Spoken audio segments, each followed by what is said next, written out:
HSH-3-01, the battleship equivalent. HSH-3-01, the battleship equivalent of a Nokia / where the fuck did these alien space babe psychics come from? This is the Terran battleship Blake's Regard, a voice called out over a literal radio frequency their ship had picked up when scanning the system. You are entering the territory of the Blessed Blake Coalition. Please slow down your craft and prepare to be boarded. Tom thought about it for all of a few seconds. If he allowed these highly religious strangers to board his ship, they were 100% going to try to take over his ship. After all, he recognized the name of the faction they were from, to an extent. It was oddly reminiscent of an old tabletop game from his youth called Battletech, specifically Comstar, something he was not willing to let within several light years of anyone or anything he owned. How about no, Tom responded, motioning to Rossweiss to get them out of there. While they were in the process of leaving, his mother Ashley bumped a button on the console, which started up a scanner to record and hack into the enemy ship from where they were. The data stored on that ship, including several data caches of some sort by the looks of it, all were downloaded onto their ship's computers. Even on all the planets in the system, caches of various kinds lit up on their map and were also scanned automatically. Not a single shred of data was left untouched. The ship in front of them was known as a Harrower-class battleship, not to be confused with the Star Wars ship of a similar name and entirely different ship type. And it was armed with enough laser batteries, proton torpedo batteries and plasma cannons to create an absolute wall of fire if necessary. They even had 7 Mac cannons, which when turned towards the enemy would serve as a set of massive ship sniping rifles to deal a frankly ludicrous amount of damage to them. It was clear that they only had until that ship started firing to get the hell out of there, and they were not going to be sticking around to find out just what that thing was capable of. So Rossweiss, as directed, turned the ship towards the outer edge of the system and made a blind jump. The ship's targeting computers would at least make sure they didn't pop back out in a gravity well, and they would be able to turn whatever system they wound up in into a military-industrial complex within a few weeks using their nanoms, so long as they weren't instantly discovered. Because of this, Tom felt it would be perfectly fine to release all the restrictions, and as soon as they popped out into a system far enough away, they'd get to work. Luckily, the system they found themselves in afterwards had only one inhabited planet. A primitive world, seemingly perfect for settling down on and being inhabited by sapient life, yet having little to no radio signals coming from it, was sitting in the perfect habitable range for the star in the system. And with a scan or two, the only thing of note within the system was an inactive metallic structure that looked identical to an inactive relay from Mass Effect covered in ice. It was insane. What kind of absolutely terrifying realm had he gotten himself into this time? He was fairly sure that this one was worse than the last one. How much more did he need to take? Tom decided then and there that he was right. He couldn't rely on Aiko to send him to a safe world. There was no way in hell that this was in any way safe. With a wave of his hand, he began ordering the ship to start automated resource collection and manufacturing so as to set up a base for him to use in the future. He would need it, especially if he was going to do anything against the literal Nokia of death, one that was likely set to make its way towards where they were soon enough.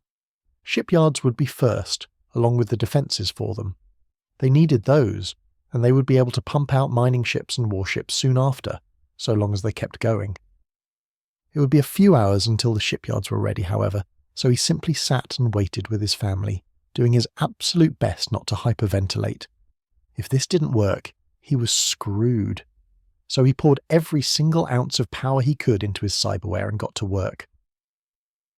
In the system he had found himself in, there was a garden world, a world the people called Shangxi. There were people there, a few 100 million, and they mostly settled in barely functional cities filled with almost retro-punk-esque technology that was prone to breaking down from the years of disuse. Tom was not amused at first when they saw his ship and called out to him like he was their saviour, telling him that truly he must have come from the Dragonlord lung of the Systems Alliance to bless them by restoring their world to its former glory. Yet as the months went by, and he continued to prove them partially right, if only for the sake of his and his family's convenience, he noticed that such things were not wearing on him as much as they used to. His people were dedicated workers, learning everything he had to teach them in record time as if their very souls depended on it. They would listen to and obey his every word as if it were religious gospel, and they the fanatic zealots. Anything and everything they did was for the survival of the people against the giant beasts that still plagued the world. Yet even if he told them to go hunt and die against these creatures, these dinosaurs, so that they could better learn how to combat them with what they had available, they would still do it with a smile. Of course, he set up factories, space stations, and even the beginnings of a hyperlane made specifically to reach out to the various other smaller systems nearby. Systems filled with resources he desperately wanted to attain in order to help his small nation grow.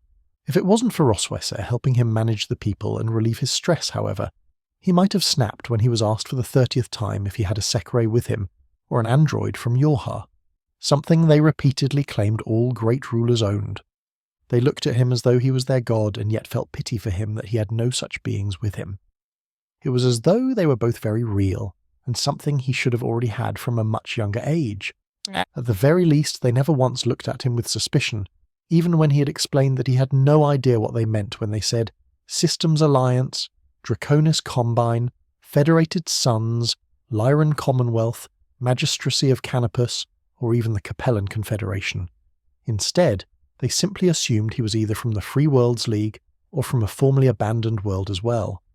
Some of them even assumed he was in cryosleep in one of the many Comstar outposts and simply broke out before he could be reprogrammed into whatever they wished him to be. Something that very few openly spoke about, but that he was able to catch from time to time.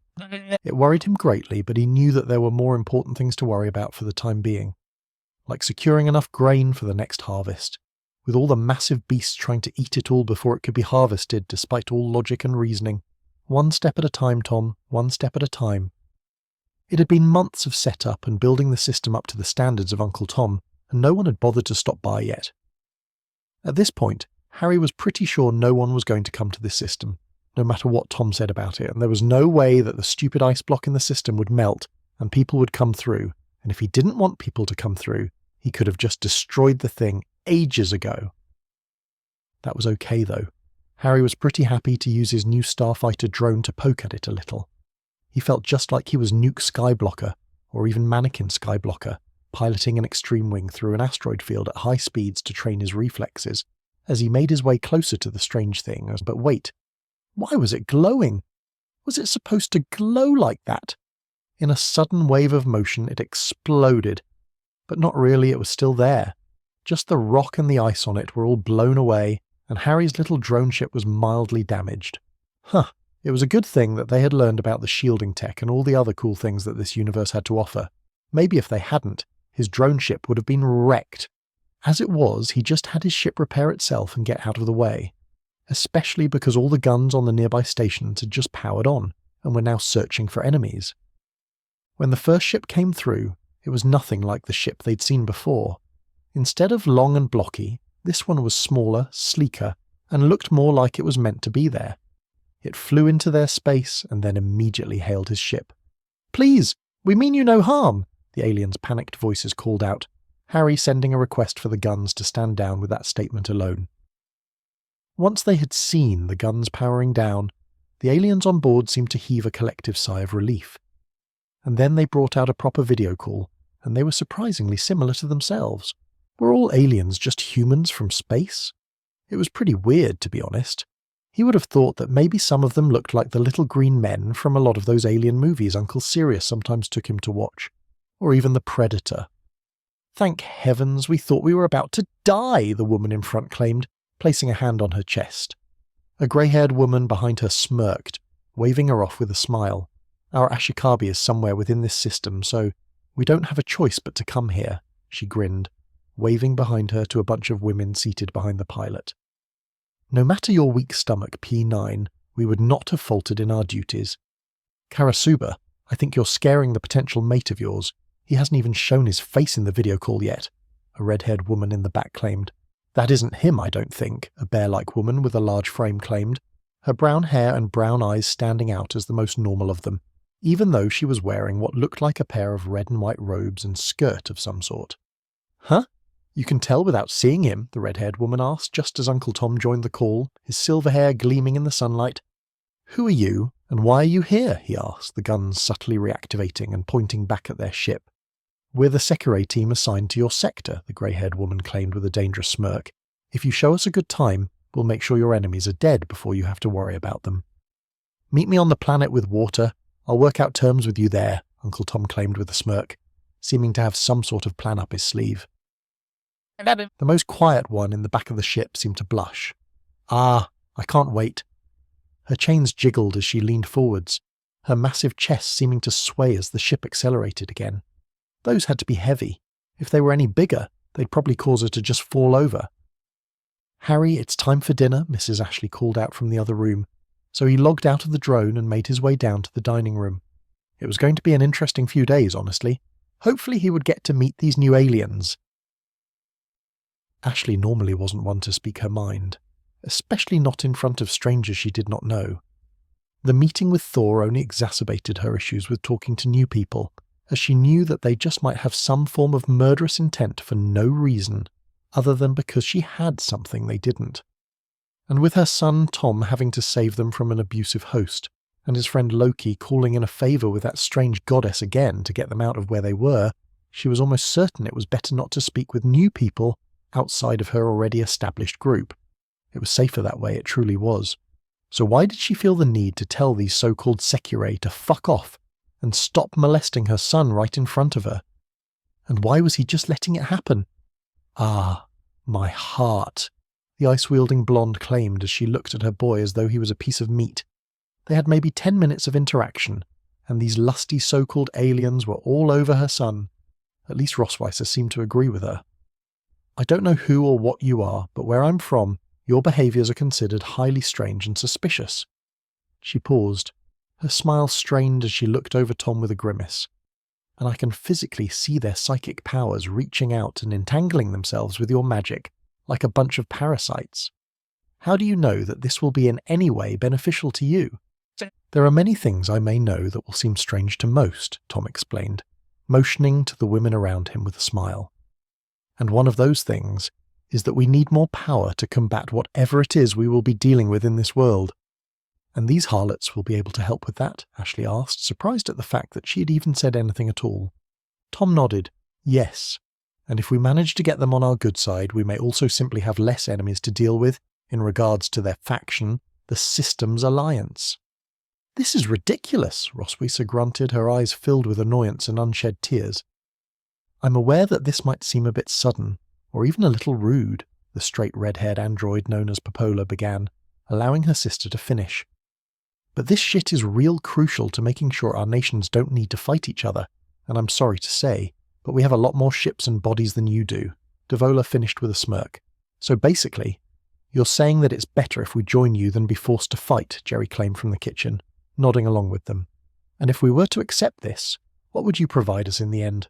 What benefits would you bring us that we can't get on our own?" "Well, along with the more obvious benefit of a military alliance, we would also be bringing our not inconsiderable wealth, and a lot of new settlers and tourists to help create and stabilise your economy, which would in turn bring a lot of resources into your settlement that you might not have been able to get otherwise," Popola told them with a nod, happily explaining the benefits. "And we would also be bringing in a lot of skilled personnel and workers of various types to help keep your industry flowing and ideas churning." Devola grinned as she took her turn. "Even if you think you know everything, and have the biggest guns you know of, you never know when someone might come up with a better shield design that lets them shit all over them at close range." Karasuba took that moment to speak up with a smirk. "And do you think you can really stop me if I want your man? I can kill you in more ways than I can count, without making a single step from where I'm seated by him. Your attempts to rage and cry mean nothing when this man needs a killer, one who will absolutely murder anyone who gets in his way. He'd absolutely pick me over you in the end." "Well, no, I wouldn't," Tom told her with a smile. "But I'd certainly be disappointed if I had to order an orbital bombardment of my own planet to get rid of an angry space psychic, simply because my first crush I've ever had decided she wanted to cause a war over me." "When you put it that way," Rossweiser looked down, pouting at the situation. In a moment of suave genius Ashley didn't know her son had, Tom reached out with his magic and brought the Asgardian into his lap. "See, you can feel how much I admire you. You don't need to be jealous, because you will always be my first." Rossweiser seemed to settle from those words, a light blush forming on her face as she looked back at Tom, her lips beginning to twitch into a smile. Honestly, at this point Ashley was just going to finish eating her dinner and ignore it. Perhaps one day she would come to terms with her son being a bit more pragmatic than she felt was strictly necessary, but until then she was simply going to allow him to do as he pleased. He was a grown man after all, so there was no harm in letting him experience the consequences of his actions on his own, so long as they didn't put the rest of the family in danger. And he had successfully convinced her that in the end their family might benefit from this, rather than be put in harm's way. But still, she had one more question. Will you at least bring farmers here? We definitely could use a bit more of the basics. Of course we will, Devola grinned. We aren't going to leave a new colony underdeveloped after all, especially not a garden world like this one. Well then, let's hope your people are ready for this world then, Jerry smirked. After all, this world still has dinosaurs. I don't think that will be a problem, the blonde claimed, putting an ice cube in Tom's drink with a smile. Karasuba will hunt them. Damn straight I will, Karasuba grinned. Seemingly getting an idea, the grey-haired Sekirei smirked, crossing her arms as she stood. I'm going to go catch us tomorrow's dinner. Try not to kill each other without my help. With that, she disappeared in a flash, likely looking to fight large reptiles with her sword. How barbaric. Well, since there's nothing really for us to do, I'm going to go play some of the games Sirius and Harry have started up lately with them, Jerry told them with a shrug, getting out of his seat and making his way towards the back of the house. It might be good for bonding to join us if you want, but I won't force anyone. You're right, Tom nodded. That sounds like a rather good idea for getting everyone together. Let's go try it for a bit. Ashley realised at this point that this was to be her life from then on, and promptly decided to just take refuge in her husband rather than deal with the insanity her son had gotten them into. After all, if she had any choice in the matter, they would go straight back home to Earth, where things were comfortable and known. Maybe she could convince Tom to go back at some point. It would be better than this, at least. HSH 3-02, the unfortunate reality of allowing children to play with big guns. Oi, you bloody wankers! A captain of a small space fishing vessel called out to a group of exploration vessels nearest the frozen mass relay. What you think if I try to get through this little thing over here? Copy that Dumpfuck 69. I'm not sure I heard you right, the space crew asked before a line attached itself to his ship. Did you just... The mass relay started up and opened, and the Fed-son bastard yanked him through with him by the line. His entire crew screamed as they were launched across a space corridor into what was certainly unknown space. And even worse, it was by some shitty rat vehicle designed solely to troll people by that one bastard Sirius Black that happened to roam around this system. It had become extremely popular to rip other ships apart with beams made entirely of gravitational force and force them along for a ride with much faster engines on the body of a ship with less than a third the size of a patrol boat. The disrespectful little shits were so bad that literally every inner sphere ship had to be fitted with a self-destruct charge to keep them from falling into enemy hands, especially now that manufacturing was so cheap. Easier and better to simply replace the ship and the crew than to allow pirates to take the precious cargo after all. Scheisse! You dumb fucks have really done it now. His Liran Commonwealth accent rang true as he looked at the absolute idiocy he was bearing witness to. And of course, there was a pirate ship of some sort on the other side. And when he saw that the strange ship had begun to scan them, he turned to his crew and sighed. Men, it has been an honour working with you, he told them, before raising his arm outward in the Liran salute and slamming his hand on the emergency explosion button. Vibicius Felpenius was the prime model of an exemplary Turian admiral. He washed his hands after using the restroom, he ate in a cleanly manner, and he made sure to tell his soldiers that there was no such thing as a civilian. So when he heard the strange sounds of screaming and unintelligible things like, "Oi! Have a load of burning Nazi for you, you scaly wankers!" whatever that was supposed to mean, he was actually somewhat offended. Of course, this was almost compounded by a ship speeding towards them with what looked to be a ball of plasma on a fuel line, and making a turn right as it got up to them. The heat from the plasma ball scorched the side of his ship. Even as it bounced off his shields and turned the other ship into slag, it still did not stop it from overheating and beginning to cook his crewmates inside his own ship. He quickly made the call back to home and let them know of this atrocity, this war crime committed on the Turian people, and was told to at least go through the relay and scout while they still had life in their bodies. Of course, like a good Turian admiral, that's exactly what he did. His crew was exhausted from the heat, but still miraculously alive as they went through the mass relay and recorded their findings. One of his finest soldiers, a multiverse remulsis, summed up the situation fairly succinctly in his opinion. That's a lot of guns. And then they were promptly vaporized by gunfire. Shit, why did you fire on that ship? Tom asked Harry, his eyes wide and panicked as he looked at the feeds from the last few hours. The boy had been given carte blanche by Sirius to mess around and have fun with the systems, while Tom was busy making sweet love to Rossvaser, and he instantly regretted letting Sirius watch over something so important as a result.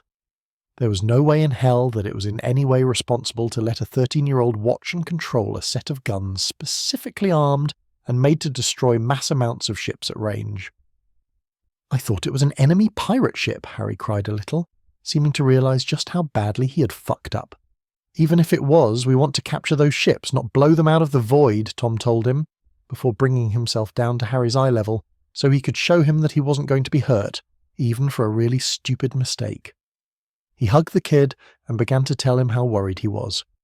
It's going to be a rough time because you've definitely just started a war on our behalf, but I'll protect you, Tom told him with a strong, steady voice.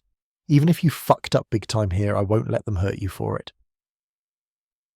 I'm sorry, Uncle Tom, Harry cried silently, leaning into the hug. I didn't know. No, this is why I told Sirius that you shouldn't be playing with the guns. It's not even your fault, really, Tom told him with a small scowl. It's his for being irresponsible. Is Uncle Sirius going to be punished? Harry asked, his eyes wide and full of fear. Tom shook his head. No, we need to stand strong and united. If we punish him, we'll look like we're incompetent and feeble-minded, and then we'd be forced to give up control of the defences around the world. But you built those defences, Harry exclaimed, his mind seeming to whirl with the sheer amount of stress building up from all of this. Yes, and if someone I was allied with shot down an unknown ship, one so lightly armoured and slow that it was probably a pleasure yacht for a foreign diplomat, I would be rather tempted to have them strip that person of the ability to do so as well. Unless they had a damn good reason to do so, Tom explained softly, making sure to allow it to slowly sink in before continuing. So, we're going to have to come up with a reason as to why we shot them down and make it believable enough that we won't be called out on it. Is that really okay? Harry asked, his head tilted a little even as he rubbed his eyes. Tom sighed, shaking his head. No, it really isn't, he told the young boy, his lips curled into a light frown. But what else can we really do? There's nothing I know of that can fix this otherwise without putting us into danger. Then why don't we ask Jerry? Harry asked, the boy using his brain a little for a surprisingly good idea. He's really smart sometimes. Not just smart, Tom mentioned, with a slight idea forming in his head. He's also a little wiser than I am at times. Then what are we waiting for? Harry asked. We should hurry and tell him. You're right, kid, Tom agreed, picking the young teen up and rushing to the living room. Let's go tell my dad. When Jerry Harrison had heard his son and his adopted grandnephew wanted to seek out his advice, he wasn't expecting it to be for something so monumentally stupid. Sure, his son had a few odd moments, but he trusted that serious fellow far too much. He was a bit sentimental, all things said. Something that would not be good in the coming years, as they tried their best to find a safer world to go to. Tom, listen to me, Jerry told him with a stern look on his face. I have no idea what went through your mind when you handed the controls of all the weapons in the system over to Sirius, but handing the man that kind of responsibility needs to stop. Tom pouted a little, but he pressed on. I understand he's your friend, Tom, but he's a literal child in a man's body. He's better off being left to play with his video games and occasionally being told to clean the place than giving him any sort of meaningful task. But if we do that, then how is he going to grow? Tom asked, seeming to grow a bit frustrated with him. Sometimes, Tom, Jerry pointed to where Sirius was in a corner of the room speaking with Karasuba. Men like him refuse to change. It's better to keep them in a place where they can cause no harm than to put him in charge of military operations and give him direct access to drone warfare. Where did you learn those terms? Tom asked him with a side-eye, as though he hadn't been the one to introduce him to those terms as part of their potential investments. He simply raised an eyebrow and gave him a look that his father and his father's father had taught him well. An expression that clearly stated the words, Really? You sure you don't know the answer to that question? Right, Tom nodded, his face flushed with embarrassment. But it's too late to rag on Sirius now, and we'll probably be dealing with a war before the weekends because Harry shot down an alien ship, Tom groaned. his eyes filled with annoyance even as he slumped into a nearby chair. "Oh my, did my ears betray me?" Karasuba asked as she made her way over from her conversation with Sirius. "Did Harry start a war?" "Karasuba, no," Tom told her with authority in his voice. "Karasuba, yes," she claimed, already trying to head outside, sword in hand. "At least bring your backup blade," Harry told her with an exasperated tone. "And I don't think they'll be here that—" The sounds of sirens wailed as the first few shots were fired upon their shielded cities, right as soon as a new fleet came in from the relay. "You were saying, Ashikabi-sama?" Jerry could only hope that this was going to be over as quickly as it started, or he was going to have to figure out how to ground almost his entire family. "Oh?" Karasuba grinned. She had heard something absolutely delicious. That little boy, Harry, had started a war. A war with an alien race that had just sent several ships into their space this time, with none of the guns firing at them, in the vain hope that diplomatic relations were not entirely shattered by the first ship being destroyed. Of course, they used that benevolence to come in fast and hard, reaching the surface of their planet in seconds. "Heh, I bet this will be fun," she grinned, angling her sword in a high guard, ready to strike down any foes that got in her way. As soon as the first alien ship began firing on the shielded civilian cities, she was off, launching herself at the ship like a mad woman. And to be fair, she kinda was. "Oorah!" she called out, slamming her specially made tungsten supercarbide monomolecular high-frequency blade straight through it. It was a bunch of mumbo-jumbo that she had no idea what it really meant. A sword was a sword in her mind, and a sword that cut really well was only really useful when it lasted long enough for her to make use of it. Her sword cut through the ship like butter as she passed through it, slicing some of the strange bird-like beings that were unable to get out of the way in time as she did so. Perfect. MBI really did give her the best toys, even if they always broke before she could really do much with them. Speaking of which... "Ugh, it didn't even last for one ship," she groaned, holding the shattered remnants of her blade as she looked into the eyes of a soldier falling from the cut ship, his eyes wide with fear. God, this was the best. She would have to thank Harry later. If it wasn't for her Ashikabi's recommendation, however, she might have been left without a weapon suited for this task. With a bit of distaste, she pulled out a plasma blade from her side holster and armed herself with it. It was too easy to cut things with this, and it felt as though it had no real weight behind it, but it would do until she could find a place to restock with a better sword. Though even if she did that, she wasn't quite sure that the soldiers were up to par. Strange, unintelligible noises came from their mouths as they ran from her in terror, their military discipline breaking as she slowly advanced upon them, sword deflecting their sand-grain-sized projectiles like it was as easy as breathing.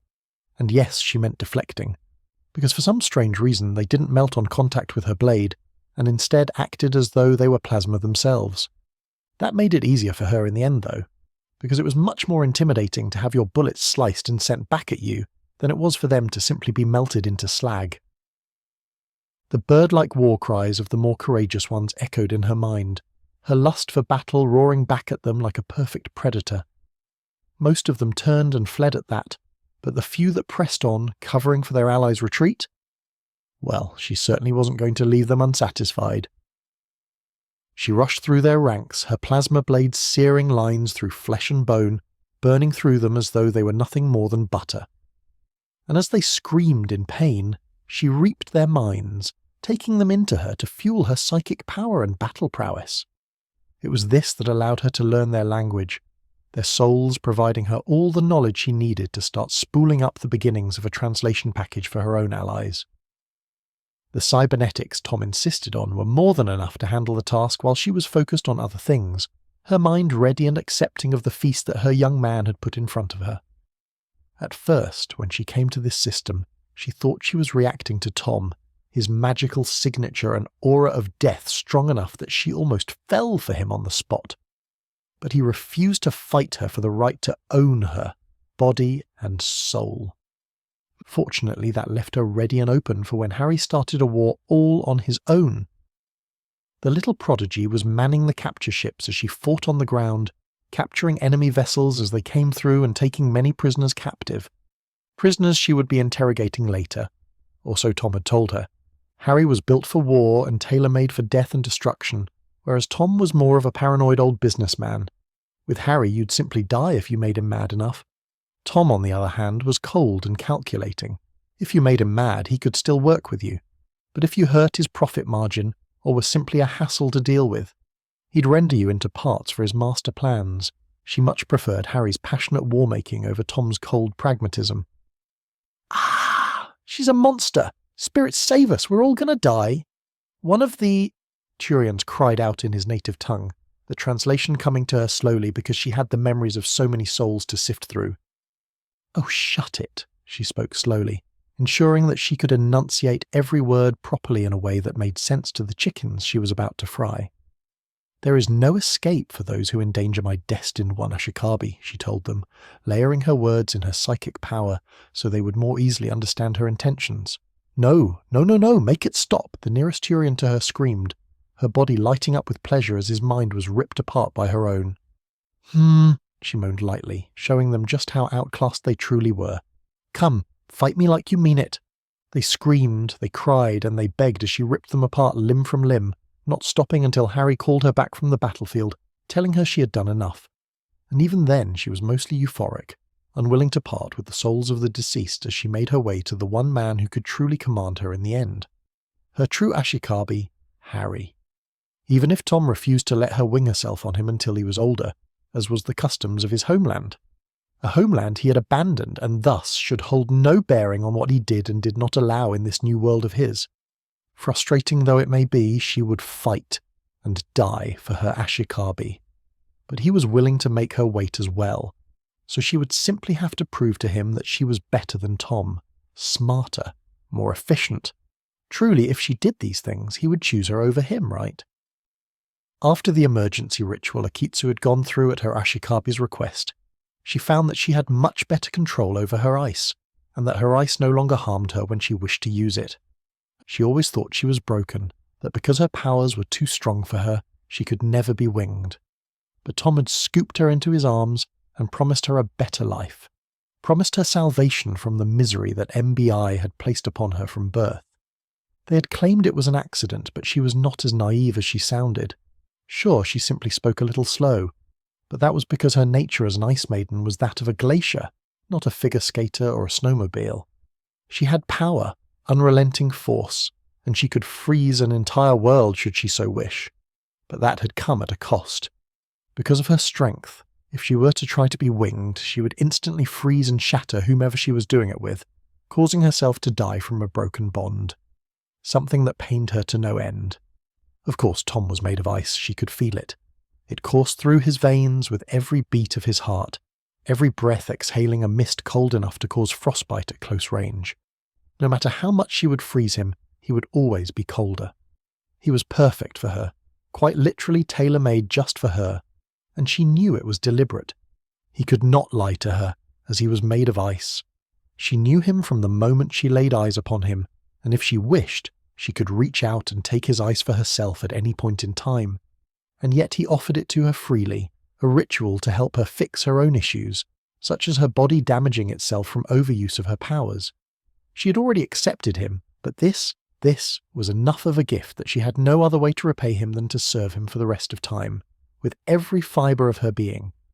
With her powers so suited to him, she could heal him with her icy touch, rejuvenate his body by sapping away the heat that plagued him from the outside world and his own cybernetics.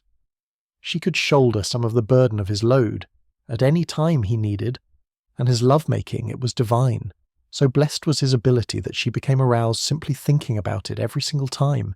He made sure that he was her perfect match, and she would never deny him as a result. The man knew what he wanted, and he had crossed literal realms to find her, something she would be forever grateful for. "Are you all right, Akitsu?" Tom asked, raising an eyebrow as she paused in her duties. Yes," she told him and simply got back to work. His clothes wouldn't be perfect if they didn't have ice on them to show his power and her control, so she was making little ice sculptures for him to model the type of dress cloak her and Rosweser had come up with for the presentation. They needed to shock and awe the aliens into believing they had messed with the wrong person, and it would be up to Tom as the de facto ruler of the world to do so.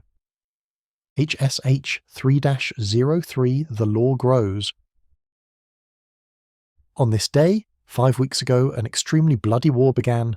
one fought by the Turian people against an unknown alien threat known to us only as the Spirit Eaters, as described by the Turian people, an Asari reporter claimed, causing Tivos to shiver in disgust at the implications. How had things escalated so far? These so-called Spirit Eaters had never so much as left their system, even when they stationed a garrison outside their relay and began to pour in ships at a rate that was completely unheard of. A massive waste of resources, one that could have been entirely avoided by simply not trying to invade their home world. The Turians had even tried to crack the planet with weapons that were explicitly stated to be against the laws of the Citadel Council, only for them to bounce off of planetary shields and reflect directly into one of their own ships, something that should have been by all means absolutely impossible. Of course, the Turians had panicked and threw everything they could at them, including roping in the Solarians to create biological weapons of mass destruction and dropping them on the planet to no effect. Yet these people still refused to retaliate. It showed far more patience than she would like to admit, and thus she decided to risk it all on a gamble. She could send a diplomat, one she knew full well would do her best to remain as calm and peaceful as possible in the face of extreme dangers. An Asari matriarch that was peerless in her field, that would surely be able to help establish peace between their peoples before it was too late. Of course, Secutia Adjudus, the current Turian councillor, was being rather obstinate in allowing her to follow the path that was best for all of the council. They were already in a constant fight against the Geth and their Skynet on the fringes of society, in addition to dealing with the ever-encroaching threat of the Batarian Socialist Revolution from the newly formed government in Batarian space, the Batarian Union of Soviet Socialist Nations. It would be far too much for them if they also had to deal with a race of aliens that could rip the consciousness from someone and consume it, while cutting down ships with their swords. All it took was one combatant, one of their elites, to take down entire armies, even massive fleets filled with armies. This was something they could not ignore. They couldn't keep sending people to their deaths in the vain hope that they could somehow remove this threat from their doorstep. On the other hand, if the Asari's plan worked, then they would have an ally that could help turn back the tides, that could ensure that their people survived and thrived during the wars they were already fighting, something she wished so dearly would be the case. Taking a sip from her tea, she looked at the Turian councillor one last time. "You truly are going to let your people simply die out against an enemy you can't hope to win against?" the Asari asked, her eyes watching the Turian for any sort of regret. "If the undemocratic Spirit Eaters of that world continue to fight us, we will toss as many Helldivers as we need at the problem until it goes away," Secutia claimed, her eyes hardened and set in their resolve. "Then I assume you're prepared to leave the council if things go wrong, so as to not drag us all down with you?" Tevas asked, looking at her so-called political rival as though she was the most idiotic person she'd ever met. "For Super Palavan, every super citizen will do what they must," the old Warhawk claimed, sealing the fate of her people. "Then I hope you're prepared for the consequences of your actions, Councillor," Tevos told her with a tone of finality. "And I hope the same for you," Secutia growled, making her way out of the office in a huff. "Citizens of Shangxi, please do not fear," one of the red-haired androids called out as she appeared live on any and every device with a screen across the globe. "We have discovered that the Turians cannot harm our cities through our shields, and we have brought the system defences online to wartime status." Her sister smiled dangerously and waved to the sights of many Turian ships being wiped out en masse. "They cannot hope to harm you so long as you stay on the planet and away from the fighting near the relay." Back to the first, she spoke with a grandiose motion, waving to the leader of the planet, the one who had brought them to economic prosperity. "This man," she indicated Thomas Richard Harrison, the name being displayed proudly in bold below him, as he unclasped his furred cloak to reveal a suit made of dark blue ice. "He has declared that until the alien invaders show us their willingness to engage in peaceful conversation, there is nothing he will hold back when it comes to the defense of our people." Tom then stepped up and spoke with a harsh tone, projecting the aura of a true leader while he spoke. "I will not suffer foolish alien creeps who wish to harm the peace and prosperity of our people here on Shangxi," he claimed, his cold eyes shining with hatred for the beings that dared to endanger them. "If they wish to harm us, to take from us our rightful profits, then I will crush them under the might of our military economy and our vastly superior technology, driven by your innovations. They will never be able to harm our world so long as I stand." The crowd began to smile, cheering at the fact that their world leader the president CEO of Shangxi, was so willing to put his life on the line for their benefit, that in order to help them prosper more than the other planets, he was willing to risk his own resources to do so. It was rather touching, all things said, and proved that following him was the right choice. It made a few people wonder, however, who were the brilliant red-haired women beside him, and could they commission androids from Yorha that looked similar? Devola smirked at her sister as the cameras turned off, enjoying the look on her face as she watched the citizens cheer for their owner. As you can see, Tom has things handled pretty well here. That's not what I'm shocked about, Devola, Popola told her sister with a small frown. Apparently, for some strange reason, there has been a massive uptick in inquiries of custom Yorha models based on ourselves, despite the fact that there is a perfectly suitable line of androids that we come from already. It can't be helped, Devola smirked, running a hand through her synthetic red hair as she giggled, motioning to their sexy secretary outfits they had donned for this broadcast. We made sure to dress up in the suits Tom had made for us, and we both know that he has some damn good taste. Of course, Popola nodded at that. Who else would have thought to have the top slightly open and have a tie going down between our breasts, she giggled. And on top of that, the gold holographic lines on sheer black dress suit drew plenty of attention to us, allowing us to keep the citizens calm enough for his speech. More like horny enough, Devola grinned. Speaking of which, she turned to Tom, licking her lips a little as she leaned towards his ear. So, when is our turn on the bed? She asked, Popola joining her on the other side to help sell it. We would enjoy having a night with you if you'll let us, Popola grinned, her eyes wandering up and down Tom's body with a hint of a blush. Of course, just because they were artificial didn't make them any less sapient. With the advances in artificial intelligence, they knew that they were perfectly capable of feeling the full breadth of emotions, including lust. And by humanity did Tom make them horny. Perhaps soon, Tom told them, his mind clearly focused on the battle with the Turians. But not until the Turians are defeated, or they surrender at least. You hear that, sister? Devola asked Popola with a smile. It seems we will have to make sure the Turians are wiped out before we can have our chance, Popola sighed. Can I call in some reinforcements, Master Tom? She asked, her processors whirling with possible allies they could call in. It might, Tom began, only to be interrupted as a ship with no weapons and of an entirely different make exited the relay in their system and began hailing them from there. What does it say? He asked them, passing the data over to them with a look. Nothing on all our known archives is a true match for the language. Oh, they sent something in Turian, Popola paused, nodding her head at the good fortune. It's a good thing Karasuba ripped the knowledge from their minds, because with the translation packages they sent, we now have a basis to work from. Very good, Tom told them with a small smirk. Let's get to work then, girls. And work they did. If Zameis Kayaro had been even a decade younger, she would not have taken up this mission from her dear friend Tivos. As it was, however, it was clear that she both had the experience needed and was expendable enough that if she died it wouldn't be too much of a loss to the Asari people. As much as it must have pained Tivos to send her into danger, she knew full well why it needed to happen, and so she was sent in with as comprehensive a translation package as she could possibly bring, on a ship with absolutely no weapons, yet with the best shields they could strap on board, and with engines far too big for the ship in the first place.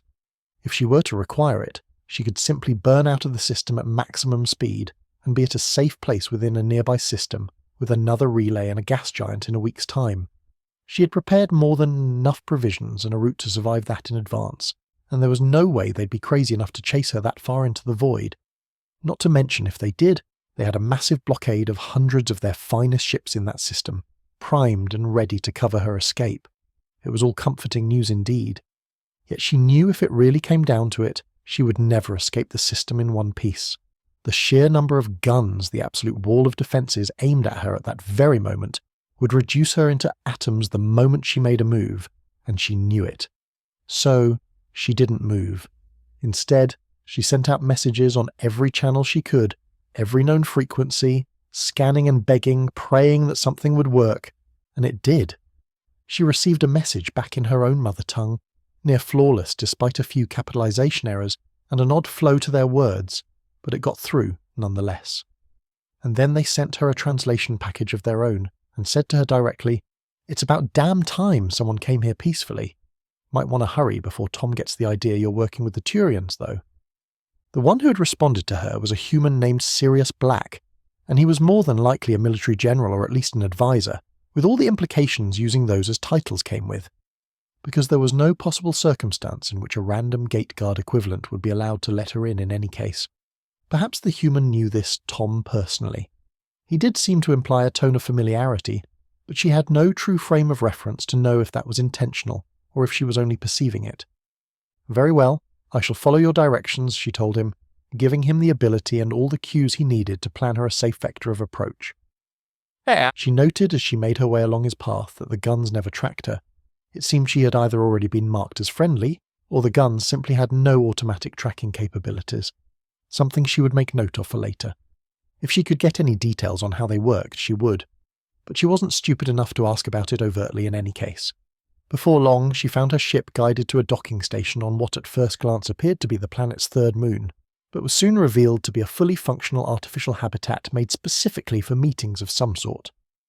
Had they made this in response to the Turians attacking them so ruthlessly? An attempt at setting up some form of diplomacy between their people and that of an enemy who wanted nothing more than to see them all dead? It was unfathomable to her, as it would have taken more resources than she could believe possible.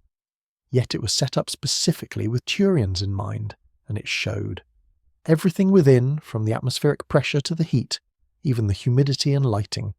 It was also considerate and set up to make the Turian people feel right at home. Something she knew that a people who wanted to cause harm to the Turian people would never create. It would be a massive waste of resources to set something like this up if the Turians were to continue trying to fight them to the last. Zamaze would have to do her best to repair the bridges of trust between their people, if only to ensure that such marvellous engineering talent and obvious kindness towards even an enemy didn't go to waste. Once her ship was docked and she was let inside, she was greeted with one of these humans, a man with long, shaggy black fur on his head and a wide smile.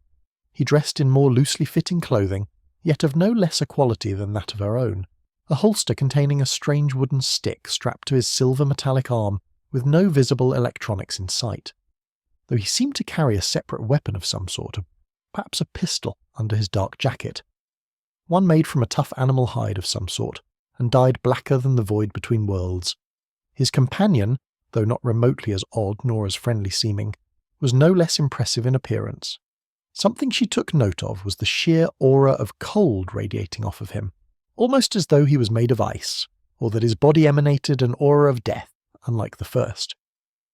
He dressed in a white three-piece armoured suit, clearly meant to protect him if she had any weapons on him, and her eyes noted that droplets of ice water seemed to drip from the fur on it, as though it was previously soaked in it before he arrived. Yet for some reason, the area never seemed to get any wetter, despite this. No water droplets actually touched the ground and stayed as puddles, nor did the air smell damp when she was approached by the silver-furred human alongside the other. "Welcome to Shanxi," the black-furred one smiled, holding out his hand as though he expected her to take it. "My name is Sirius Black, and this is the de facto ruler of this world, Thomas Richard Harrison." Slowly she reached out her hand, and the human named Sirius Black took it, shaking her hand gently but firmly before guiding her inside. "Come on then.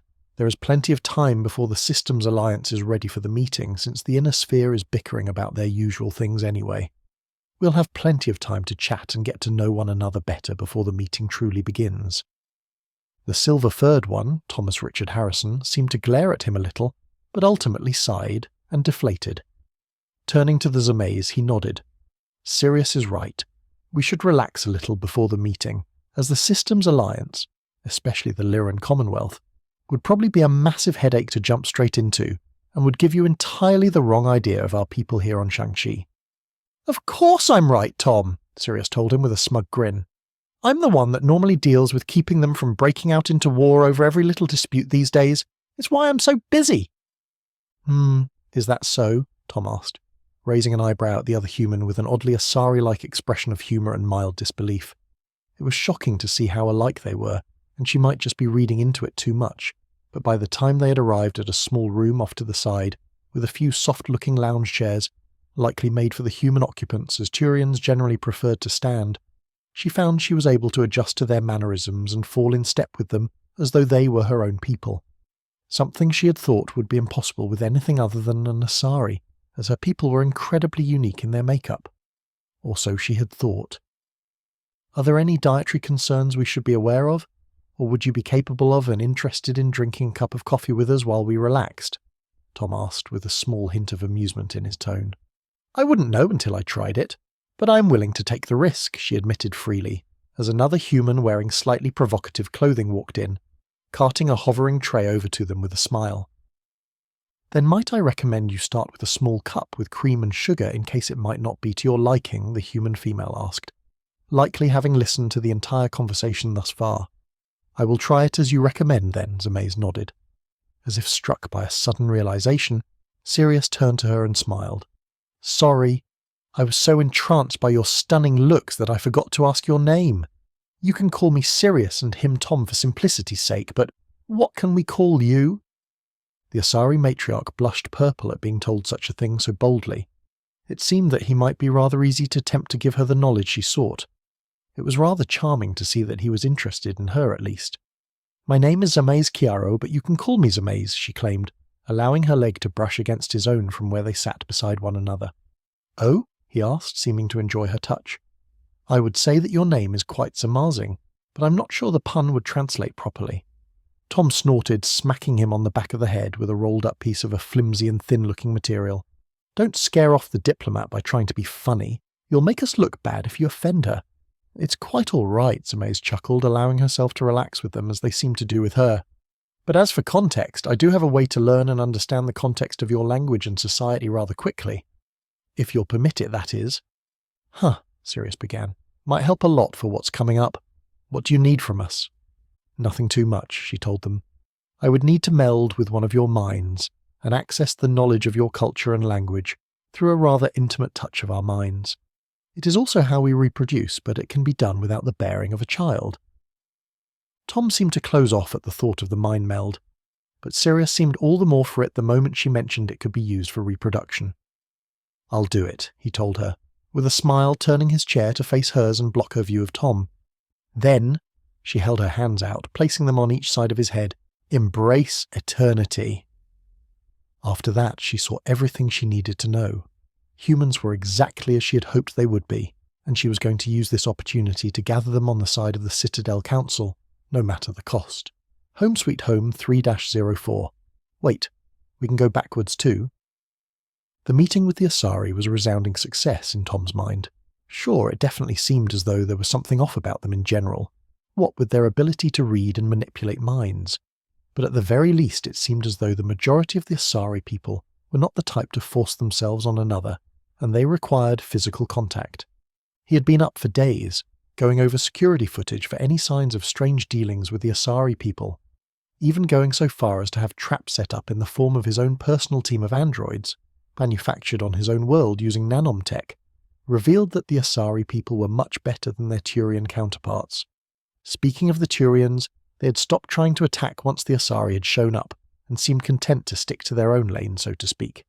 Something that Tom could appreciate.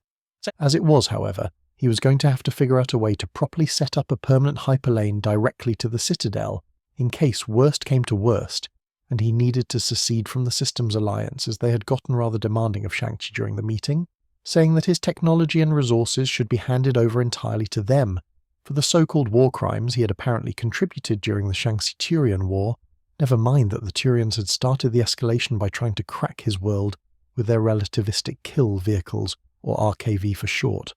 Sure, they called it a scaled-up mass driver, but when a single shot was enough to crack a planet you knew exactly what it was. There was no need to pretend otherwise. "Are you brooding again, Uncle Tom?" Harry asked innocently as he made his way into the darkened room. Karasuba hot on his heels.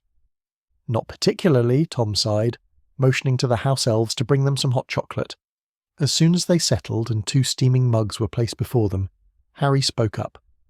"I got a letter from Dumbledore today," he told Tom with a shake of his head, holding out the letter for Tom to read. "I didn't know it was possible to send letters between worlds. It is when we are linked back to the room of requirement in Hogwarts via one of our warehouses," Tom told him, drinking a bit of the steaming beverage in his mug. "I might have wanted to restock some things and see if there was anything else I could bring in from our old world that might make our new world better." "Huh, and you sent the house elves to get stuff for you?" Harry asked, his head tilted cutely towards Karasuba. "Yes," Tom smiled. In fact, a lot of the medicinal herbs we've been using for the people here are legitimately just fun magical plants from our original world, set up with magical mass production lines for our use. That's crazy, Harry stated, shaking his head as he processed all the new information he had. Does that mean that the reason the people are so productive is because our coffee is magical coffee? No, that's because we give them a daily dose of meth in their meals, Tom chuckled. Meth? Won't that kill them? Harry asked, his eyes wide. Not in the extremely low doses we give them, Tom mentioned with a grin. And if it does, well, that's their own fault for overindulging in prepackaged foods now, isn't it?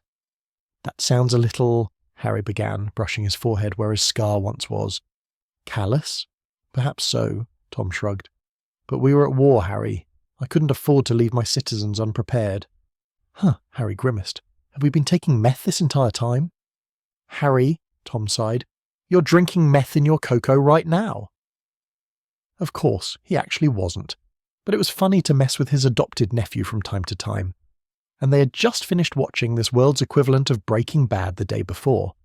In truth, his citizens were simply a greedy bunch of go-getters, and he had incentivized better productivity with larger bonuses.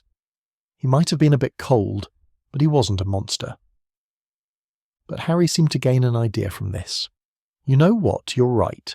Let's go back to Hogwarts and see the Triwizard Tournament, and we can set up a business there. Wait, he wasn't thinking of what he thought he was, right? If so, this would be absolutely hilarious, but he should probably put a stop to it before. In that exact moment, he got a call from someone named Councillor Tivus, and realised he was going to be very busy rather shortly. Sorry, Harry, I have a call I need to take, he told the young teen with a grimace. All right, Uncle Tom, Harry waved to him, leaving the room with his secretary. See you later. And then he picked up the call with a standard business greeting. Hello, you have reached the personal line of Thomas Richard Harrison. Who might I be speaking with? Musubi was excited. This was the day that her Ashikabi was going to take her for a boxing match versus the world heavyweight champion mixed martial arts master from the Turians. Someone so well versed in the art of kicking ass that she was going to have a real challenge. She was ready, and she was going to fight and fight and fight until she was the only one left standing, so that she could get to fight the legendary Seren Arterius. She squealed, holding onto her love's arm, squeezing it between her breasts to help cool herself down for the fight. It wouldn't be good if she overheated before the fight even began. Musubi, watch your strength, Tom grimaced, poking her in the arm as she held him close. Oh, sorry, Ashikabi-kun, Musubi apologized, loosening her grip on her one true love's arm. She really was too strong for her own good, and usually forgot her strength in the end, especially with the way Yume had given up her core to keep her from dying in the lab. She was slowly getting used to the super martial arts ninja Yume's power, as a low single digit being added to her own, but she was a high double digit, so there were still a few hiccups along the way. At least her Ashikabi seemed to think it was kind of hot that her and Yumi were becoming one forever and ever. So it was clear that he would love the combined form of them both for as long as he lived. And from what he had told her, unless something killed him, he would live a very, very long time. We're going to need a clean fight, or they'll ban you from participating against Turians, her love told her, brushing his silvery white chin hair against her cheek. We can't have that now, can we? No! Musubi definitely did not whine. It would be so mean if they banned me for being too good. Don't worry, Musubi, Tom grinned. So long as you don't kill, permanently injure, or maim your opponents, you'll be just fine in the end. So hold back a lot for the squishy bird people, got it? Musubi claimed with a small smirk. It was clear that no matter what she did, they were going to complain, so she'd at least try to make it fair for them in the end. Oh, I know, Musubi grinned. If they land 10 hits in a single fight, I'll say they won, for the sake of their pride. If that makes it more interesting for you, then go for it, Tom told her, kissing her on the cheek. Of course! Musubi pumped her fist with a grin. If it's for the sake of a good fight, I don't mind holding back at all. As they made their way down to the arena on foot via the various gateways installed on the planet's surface, Musubi giggled. It was perfect. She was going to show her Ashikabi that not only was she incredibly strong, but that she could be just as skilled too. She wasn't just a bear, she was a fighting bear, and she would prove it. Soon, though, they were in front of the massive skyscraper that would host her fight. And of course, Tom couldn't come with her into the doors made for competitors. He leaned in and gave her a hug, kissing her on the cheek as he whispered to her. Try not to cause a diplomatic incident by embarrassing them too much, But feel free to have fun as well, her Ashikabi told her, patting her on the back before letting her go. Of course, Ashikabi-kun. I won't let anyone stand in the way of your plans, not even myself, she claimed boldly, puffing out her chest in a way she knew he enjoyed. Then, I'll be watching, he told her with a wink and a smile before walking back into the crowd. I'll definitely have to win now, Musubi grinned before walking into the entrance to get checked in. Of course she would, though. Turians were squishy, right? Saren would not say he was happy to learn about his assignment on Shang-Chi. He was there to prove Turian superiority and improve morale for the next time they fought in a war versus the so-called humans and their various subspecies. He was to be pitted up against cybernetic beings called androids and their Sekirei counterparts, essentially their elite sentinels and biotics, and he needed to humiliate them. He was not sure how well he could do against them, but this was his final test before becoming a Spectre, so he needed to get it done, no matter the cost.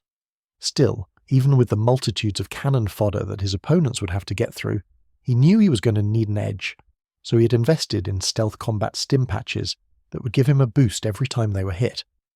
Enough of an edge to help him recover and hit harder than his opponents. Of course, he was not set up against anyone until the very last fight, where he was certain he would be facing a Sekirei, something he was not confident he could beat in a fair fight, so he wouldn't fight fair. He had an implant installed in him that disabled biotics in an area around him, draining them to boost his own physical ability. Considering that they seemed to rely heavily on such things, it should give him the edge he needed to come out on top, and perhaps become permanently enhanced if he could analyze and weaponize the Sekirei's own talents against them. Yes, the sensors and cybernetics installed in him would analyze and pick apart the best ways to murder the Sekirei and make it look like an accident. And when combined with the light dusting of hallucinogenic powder mixed in with his talcum powder, a strange powder they had offered him to help him keep a better grip when grappling since humans sweat a lot, that he was already completely immune to, it would cause any human not used to such things to see double, the light and darkness intensifying in equal measure and slow down their reaction time. Something he figured would allow him the upper hand in the end, as the human said it. Still, how could he push it further? How could he make this defeat even more devastating to the humans? He looked at the roster and saw the perfect target. A Sekirei by the name of Musubi Harrison, wife of Thomas Richard Harrison, the one who had ruined his brother's mind for life. He clenched his talons. If he could take her down, kill her, and make it look as though it was an accident, that she was simply too weak to take him on, then he could justify what needed to be done after the fact. It would not be easy to pull off, considering their vastly superior technology, but for Super Palaven, he would do his job, even if that meant he might die a horrible death, branded as a traitor should he fail. After all, if it wasn't for his brother becoming a vegetable, they would not have earned his ire. If they had only allowed the Turian people to liberate them of their rights in the name of democracy and freedom, they wouldn't have to start a Cold War right under their noses. Funny how the humans could have been so much more as part of Turian culture, yet they had bitten them hard enough that the only true response was to utterly crush them as their enemies, even if they must do it from the inside rather than with pure military force. Saren sighed, the final match already signalled and ready to start. He would need to put on a show for the people, for his people mostly, and eliminate the threat before him. For democracy I stand, he growled, and for my brother I will have my revenge. During the match between Musubi and Saren, Tom noticed a few strange things that were not on the approved manifest had been shipped to the Turian's room. Things like itching powder and mild irritants that he apparently bathed in before the fight. It was an odd ritual to say the least, but he wasn't going to judge him for it. If it helped him feel more confident in the fight against a woman who could and would take his head off with a punch by mistake, or simply paste his organs with a kick, then he would allow it for now. He was still going to have the tabloids make fun of him for hampering himself, as it looked as though he could hardly see because he was sneezing so much. Why the dumbass would do such a thing, though, was beyond him. But even Musubi stopped the fight to ask him if he was okay, and if he needed to rest for a while before continuing. He also seemed to shake violently, as though he was either drugged out of his mind or terrified shitless of her. The poor bastard must have hated being forced to fight his wife. So instead he took pity on the Turian. Call the match, he clearly isn't feeling well, and I don't want anyone here to get sick with an unknown alien virus. Within moments the match was called, and a quarantine team was in place to help disguise the fact that the man had sabotaged himself deliberately. It would keep him from being embarrassed and help the Turian look as though he did his best despite how sick he was. Might even make him look like a legend among his people for trying, despite a severe handicap of being a little under the weather. Sure, it would cost a bit of trust for his arena that he had literally just had built for the occasion, and the event organisers. However, if Tom sacrificed a little dignity there, he could show that the humans under his rule had compassion and were willing to put everything on hold just so that someone from a race not even their own could recover and not be harmed by their own actions. Should we disclose what this Turian had been dosing himself with before and during the fight? Popular asked with a small but devious grin. Don't bother. Simply record all the evidence and save it in offline drives, Tom told her, his mind focused on making sure all of the things they saw did not blow up on their internet. It will be safer there than in the hands of the Systems Alliance, who might see it as an act of war and blow it out of proportion again. Understood, she sighed, but ultimately got to work. Now he just had the in-person meeting with Tivos to get to, and then he could enjoy Rosweiser, Masubi and Akitsu's attention for the night. Hopefully tomorrow would be less busy, because he wanted to spend a good amount of time with his wives before they all needed to meet with Dumbledore. Home Sweet Home 305, the beginnings of a multi-level marketing scheme. Dumbledore was not one to be easily surprised, nor was he someone that could be confused without a great deal of effort. Not even when he was drugged out of his mind was it simple to befuddle his mind to the point he wouldn't at least be able to figure out what you were doing, or what you had done, from the small context clues that popped up in casual conversation.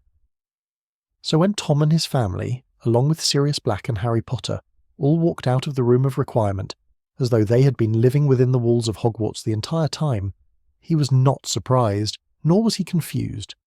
Instead, he put aside such things and became concerned. Perhaps they had found a way to breach the wards through the Room of Requirement. It would make much more sense that way. But when he laid his eyes upon the blue-skinned creature of some sort, perhaps a fae, he became mildly wary. It was, after all, a school filled with children who may not know the dangers of dealing with such dark creatures.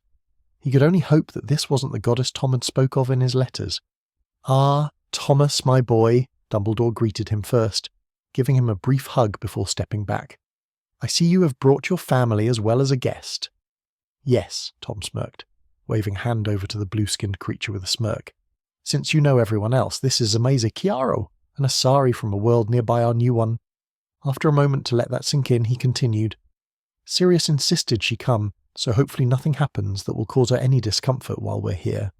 Hey, when you find a hot alien space babe that loves giving head, then you try telling her no when she wants to learn new things about you."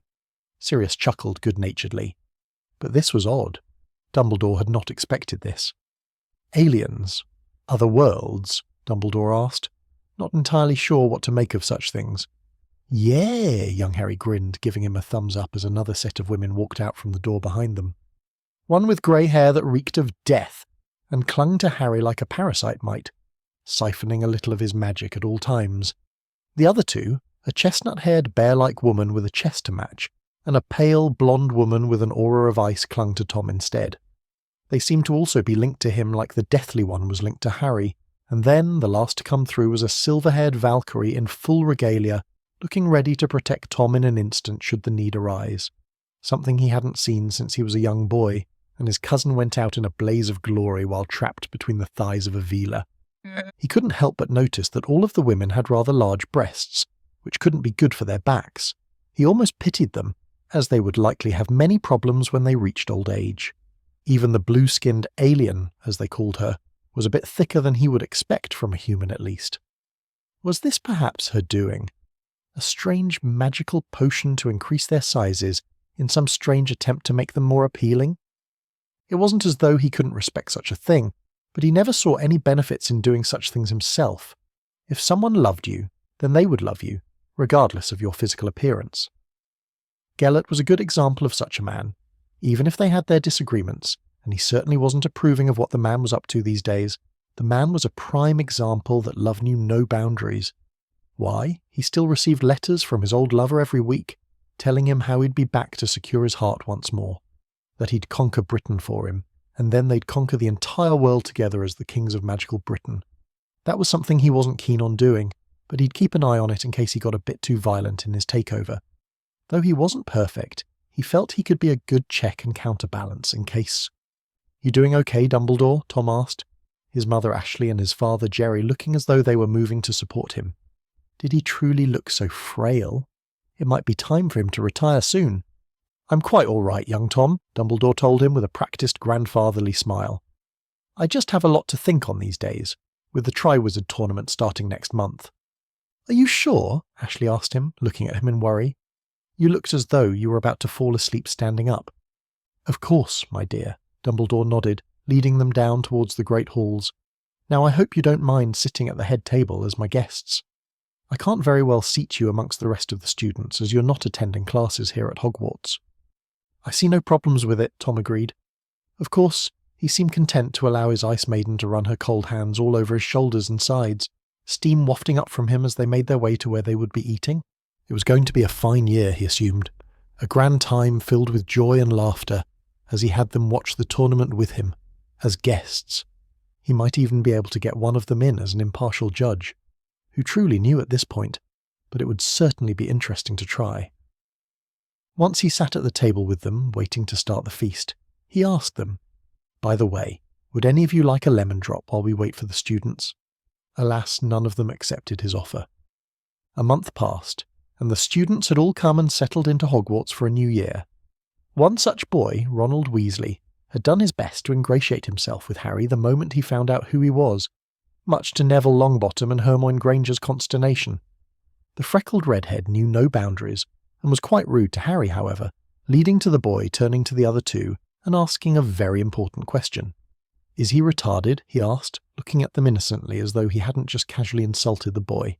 "What did you just?" Ron started, only to be cut off by Neville, a tall boy with broad shoulders and dark hair. "Not as far as I know," Neville told him, trying to keep things calm as best as he could. "He's just a little slower on the uptake and not as charismatic as he thinks he is. Actually, he's the reason I almost died in first year, but he's gotten better since then," Hermione, the frizzy brown-haired young woman, claimed with a smug grin. "All of you are absolutely mental, aren't you?" Harry realised, understanding entirely why Tom took him away.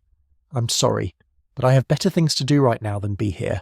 So I wish you all good luck on whatever it is you're doing, but I'm not interested." "What a right prick you are," Ron huffed, as though that would help anything. "And I have every right to be," Harry told him, already walking away. "After all, you did walk up to me and randomly remark on how I looked, before trying to practically lick my boots when you found out my name." "What? You take that back right now, mate, or I swear I'll—" he began, only for Severus Snape to step in with a snarl. "Or you'll what, Mr. Weasley?" he asked, not bothering to look at Harry as he left the area.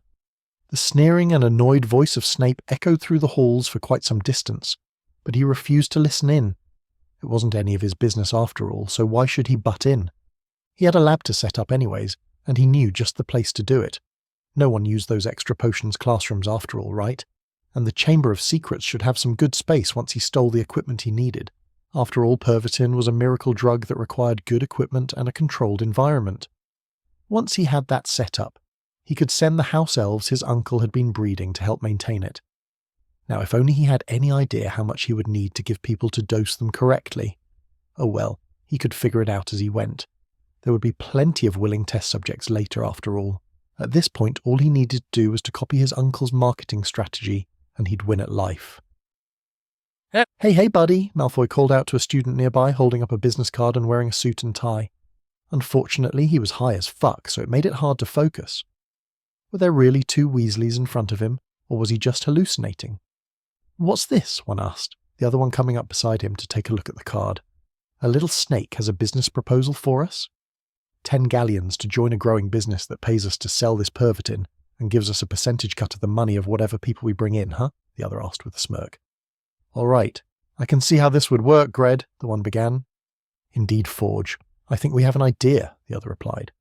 Thus began a slowly devolving avalanche of degeneracy within the walls of Hogwarts. All the students in Hogwarts were buzzing with energy, whispering amongst themselves as they looked at the new students from the other schools that were joining them this year. Durmstrang, Beauxbaton and Hogwarts would all be competing together in the most deadly competition in the history of their schools. Yet for some reason, the headmaster of Durmstrang looked particularly worried, when he saw the results of what the students at Hogwarts were capable of. Truly, they must have been potioned, all of them, Madame Maxime claimed, her accent thick due to all the wine she had drank at the feast. No true school of wizardry would allow for such a zing. I assure you it at the very least wasn't my doing, Dumbledore frowned, but I still haven't been able to track down who was doing it, and why. Thomas was quiet in the corner watching the entire discussion. He seemed to have some sort of idea what was going on, but Professor Severus Snape gave him a look of approval when he neglected to say a word. After all, this Harry Potter, whom he originally thought would be nothing more than a petty bully, had come to him for help. And he would be loath to admit it, but Snape saw far more of Lily and the boy than he did James. Sure, he could have certainly bullied the child, taking out his past grievances on someone who had absolutely nothing to do with them, besides blood relation, but he was also Thomas's adopted nephew, and he quite liked Thomas. Even if he was also related to Sirius Black, that man had the balls to actually apologise to him, when he realised that what he had done was going too far in the end. Snape, while petty, could also see the benefit in burying old grudges with a man who would likely never come close to outliving him, who he likely would rarely see, if ever, and who had nothing to gain from apologising yet made the effort to do so, publicly and genuinely, especially one whose family had a long history of sponsoring people who had dealings in the dark arts. Suffice to say, many new avenues had opened up to him for rare and expensive potions ingredients, at a higher quality, for less than half the cost. Smugglers were useful in this way, and now that the Black family was publicly on good terms with him, and his already high reputation had soared as a result, a few had reached out to him and allowed him to make a few orders from outside the country. All that to say, he would be somewhat annoyed if Thomas had decided to give away the game so early. He would live with it and take Thomas's side, of course, but he was happy to see that Thomas hadn't changed one bit. He would allow Harry to keep earning as much as he could from this pervitin and see what the effects were firsthand. If it worked out as well as it had been so far for long-term use, he would see about prescribing small doses those young wizards and witches who could not focus as well in the classroom. Harry had mentioned something about attention deficit disorder and autism potentially being the problem for one Ronald Weasley, and dosing him did seem to help a lot. He was going to have to pick up a few muggle books on those subjects, in the hopes that he could find a way to cure those entirely. It seemed as though it was a bit of a miracle drug. What with how that dunderhead Longbottom hadn't caused a mess of his cauldron since he'd been on a consistent dose. In all likelihood, a more tame version of pervitin might be useful, to help keep those with such conditions from having as many issues. After all, it seemed to help so far, and if it was truly helpful in such a grand way to so many of the students when correctly dosed and monitored, he didn't see the problem with it. Still, it looked as though Headmaster Karkaroff, with his dark, beady eyes, was looking at every single student as though they would snap at any moment. Something that was certainly not a good sign, as the man had been around as a teen during the Second World Wizarding War, and had fought alongside the Russian armed forces. "Is there a problem, Karkaroff?" Snape asked him, looking pointedly at him while he engored Madame Maxime's drunken ramblings. "Their eyes," he told the professor with a haunted look. "They look just like that man. The man who killed everyone but me." "And who would that be?" Snape asked, watching as Thomas's interest was piqued. "The White Death," Karkaroff claimed, and everyone at the table immediately understood. Even Thomas and Sirius had heard of the man, from the looks on their faces, and they seemed to pity Karkaroff in the end. Well, at least Sirius did.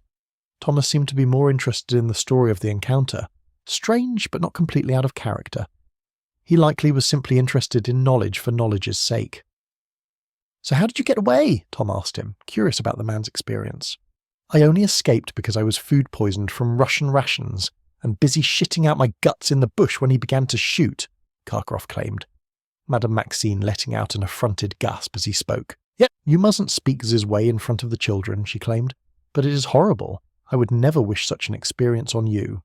"Well, it happened," he shrugged, "and now I have trained my stomach to be able to eat nothing but rations if need be, in honour of my comrades, and the experience that saved my life."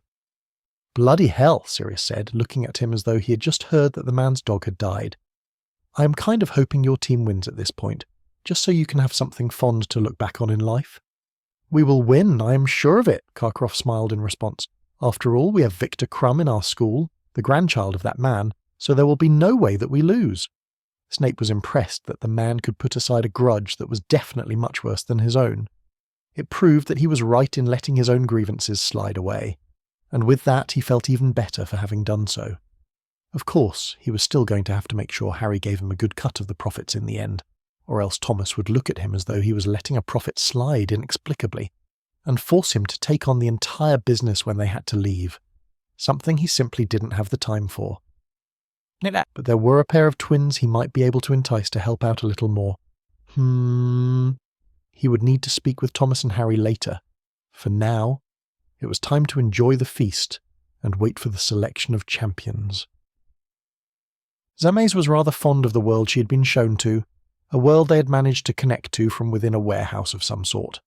Of course, she had, at first, believed that she had been hallucinating some of the strange things that went on in this other world. Yet, as a few of the Vila, a more beautiful subdivision of humanity to be sure, made themselves and their attentions known, she found herself hard-pressed to want to leave. It was getting harder and harder to return back through their little gate and make her way to an area she could use to give reports, when she knew she was missing out on all the more fun things going on in the primitive castle, filled with wondrous magic beyond her wildest dreams. And yes, it truly was magic. She could sense it in every fibre of her being. "Oh dear, the Fae is monologuing again," the watcher assigned to her moaned drearily as she thought to herself. Ignoring that thing, she noticed the ebb and flow of the world was strong and teeming with life. She felt as though if she simply reached out to the world itself, she would be able to explore its history the same way she melded with any other being. The only problem with that was how easy it would be to get lost in it all. After all, if she had no one to bring her back from it gently, who knows if she'd even want to stop? Yet she felt as though a good first step would be to meld with Sirius yet again. Perhaps after she finished conquering the French delegation through passionate love. "Yes, I think that will be a good start," she claimed, and so she went back to work.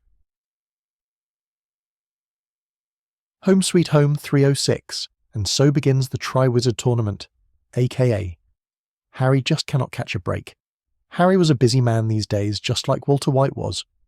The boy didn't understand why his uncle got him the hat and glasses. He had a perfectly good pair already, but he was sure that Tom had a reason for it.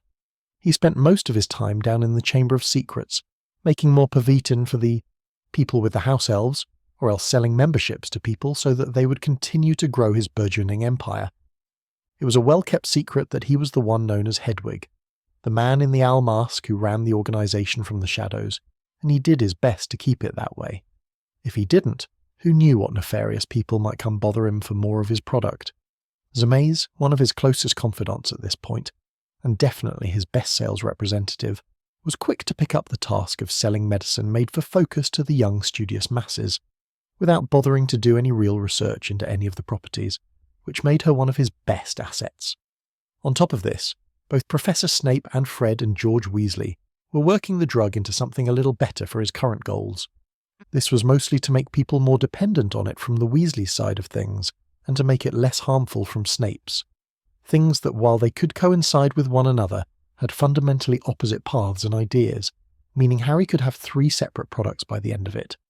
If he was able to come up with 3 separate product lines, and hire more house elves to make it, he would become fairly rich, but only in a world where they didn't understand the consequences of overdoing it, which made this world perfect as a base to set up in, because no one here understood that Pervitin was just a fancy name for crystal fucking meth in the wizarding world, nor what that was supposed to do to a person in the long run.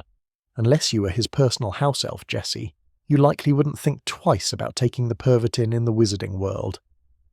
Only Karkaroff seemed to understand the dangers, and he had been secretly buying in bulk from that Malfoy junkie in order to increase his champion's ability to perform under pressure, something Harry could indeed get behind. Fortunately, he had also managed to get a hold of the recipes for both LSD and fentanyl from a supplier, and was considering the ramifications of perfecting those drugs and adding them to his list of medications that he could sell.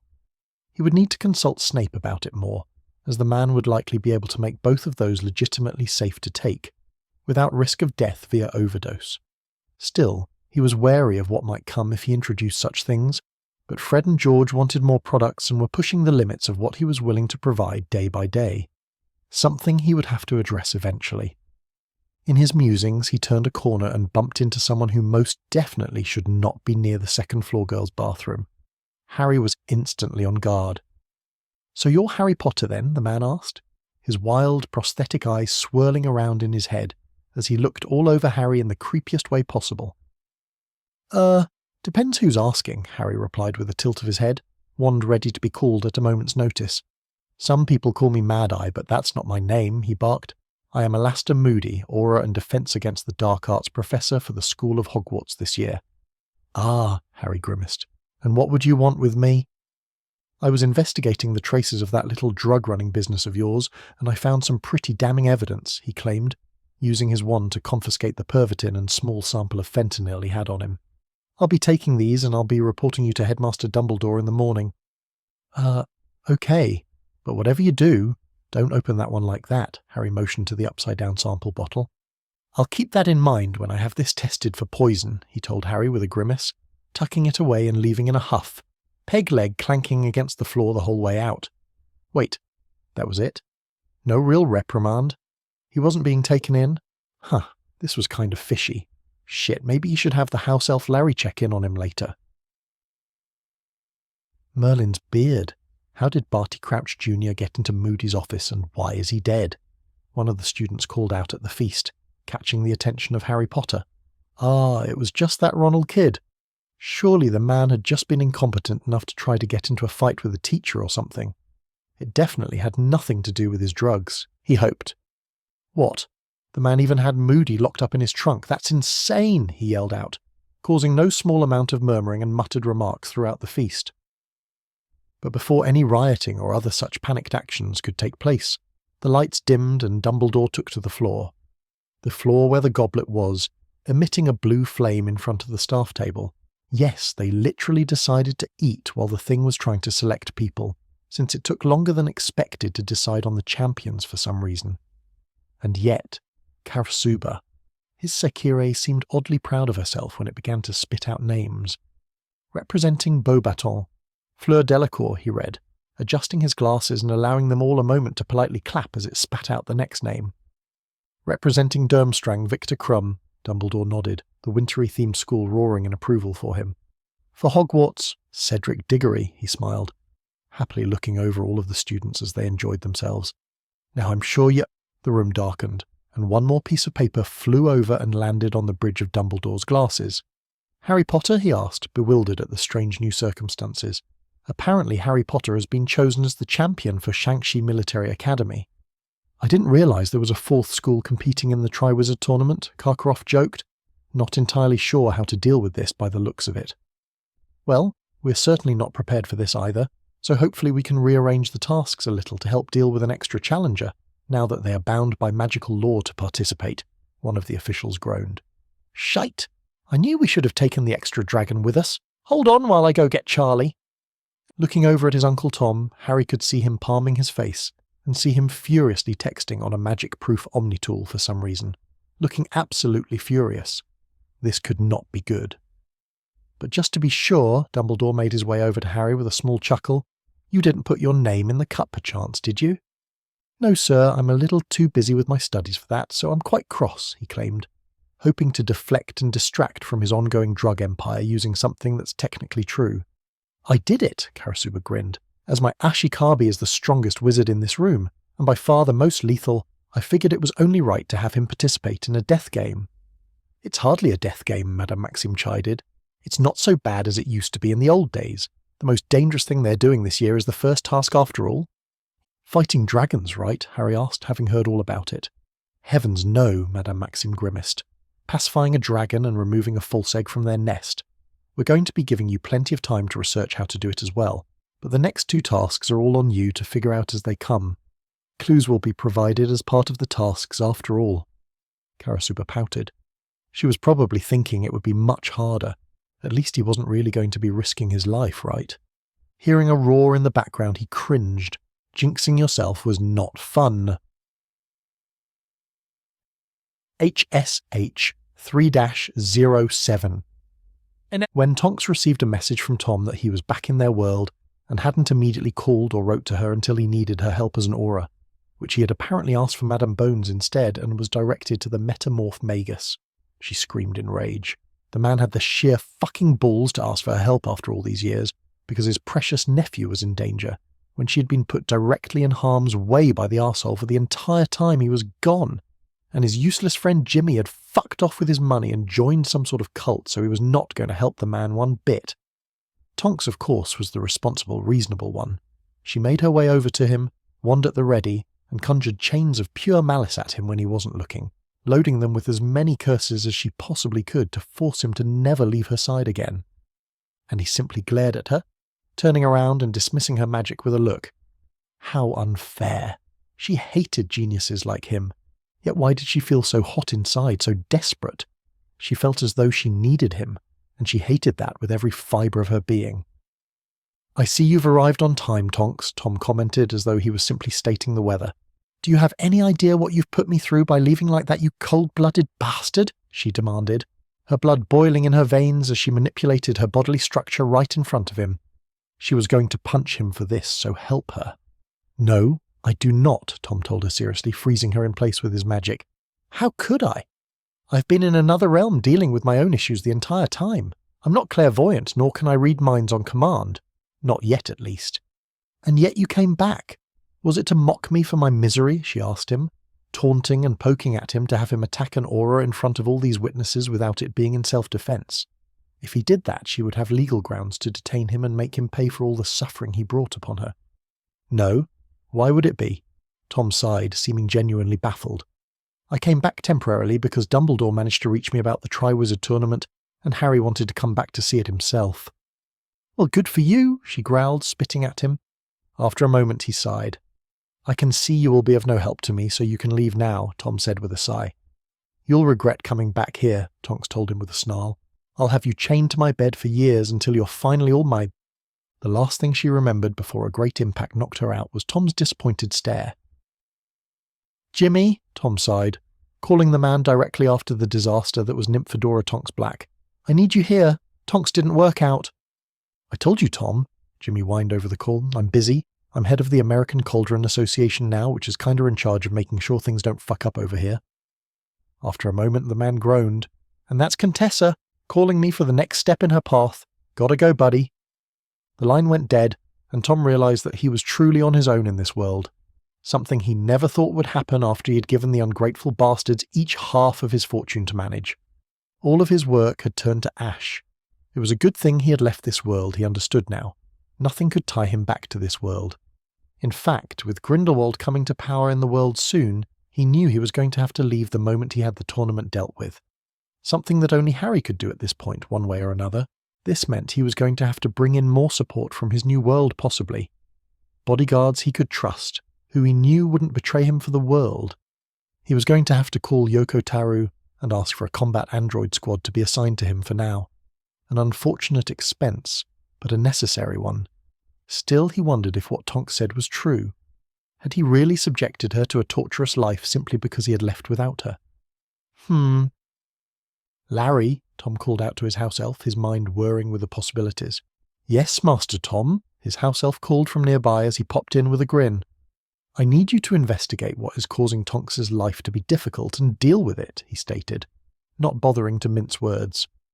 "Methods and limitations?" his house elf asked, knowing full well he was being asked to murder someone but making sure to clarify nonetheless. Tom grimaced but ultimately made his decision, any means necessary. "I will be on it at once," the house elf bowed, disappearing into the night to find his first target. Tom liked that about the house elves he'd purchased. They were fanatically loyal and would do anything he asked them to, no matter how immoral or strange they were. Something he rarely made use of beyond the basics, for the sake of keeping their relationship from straining. They knew if he asked something like this, it was because it was absolutely necessary. He didn't assign a hit on someone for no reason. Always it was for reasons such as keeping those he considered friends or family safe. They knew this, and were quite happy to help as a result. Tom was glad for it. It made things so much easier. With that, he relaxed into the plush leather chair he was seated on, and allowed himself to close his eyes. It was going to be a long few months, and he was going to need every bit of rest he could get to keep himself from burning out.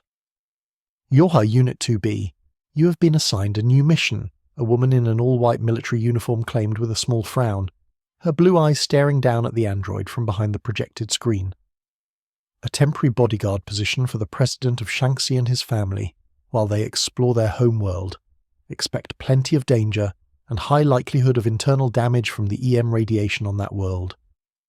"Understood," the white-haired battler unit nodded, adjusting her combat visor to allow her a better look at the mission details. "Will I be receiving any backup?" she asked with a tilt of her head. "We will be sending Scanner Unit 9S with you to assist in reconnaissance and intel gathering, but he is not to be made known to the client unless absolutely necessary," Commander White stated, her tone filled with nothing but authority. "And if the client finds out on his own?" she asked with a carefully neutral expression. "Then Unit 9S is to be sent back if the client requests it, and we'll try again with another unit, more suited to stealth operations," Commander White informed with a stern expression. "Understood," 2B stated. "I will prepare immediately." "See to it that you do," Commander White grimaced. "Time is of the essence, and our creator wants to learn more about this client and his homeworld." "Of course," 2B nodded. "Glory to mankind." They saluted each other before going about their respective duties.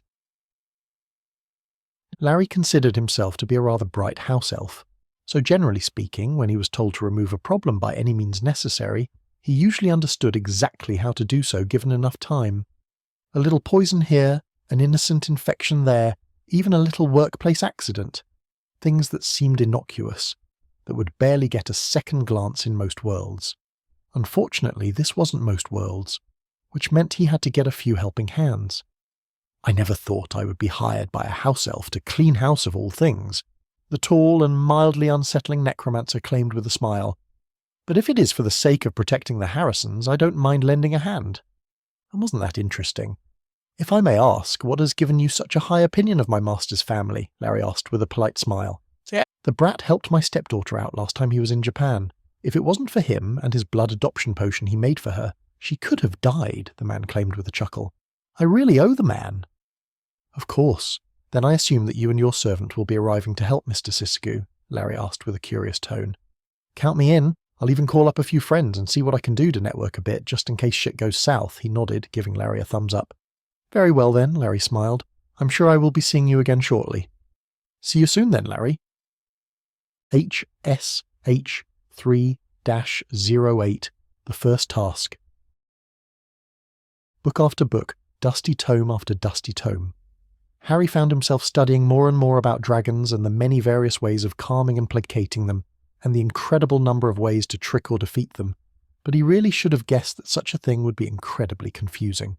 For one, the girl, Hermione Granger, was quick to show up every time he was in the library at Hogwarts, and add more books for him to go over. He was half tempted to ask her to sit in his lap and read them to him, so he could at least have a pretty young woman to sit with while he read, but he was fairly certain Karasuba would kill her if he did. A shame, because she was quite adorable, and rather good at finding the right books for him to read. But he would have to settle for asking her to be his secretary in the other world soon. Brilliant woman, though. For the second thing, he was fairly sure Karasuba was not meant to be hiding under the table while he worked. What she was doing under there was really a mystery to him, but she seemed to like staring at anyone who came in from under there, rubbing against his legs as though she was some sort of cat. It would make an incredible amount of sense, though, especially with how sadistic she was. She claimed that he had close ties with death, and after Dumbledore gave him the invisibility cloak she liked to wear with him at night on their walks, he somewhat understood what she meant, mostly because he had indeed read up about the Peverell family. So with that, Harry had set out a bounty on whomever could find the resurrection stone for him, within the properties of Slytherin and Gaunt, where it was supposedly passed down to. Something he didn't really expect would turn up any results, but that might just grant him other items from their collections that might be useful. He didn't want to send the house elves, however, simply because it might be cursed or some other strange thing. His mind wandered until Hermione came back with a mug of coffee for him with a smile. "I heard you liked my help so far," she claimed with a smug grin. "I'm glad it's helping, and you're actually pretty fun to talk to yourself," she tucked a strand of hair behind her ear, licking her lips lightly with a smile. Harry knew full well that Hermione was trying to seduce him, but his magic informed him that once again she hadn't put a single drop of any kind of potion into his beverage, nor did he try to manipulate him in any way. She was just that into him. The woman had even managed to mostly tame her frizzy locks of hair just to impress him. What was it that his Uncle Tom said about this stuff? Right. Don't let a hard worker or a genius slip through your fingers if you can nab their loyalty early. Thank you. he smiled, taking a sip of his beverage with a smile. He never was one for coffee, unlike his uncle, but he could appreciate the effort that went into making it drinkable in this case. He much preferred tea or soda to this, but at least Hermione was rather good at finding him interesting things to put into the drink, from various spices or herbs that were only there to enhance the flavours. He would know. He had his house elf Jessie spy on her to see what she was doing after she put mint leaf and coconut milk in it once. It's no problem really, she shuffled on the spot a little. Oh, she definitely wanted something, but what was it? Is there anything you'd like to talk about? Tom asked. Perhaps something you need? I was actually planning to ask if you'd like to help me access the restricted section, to get you a book I think will be most helpful for you, as well as a book I want to read for myself, Hermione blushed.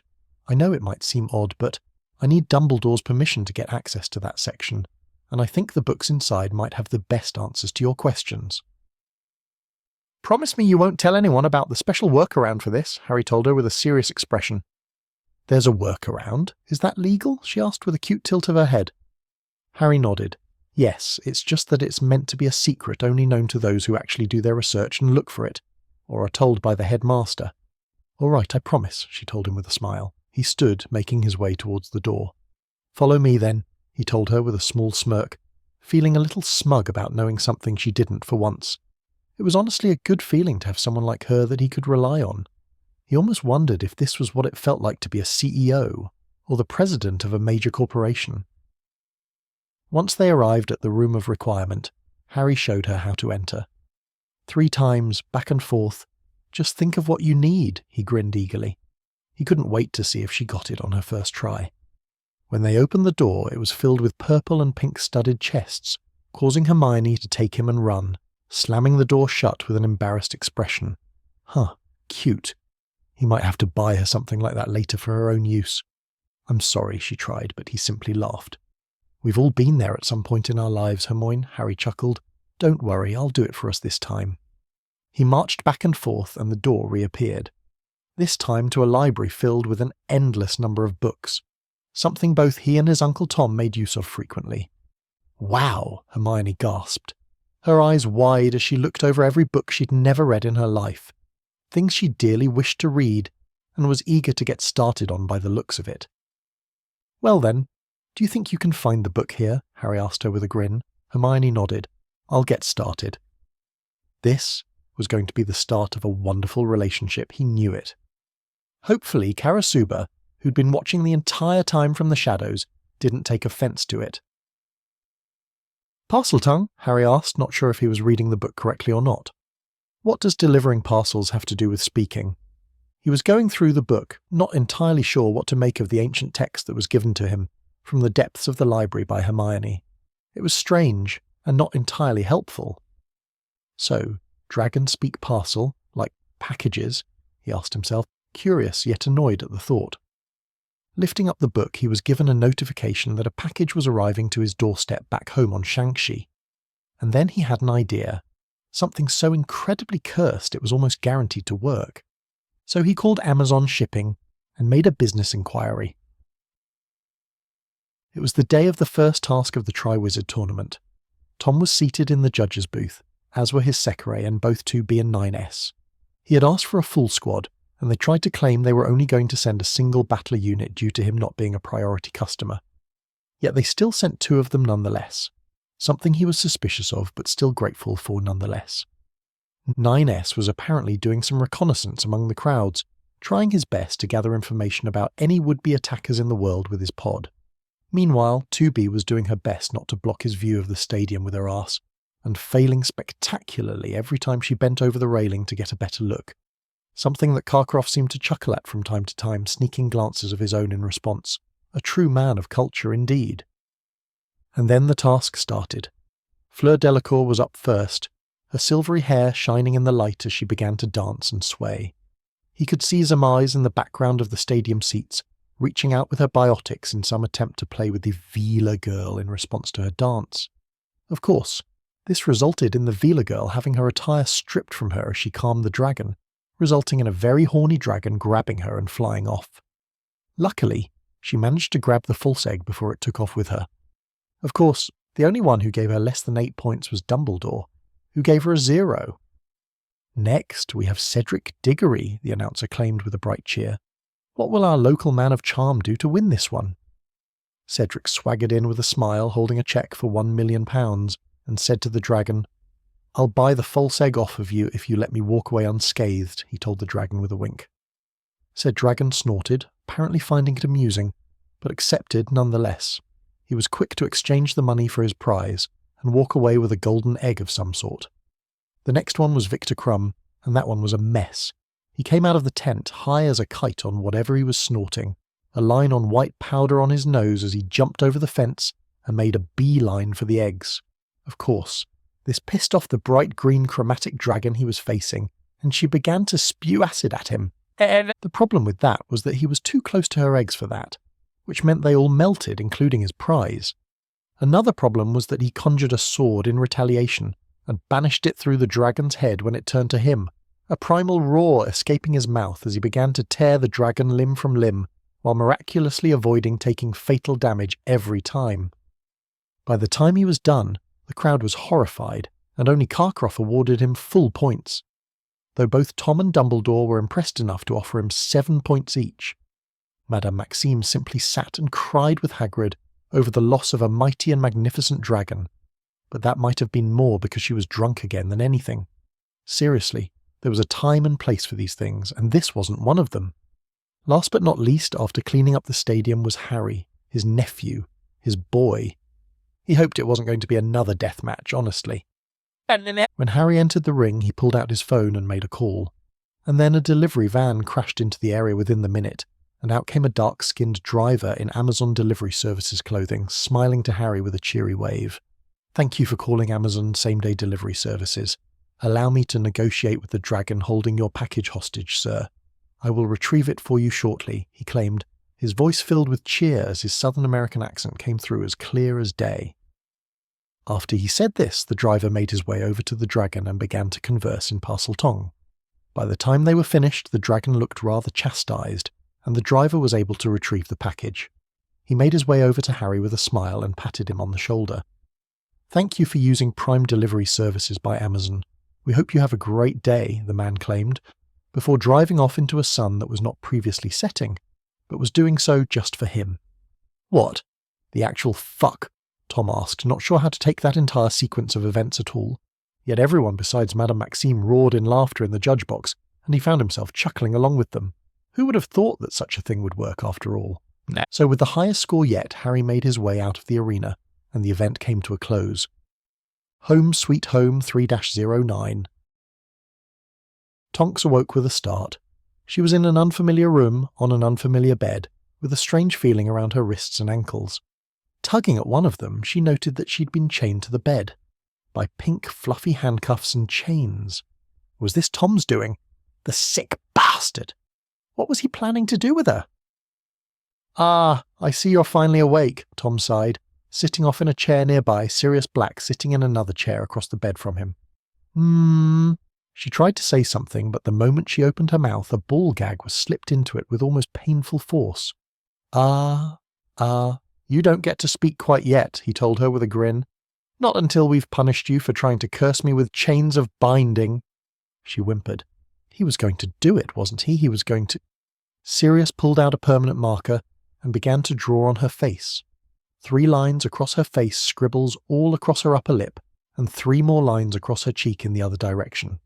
What were they drawing? What obscene? "So, Tom, X or O?" Sirius asked with a goofy grin. "I'll take X," Tom giggled. He actually giggled. What were they doing?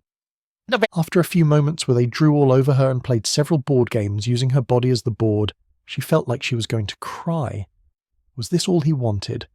Was she just a toy to him? Then they stood up and removed the ball gag.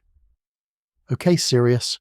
Now's time to get serious," Tom claimed, pulling out a banana from his pocket and peeling it slowly in front of her.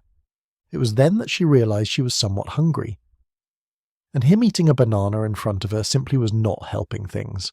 Hey, should we do the tickling charm next, or bring out the glitter?" Sirius asked, his face telling her that she was not going to get free anytime soon.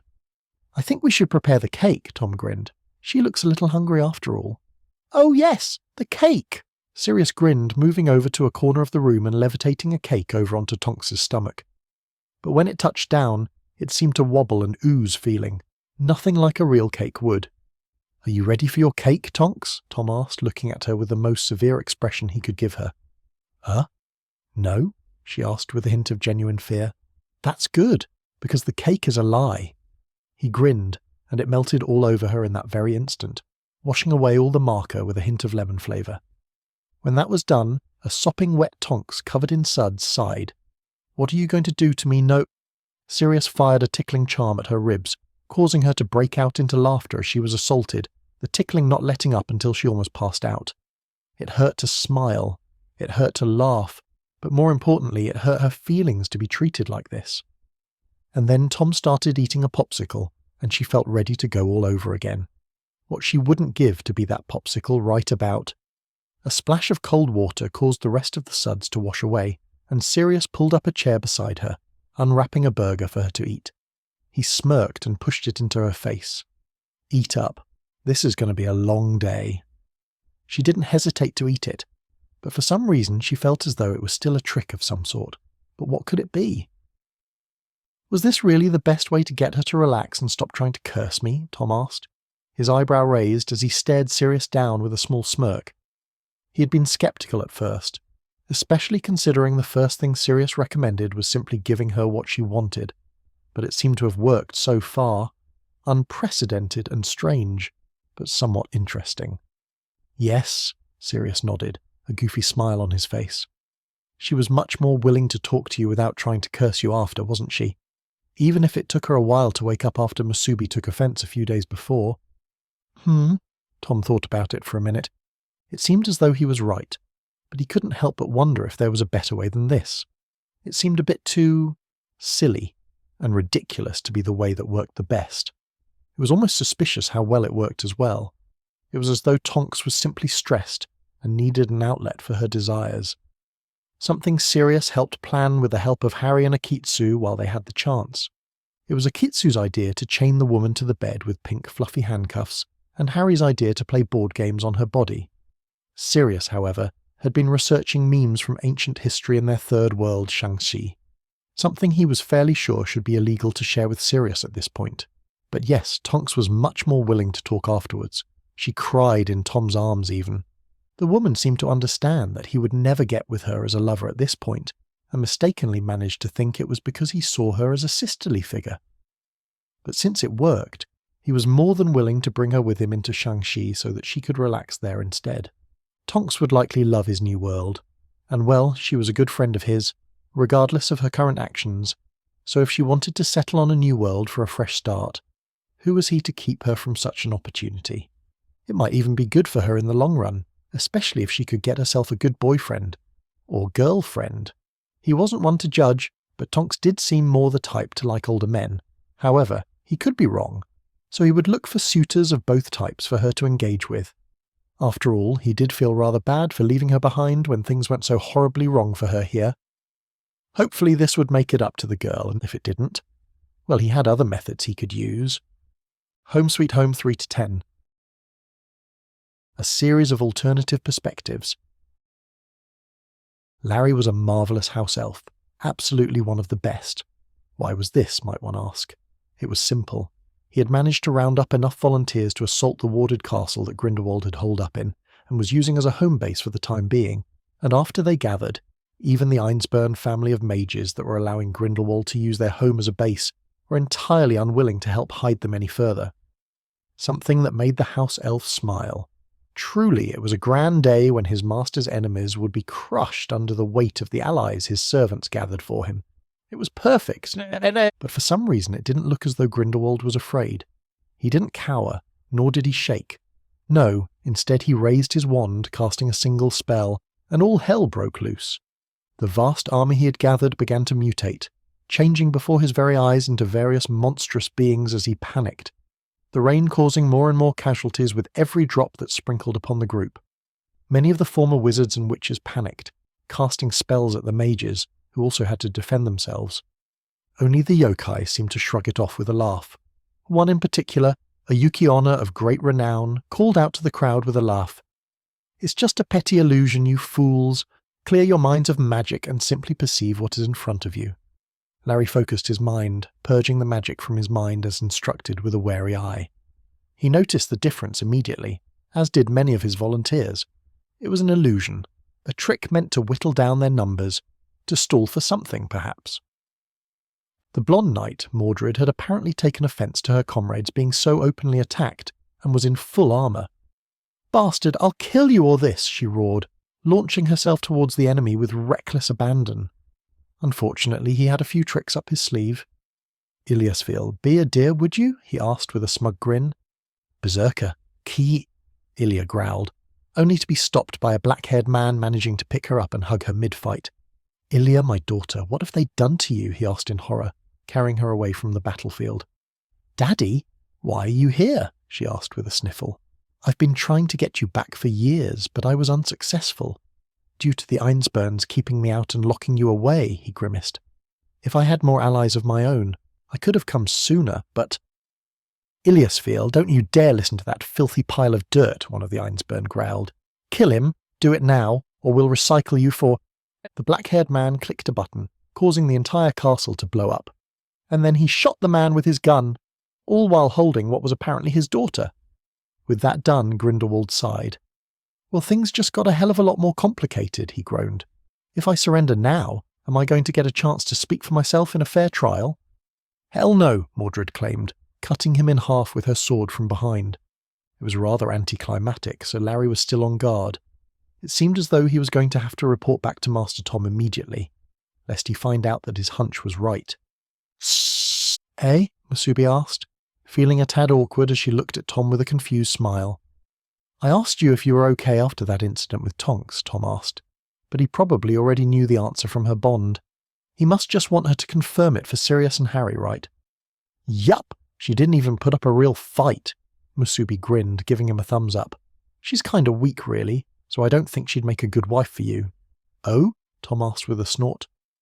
"You don't have to worry about that," he claimed, "because while I'll be taking her back to Shanxi with us, she isn't exactly someone I trust enough to take as a wife anyways." Rossweiser rolled her eyes from the side, waving around a tablet while she typed something on it furiously. Rossweiser was a good example of a perfect wife for Tom. Strong and loves money. Masubi was jealous of her smarts, but she mostly kept it to herself, because while the fist-type Sakire wasn't smart, she was hella strong, especially now that her and Yume had fully become one. "Okay," Masubi grinned, making her way over and kissing her Ashikabi on the cheek. "But I want to do something fun later too." Tom grinned. "Of course we will, Masubi," he chuckled, ruffling her hair. "I'll make sure to share some time with you tonight, even if you want." "Really?" she asked in absolute joy. Tom nodded, running a hand through his silvery beard with a smile. "Yes, of course." "Yay!" she exclaimed, bouncing in a way she knew excited him greatly as she clung to him. She was happy. This was the best kind of reward. It was everything she'd ever asked for. Though she hadn't gotten to the point of actually choosing what they were going to do, it didn't matter. Spending time with her Ashikabi was the best in every way it was possible.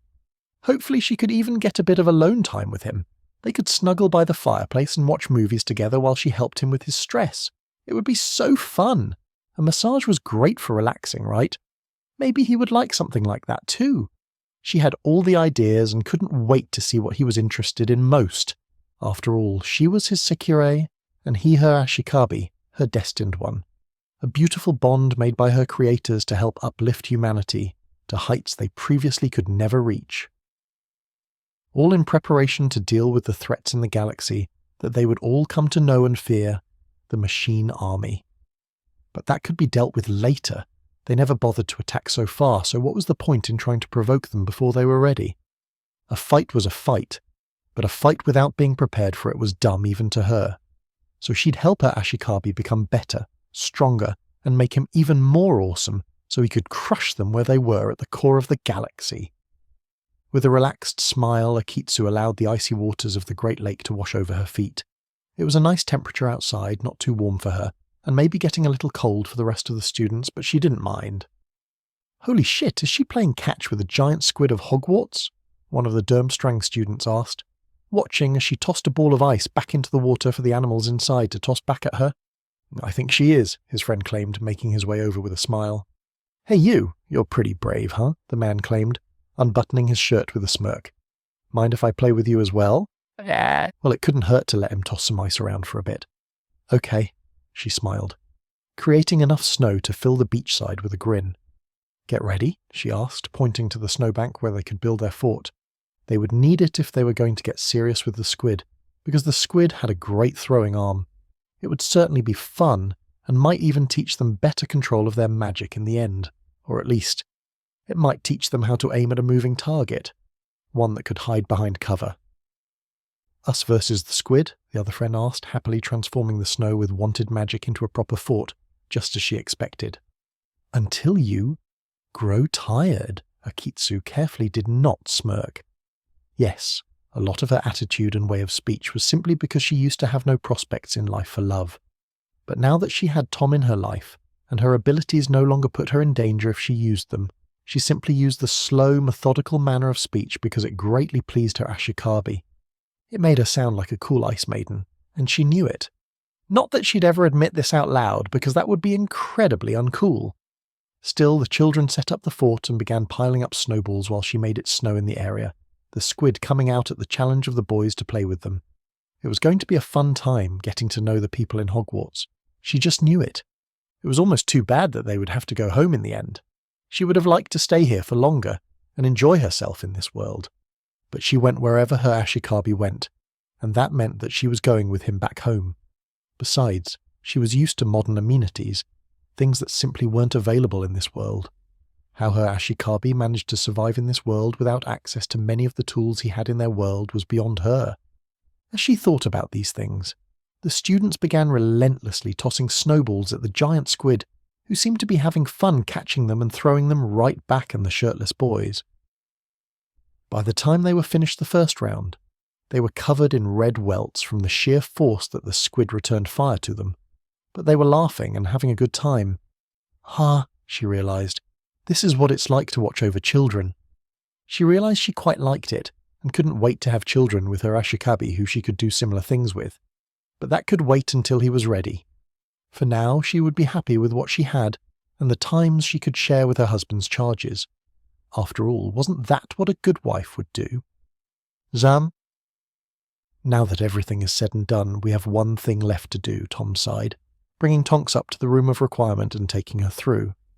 "We have to take you through the immigration process in my new realm and get you settled in." Tonks beamed. "Is this going to be all right, Tom? Can I really come with you this time?" "Yes," the silver-haired man nodded, adjusting his business with a smile. "I doubt it will be much of an issue. We will just have to bring you to meet with my secretaries and see where it goes from there." "Can I invite my own secretary?" Harry asked with a small smirk. "I found someone who's quite capable, and I'd hate to lose her when we cut ties with this world for good." "I'd have to see her for myself, but I don't see a problem with it at the moment," Tom nodded. "Perhaps you can bring her to me when we get back, and we can see how things go." "Did you find yourself a girlfriend, Harry?" Tonks asked with a grin, poking the kid on the nose. "I bet it's one of those girls you have hanging off of you since the time with the dragon, right?" "I wouldn't call her my girlfriend," Harry grinned. "But she does seem to like me quite a bit more than she likes her so-called friends for years." "Interesting," Tom grinned, guiding them through the warehouse on the other side of the door back out of the room of requirement with a grin. Once they had exited the warehouse, Tonks's eyes widened. She had never seen such things before, probably, especially not the large flying ships in the sky that were being taken to the impound. He had several messages from the twins coming through at once. He wondered, "Oh, it looks like we might have to deal with some foolish aliens before we can get you your citizenship," Tom groaned softly, his eyes hardening as he looked over the reports. "I hate to make you wait, but follow Harry and Sirius to my home, and maybe just relax for a little while. Maybe you'll even find something interesting to talk about with my parents while you're there." "Oh," she nodded, "I can do that." Of course, he was going to have to see what was going on so far. Something told him he wouldn't like the results one bit. Horace H. 3-11. What is going on in World 3? Councillor Tevis was filled with the feeling that they were on the brink of a galaxy-spanning war, one from which they would never recover. First, the Turian councillor came into the council room and demanded the right to appropriate technology from the humans, to steal from them by force, stating that they had an unfair advantage in all aspects. This was compounded by the human delegate legitimately telling him that he should simply get good or some such, and stop complaining about the unfairness when they weren't willing to put in the effort to research it themselves. And with that, the Krogan delegate outright stated that they would be open to humanity joining their growing galactic empire with honours, as they had studied humanity for quite some time apparently, and approved of them wholeheartedly. No doubt this was highly terrifying for anyone to hear, not just herself, especially when the human delegate responded with the offer of a cultural exchange to start, and see where it went from there. Another problem was the Elcor and the Volus begging for release from their slave master Turians, as they put it, doing their best to be clandestine and discreet about how they wished to be free from Super Palavan control. If they had to be so secretive about it, just what were the Turians doing to their own protected people, their own citizens? Even some sections of the Turian people were trying to break free and create something entirely separate from the main group, a federation of allied groups, rather than a super-managed democracy as the Turians like to call it. It was quite worrying to say the least, and that was without the last aspect of this very meeting, the one that might change everything. The Solarian people call for sanctions on the Turians and a full trade embargo, the Solarian councillor claimed, sweating nervously but still standing proud. For the war crimes they've unleashed upon both the Krogan Empire and the Batarian Union of Soviet Socialist Nations. Don't you dare blame our glorious democracy for a weapon your kind created, the Turian councillor claimed with a roar. You knew full well what you were creating, yet you handed it to us for our use despite this. Yes, well, the criminal organisations that created those bioweapons have long since been dissolved and hunted down to the last, the Solarian councillor grimaced. Of course, you're free to confirm that as a third party, Councillor Tivos, the Solarian councillor added after a moment of pause. We've done our part to repair relations with those we've wronged, and we will do our best to strive for the future of our people, he frowned, even if that means going to war with the Turians, so that future generations may prosper. The Turian people will not suffer those who deny the righteousness of managed democracy, the Turian councillor raged. If you will not step aside for us, then you will be our enemy. Tivos groaned. This was going to be the last time she dealt with them, and she was going to relish in finally having the right to kick them from the council until they could get a better grip on the reality of their situation. Then, all in favour of voting the Turians off the Citadel Council, the Asari matriarch asked with a slightly aggrieved sigh. The vote was unanimous. Both other council members, as well as the various delegates, all voted in favour. Tivos smiled. Motion approved. Please don't let the door hit you in the rear on the way out, Councillor Secutia. You will pay for this, enemies of democracy, mark my words, the Turian councillor claimed with a growl, already making a call as she left the room. Well, ain't that just swell, the human delegate claimed with a grin. Maybe I ought to take up a council seat myself to help keep morons like that out. I do think I like you, the Krogan delegate chuckled. Why don't you join us instead? Might be a bit more fun than this place. Why not both? Tivos found herself saying, almost by accident. I mean, I don't see why one can't hold a position with both of our governments at once, especially if we're to deal with the new threat that has just appeared. You know what? Sounds good to me, the man claimed. I'll have to check back with my boss to see if that's all right, but I don't think it will be a problem. Haha. All right, the Krogan grinned. I'll even lend you a ship so you can get back and forth faster, because no offence, but your ship's as slow as a Turian's brain, and we will definitely want to see you on Tuchanka Station often. All right then, I won't say no to that, the man claimed. Then I assume Aiden Bettables is to be our new council member. The Solarian grinned. If that's the case, then welcome aboard. We have human-friendly drinks in the cabinet in the back room already stocked. All right, thanks, the new councillor grinned. Let me just make a few calls so I don't get chewed out though, yeah? Of course, the Solarian councillor smiled. And then he pulled out an old smartphone and called someone on it. Yeah, Aiko, I may have done a thing.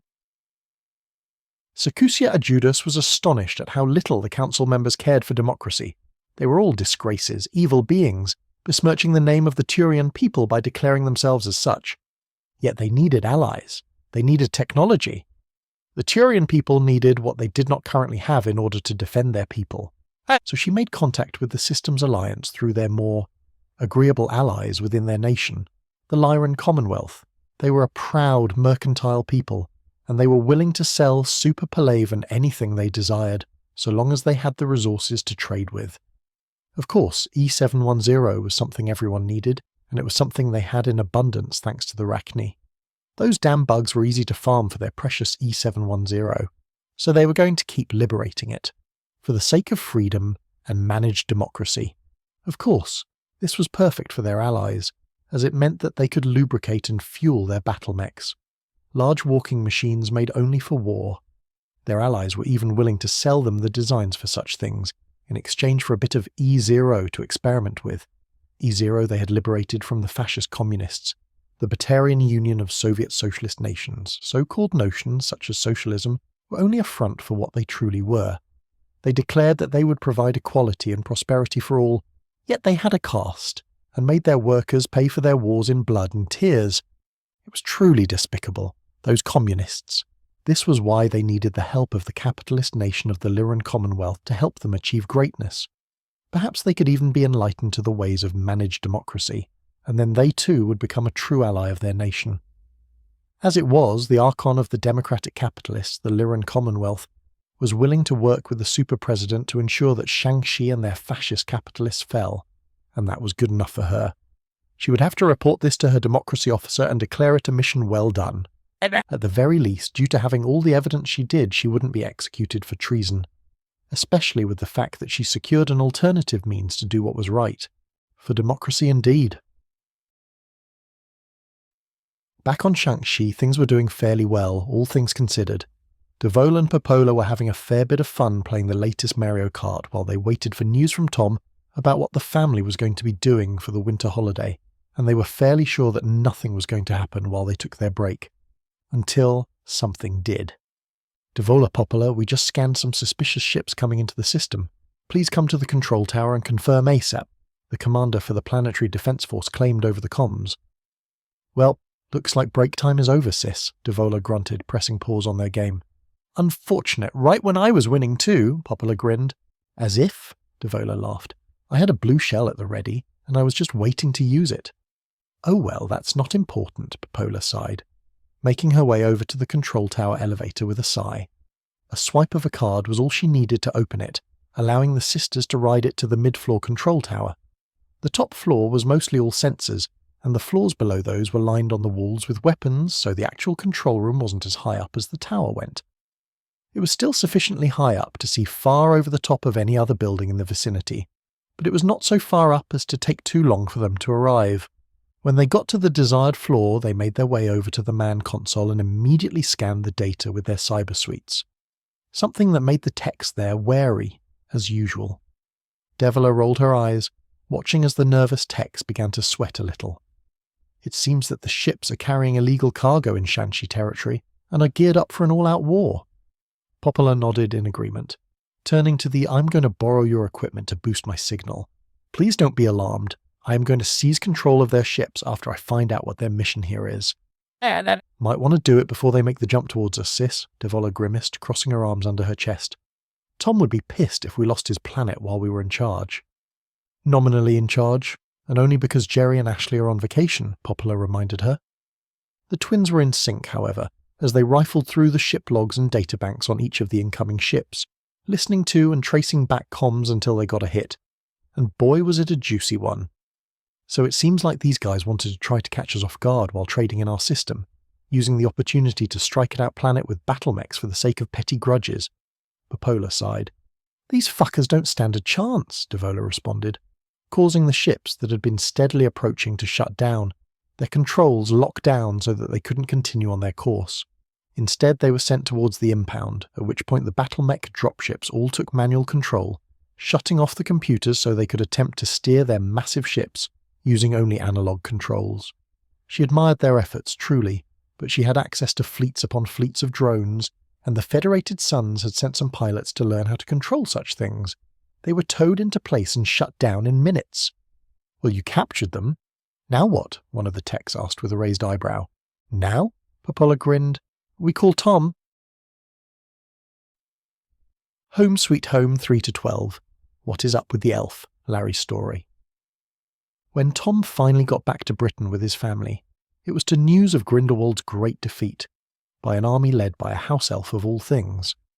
Larry was on the front page, being heralded as the greatest hero of his kind ever to be born, and he was stated to be praising his master, claiming it was all part of a plan to punish those who had harmed the head of the Black family.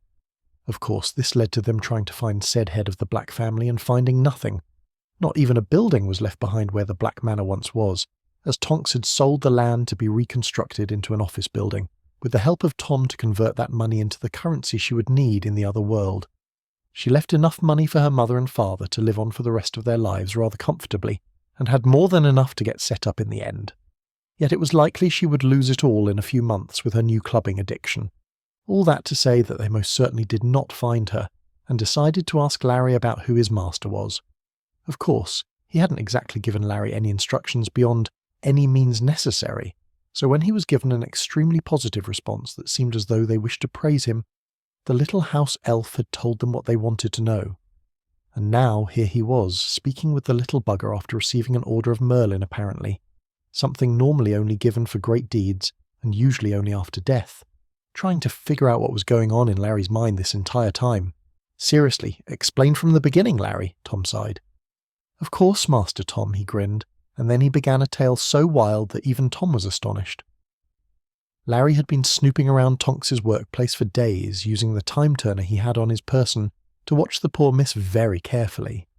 It seemed that several of the so-called noble houses were banding together for some reason to attempt to steal the knowledge and power she held within the Black family home. They seemed to think that Sirius Black had actually left any of the knowledge and power behind when he left, and that Tonks would be an easy prey to force her to give it up. That she would give them access to her home, willingly or not, to use as a base for their illegal research. Master Tom did say any means necessary, Larry mused to himself. After a moment of deliberation and thought about how he was going to get it done, he made his way to Japan. World-spanning hops were rather simple if you knew what you were doing, and had the power to do so, and Larry had both knowledge and power in spades.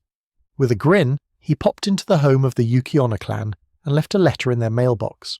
Then he did the same at the home of a retired Magus teacher, who had gone full necromancer mercenary. On and on he went, popping into the homes of various allies Tom had gathered in his time as a youth, and soon enough, Larry got a response. Mr. Sisagoo would meet him at a designated location within the day if he was in the area and available still. Of course, Larry was ecstatic. He didn't truly expect a response so soon. It just went to show how much of a prodigy his master was in the art of making a deal, even in his younger years. For this man to be so willing to repay his debts, Larry was feeling rather positive about it all. All he needed was to convince the man to help him conduct some investigations. So then how did you investigate the nobles? Tom asked Larry, fearing for the worst in the end. The house elf nodded. Well, Master Tom, it went something like this. With a smug smile, the house elf teleported Kairi and a few spirits from Japan into a building where the nobles were supposed to be meeting up for the night. A secretive place, filled with people of privilege, all for the sake of bullying Master Tom's friends for the things she rightfully owned. Of course, Larry made sure they were both invisible and silent, something house elf magic was quite good at. After all, the best servants were unseen and unheard. When the nobles began to talk, Kairi gritted his teeth at the sheer audacity of their words, something Larry took note of for later. "Ha, that bitch will fall soon enough, Malfoy," one of the Lestrangers claimed, her eyes wide with manic energy. "And then I can show you what a real black will do for the Dark Lord Grindelwald." Oh? This was interesting. He wondered what they were going to say next. "I will leave the details of the girl's unfortunate demise to you, dearest sister," another woman claimed with a hint of a smirk. "So long as my boy gets the family fortune back from that filth, then I don't care what you do with the mansion and the knowledge stored within." "He-ha!" the darker-haired sister grinned. "It's just like you to only care about money, dearest sister.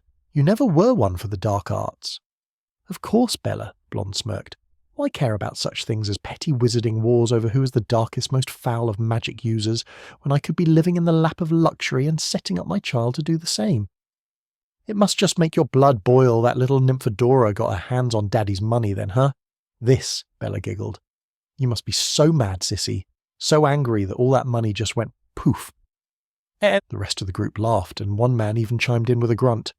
"Well, if your grudge helps us get that bitch Tonks out of the way, then I don't care what your reasoning is. We'll welcome you all the same." This was annoying. Who was the Dark Lord Grindelwald that they spoke of? He would need to... "I think I've heard enough," Kyrie grunted, loading his shotgun and firing it at the nearest noble. "Oh! We have an intruder," one of them screamed, as though that would help him in any way. Of course, he was swiftly silenced when his dinner knife mysteriously appeared in his throat. "Mysteriously, huh?" Tom asked with a raised eyebrow. "Indeed, Master Tom," the house elf claimed. "It was very mysterious." "Carry on then, Larry," Tom nodded, waving it off with a sigh. From there, the battle continued out into the street, Kyrie managing to capture or kill everyone involved, and interrogating them for details on where the man known as Grindelwald was located. At that point, it was a cinch to get more people involved. Larry simply waltzed into the manor of one Kiritsugu Emiya, with Kyrie in tow, and asked for his help in assaulting the Einsburn castle. After having gathered a significant army of wizards, witches, yokai and goblins who all wanted a piece of the pie. Needless to say, he simply said, "Give me an hour to pack." And then they were on their way to defeat the Dark Lord Grindelwald. Though I did feel that Fox Goddess's presence near him after he died, so I have the feeling that this might not be the last we see of him, Larry told Tom with a grim smile. "Oh great," Tom groaned into his fist. "This is going to be a problem later, isn't it? Of that I have no doubts, Master Tom." Well, things had just gotten a lot more complicated, and now he had to deal with a massive galactic political restructuring, the Tri-Wizard tournament his nephew was going through, and being hailed as the greatest Lord of the Light since Dumbledore. Thankfully, he likely wouldn't need to come back to this world anytime soon. Otherwise, he might just have a fit. HSH 3-13, the Yule Fiasco. It was the day of the Yule Ball, and Harry was rather nervous. He had planned for his Sekirei Karasuba to stay in the shadows and guard him, because he didn't think she'd really be all that interested in a party like that, but it seemed she was going to use it as a way to stake her claim on him. Something he was not sure if he should be grateful for or terrified of, considering the sheer number of witches that had been trying to potion him into going with them. As it was, she was looking incredibly good in the thin black dress she had chosen for the ball. There was so little fabric that it seemed as though it was painted onto her lithe frame, her perky breasts accentuated by the metallic grey armour pieces that seemed to only be there for style. She wore thigh-high stockings decorated with the same strange armour that seemed to squeeze her legs just right to give the impression that her thighs were thicker than they already were. Something Uncle Tom called an absolute territory when asked about it directly.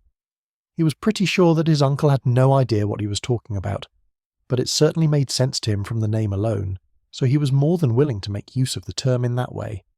For warmth, she wore a dark grey cloak of sorts. It seemed to shimmer and flutter with spiritual magic, kinda like the ring his minions had gotten him, or the invisibility cloak he had received from Dumbledore a while back. He was going to have to ask her about it later, but he was almost wary of the answer for some strange reason. That reminded him, Dumbledore did want to talk with him after the dinner was over. He wondered what the old man wanted to talk about, really. If it was something to do with the wand Karasuba kept telling him about, he was almost certain that he was going to have to fight him for control over it. Something Harry wasn't keen on doing at all. If anything Karasuba had told him was right, Tom had refused to fight Dumbledore whenever he was using the Elder Wand, so clearly it must have been incredibly powerful, right? If not, why else would he be so desperate to turn down a fight specifically with that wand? Still, it was clear that despite it being a chilly night, and despite both Harry and Sirius not having gone through Uncle Tom's special set of rituals themselves yet, that magic did indeed help with a lot more than one would expect. Simply circulating it through his body and thinking, "keep warm," was enough to make him heat up, which in turn had its own benefits, like Karasuba deciding that he made a good personal heater.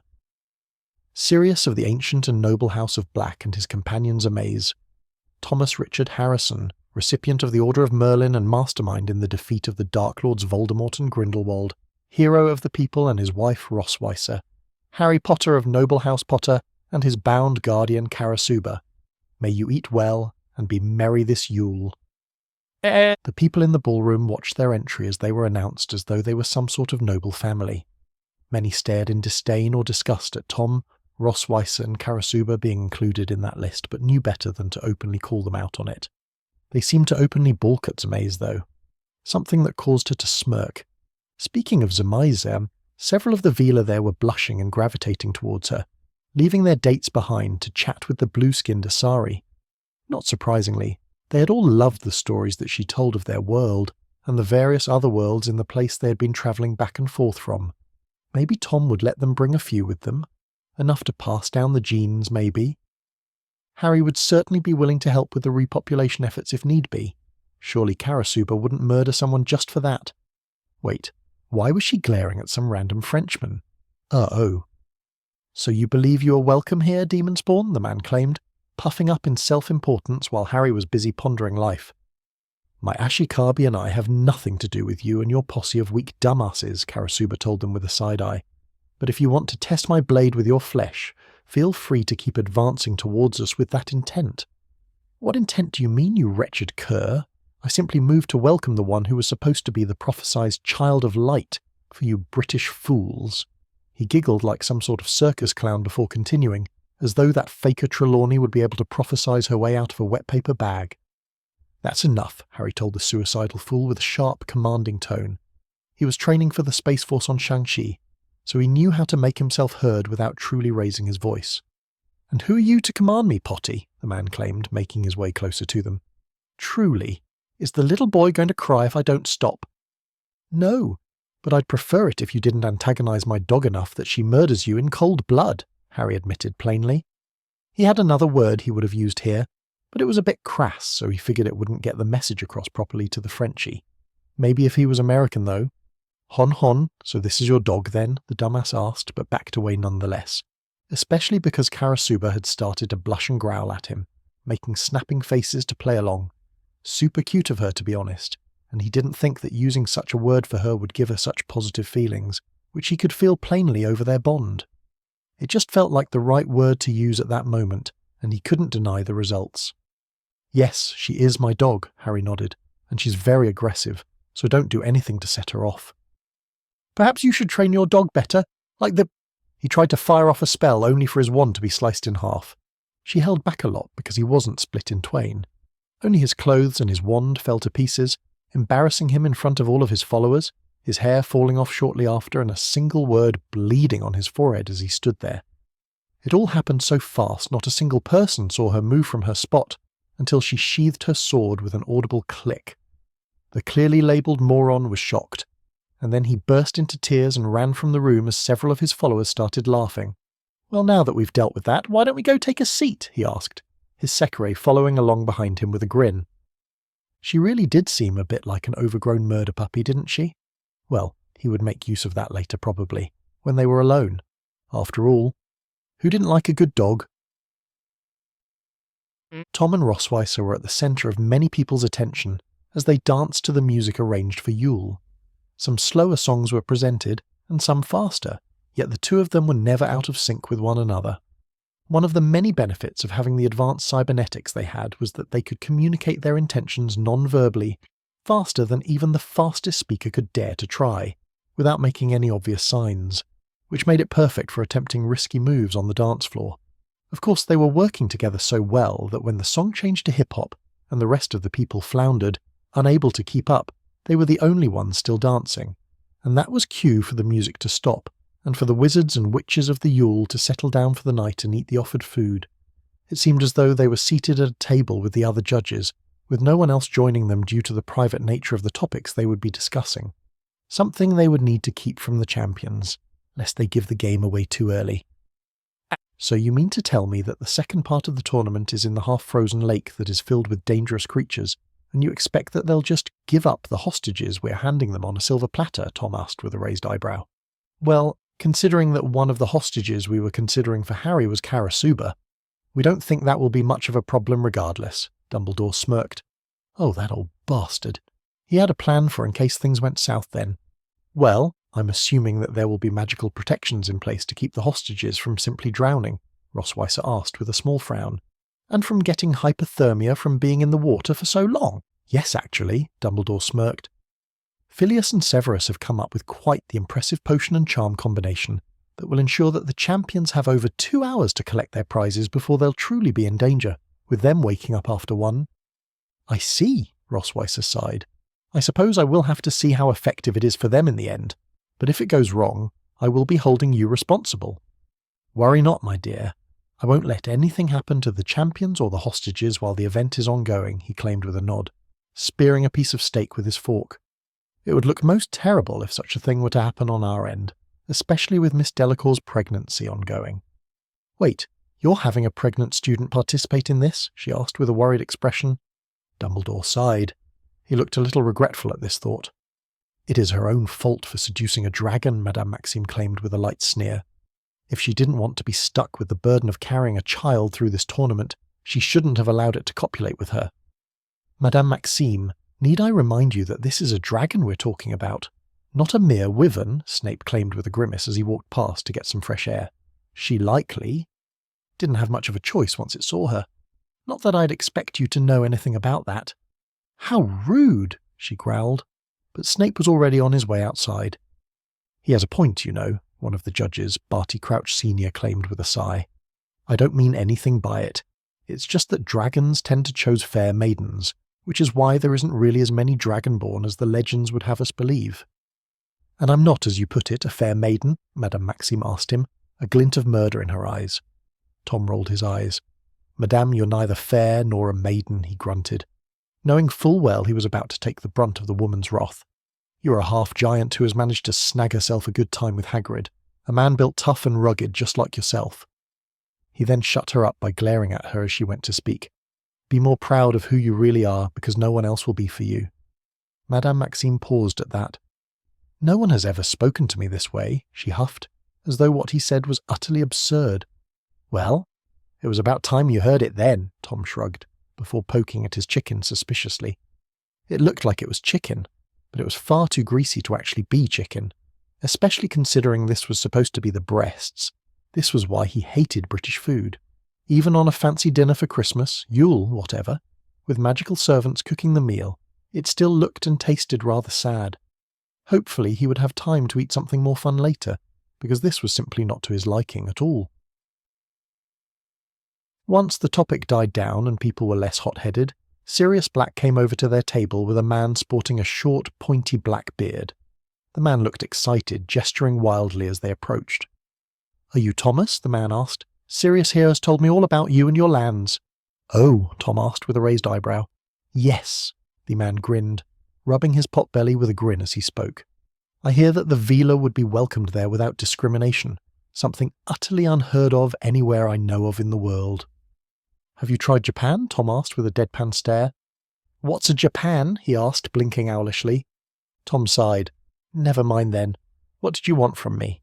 No. We would like to purchase some property in your lands for the purpose of allowing our people to build homes.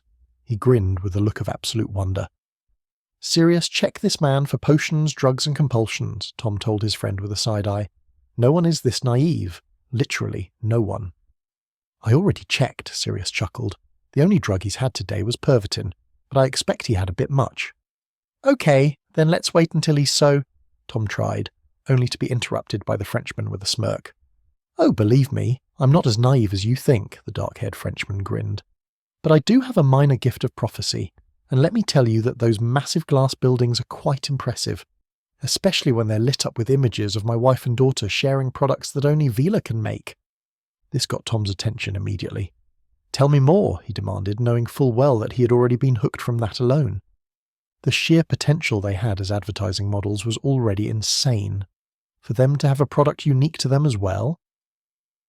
Tom couldn't let this slip through his fingertips. Well then, let me tell you all about it, the Frenchman claimed. And that was exactly what he did. It was time.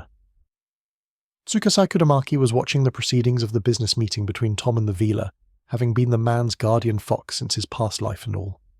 But now was the time to take a more active role in his life. She was his ancestor's advisor, and she had been passed down for generations, slowly building her wealth and power using the connections his family built. And when things went south and she was forced to run from a pissed-off Ninetails, she was able to latch onto the prodigy of a descendant that was already passing on, and purchase a whole new life for them to use. Still, she didn't have a body of her own to manifest herself anymore. She needed someone who was both alive and willing to allow her to take over, so that she could have a bit of fun with her benefactor, and what would you know? There was a whole host of fun supernatural beings that would be so easy to manipulate, she meant convince, to use to make herself known to the man. It would be so simple. Just pick the one with the biggest breasts and settle down inside. Tom wouldn't even care, even if he knew the difference. Now she simply had to find which one would be the best for this. This might take a while.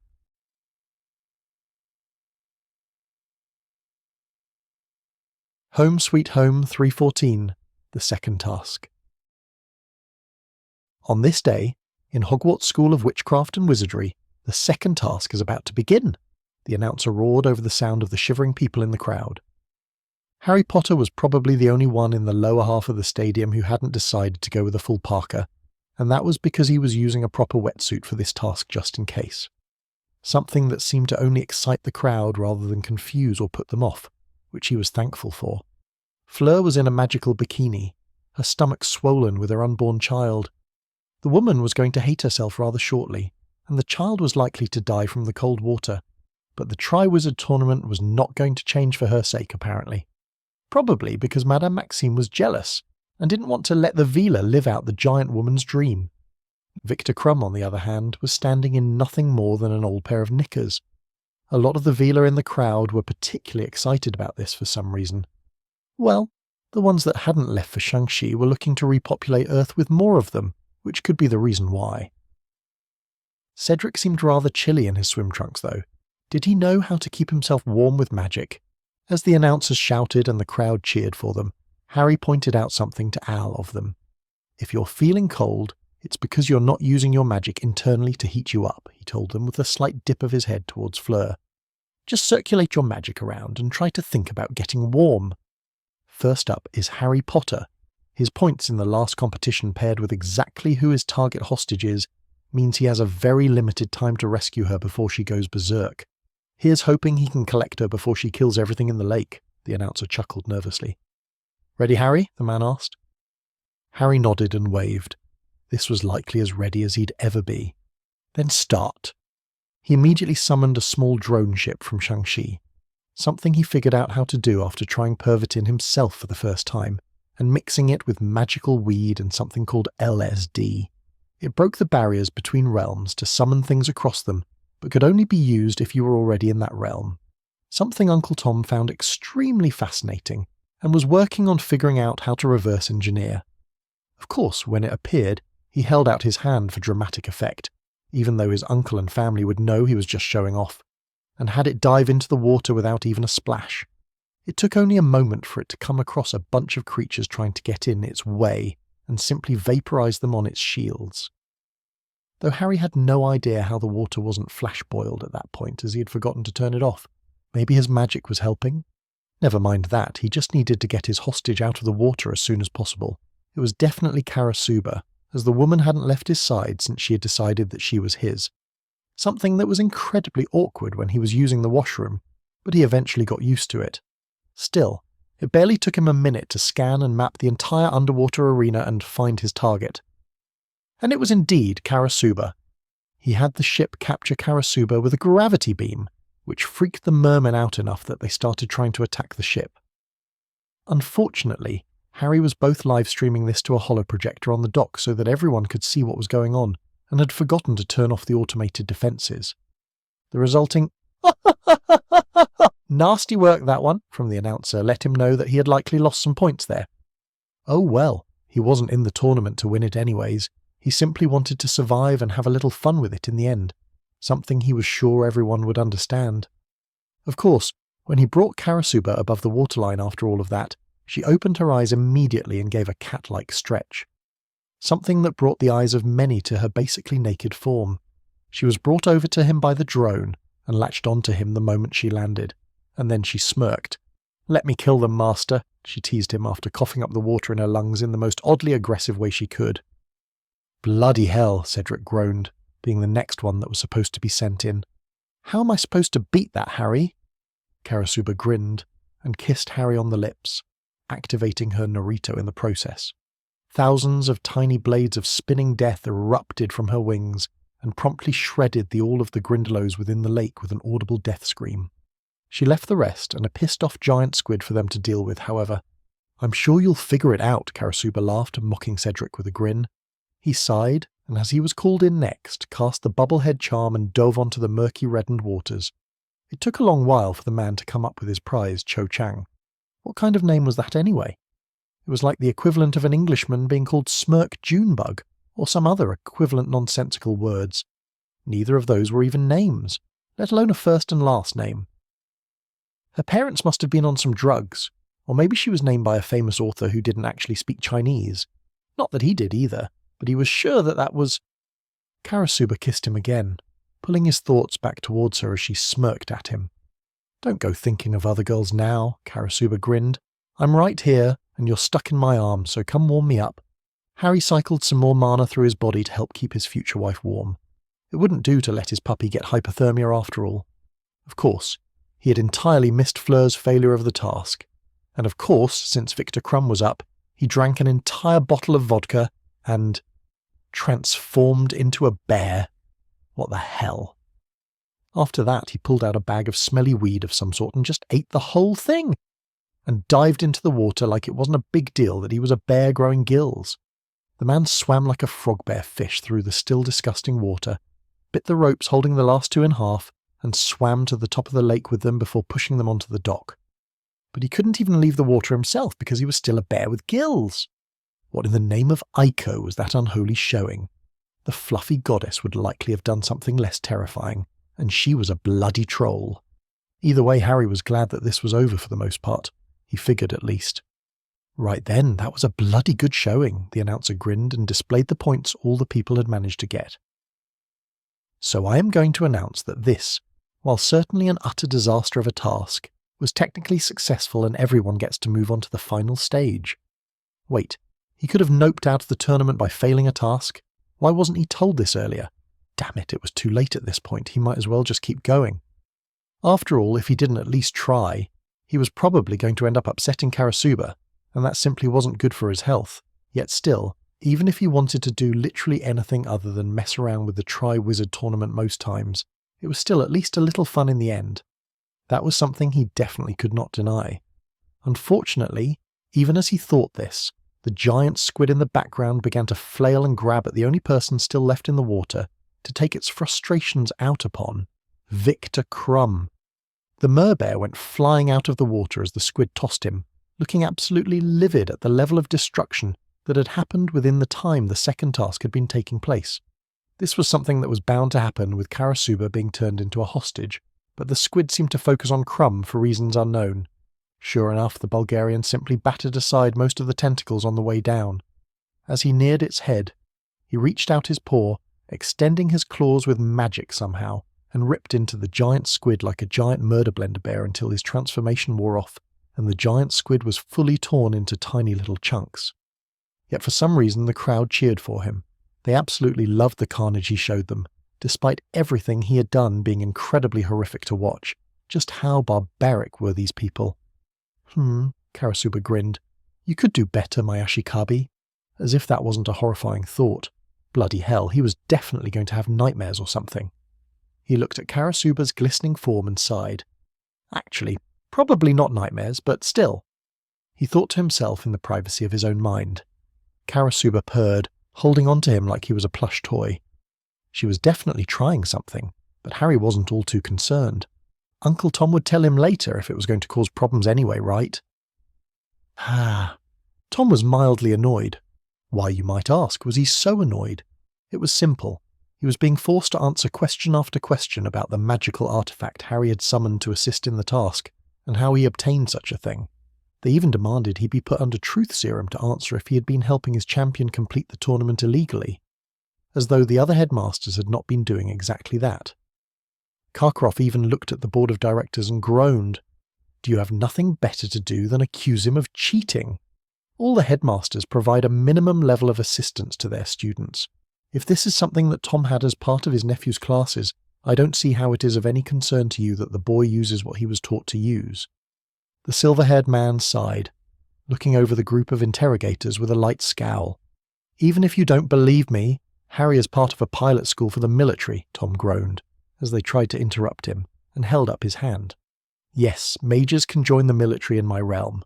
They are not kept separate, and people accept them as a daily fact of life. Is that a fact? Barty Crouch Sr. tried to press, leaning in with his wand already out and a small bottle of something up his sleeve. If this is truly the case, then surely you won't mind answering a few questions, will you? This did not bode well for Tom. He was willing to bet that whatever was in that bottle wasn't truly a truth potion, otherwise they wouldn't be pushing this so hard. In the end, he looked at them hard, palming his own wand with a snort.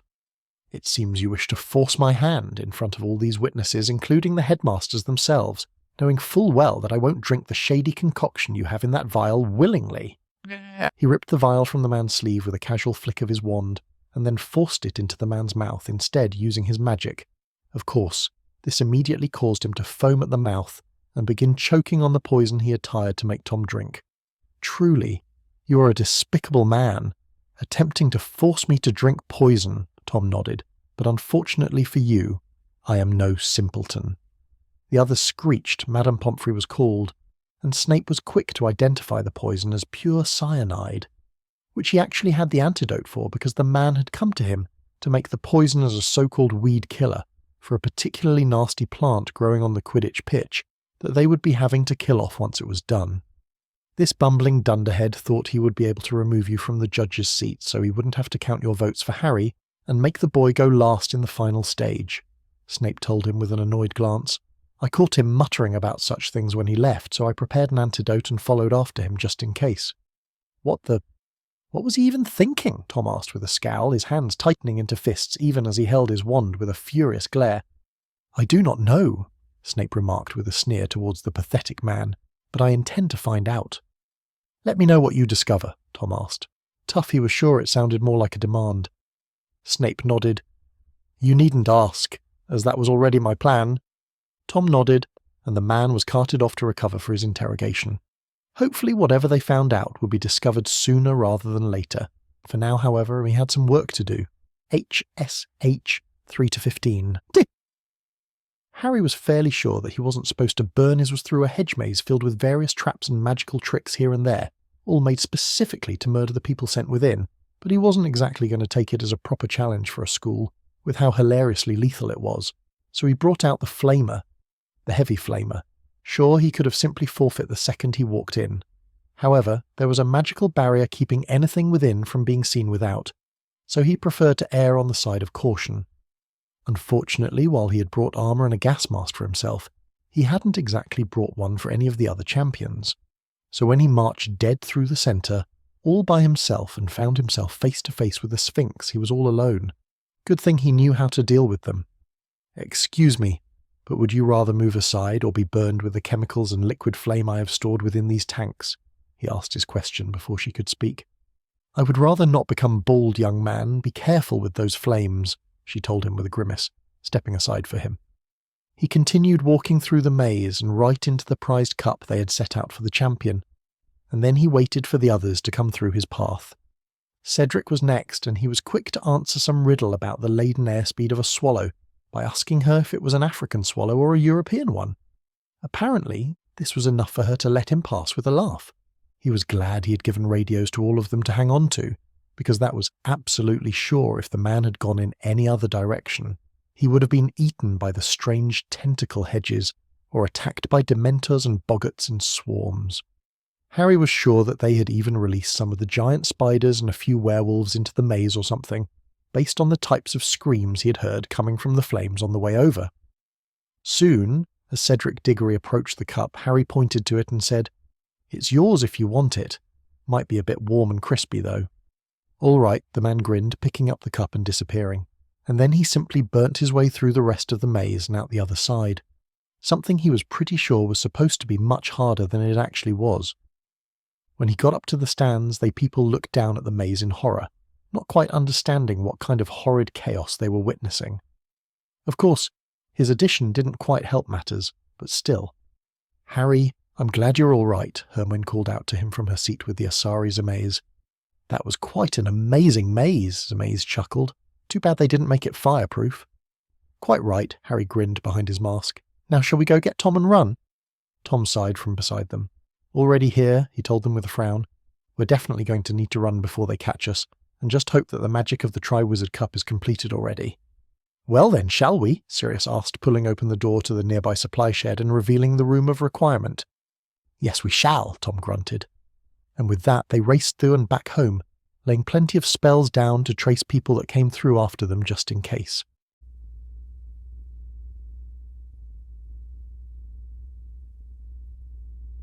Home Sweet Home 3-16. Rushing through the halls of Hogwarts with no explanation was likely something that would see him lynched in most timelines. Yet Tom knew this timeline was already fucked beyond all belief. Seriously, the things that had been happening in this world were far too dangerous to keep around his family. And he was beginning to realise that the so-called blessing to use the Room of Requirement on demand in any world was actually a curse.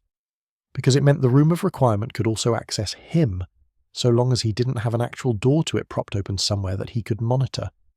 Which also applied to everyone who was with him at the start. If there was any one thing he wished to say to the people of this world, it was that he hated them all, and wanted them all to burn merrily in hell, where they belonged for putting his family in danger. But he was not nearly stupid enough to do such a thing. After all, he had grown to realise over his 2 lifetimes that a more diplomatic approach to telling someone to go kill themselves was a lot less likely to get a man shot himself. He had lost a good friend to a crazed gunman due to said friend mouthing off.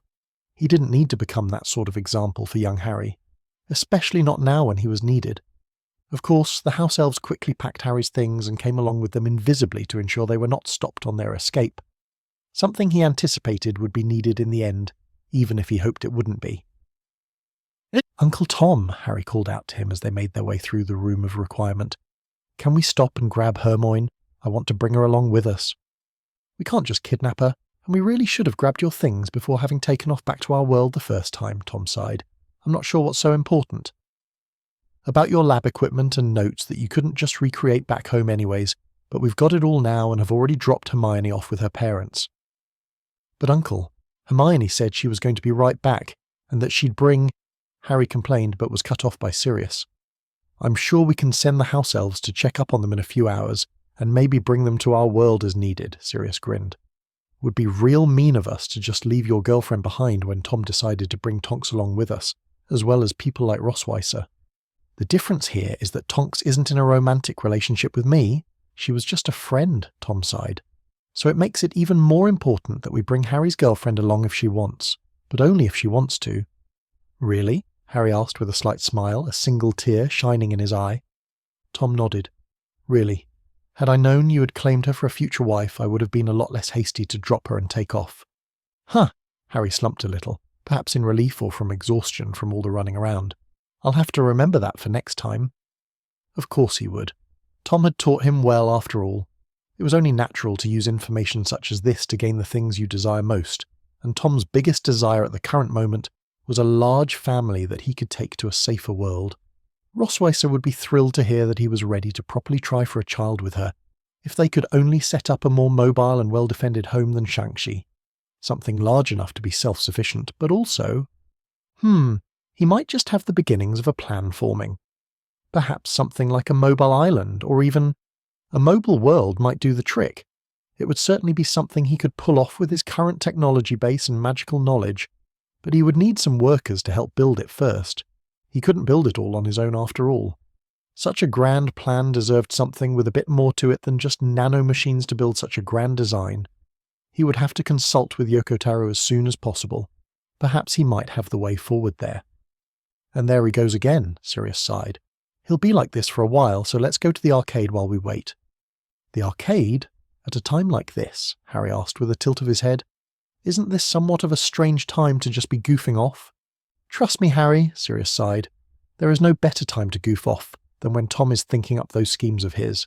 Especially because he generally just needs us out of the way while he tests his plans and starts doing whatever it is he's doing." "How about the Grand Library instead?" Harry asked. "I could learn something really useful there that might help if his plan backfires." "I approve of this," Zamaze nodded, patting Harry on the head while she grabbed Sirius's hand. "And while he learns something amazing, we can relax in a quiet corner while I give my report to the council. After that, then we can have some fun time somewhere else." "Oh, really?" Sirius asked, wrapping an arm around the purplish-blue alien's waist. "Then I'll take you up on that offer. To the library." Tom snorted. He sure had an interesting family, and surprisingly Zamaze was starting to fit in with them just fine. If this kept up, he might have to bring her along when he left to the next world. For now, however, he would continue to watch her interactions with Sirius. Especially if she kept making puns about her name. It was certainly a cute quirk that matched well with Sirius's playful nature. Still, back to his plans. Yes, a floating island, or a floating world in the void of space. shielded and heavily armed, perhaps fully enclosed in armour, something that could be defended from all things external. A heavily defended planet-sized ship with a planet inside that could be used as both the base of his operations and a world for him to travel with perhaps. But first, workers, and then, materials. He would need to contact a few people and see what he could come up with, for the sake of his family and his home sweet home. Tsukasa Kudamaki was worried. She hadn't managed to find a physical host for her body that would be willing enough to let her hitch a ride without some serious manipulation, and she knew that Tom would find out if she ate some poor girl's soul as a result of a contract she made with them. So she didn't do anything so foolish. Instead, she turned to more technological means. Science was an interesting thing, especially when it was merged with enough magic to support her existence many trillions of times over. So she simply slipped into him once more, and threw him into his cybernetics, allowing him to see her for the first time. Well, hello there, she winked at him, looking at him with amusement as he froze on the spot. You are a bold one, Fox, he told her with a sigh, already attempting to purge her from his systems. Too bad she already had full Concon control of all of them. Don't bother, she told him with a smirk, patting him on the cheek. I've been a part of you for both of your lives as your little guardian fox spirit, so you won't be able to get rid of me that way. What do you mean you've been a part of me for both lives? He asked with a grunt, sitting in his nearby office chair. Man really needed some more decor. There was not even any plants, or posters, only a single hologram on the desk to remind him of the people he worked his heart out for. I've been passed down among your family line for generations, having birthed your many times great-grandfather and made a Concon contract with his son to keep helping the family build wealth from within the bloodline. That way, even though I was physically brought back to Gensokyo by Yakumo Yukari's pet, I would still be able to reach out and help my descendants grow their fortune in subtle ways. And what does that mean for me? He asked, as though he didn't already know. At least he didn't ask what she wanted, though. That was a good sign in any case.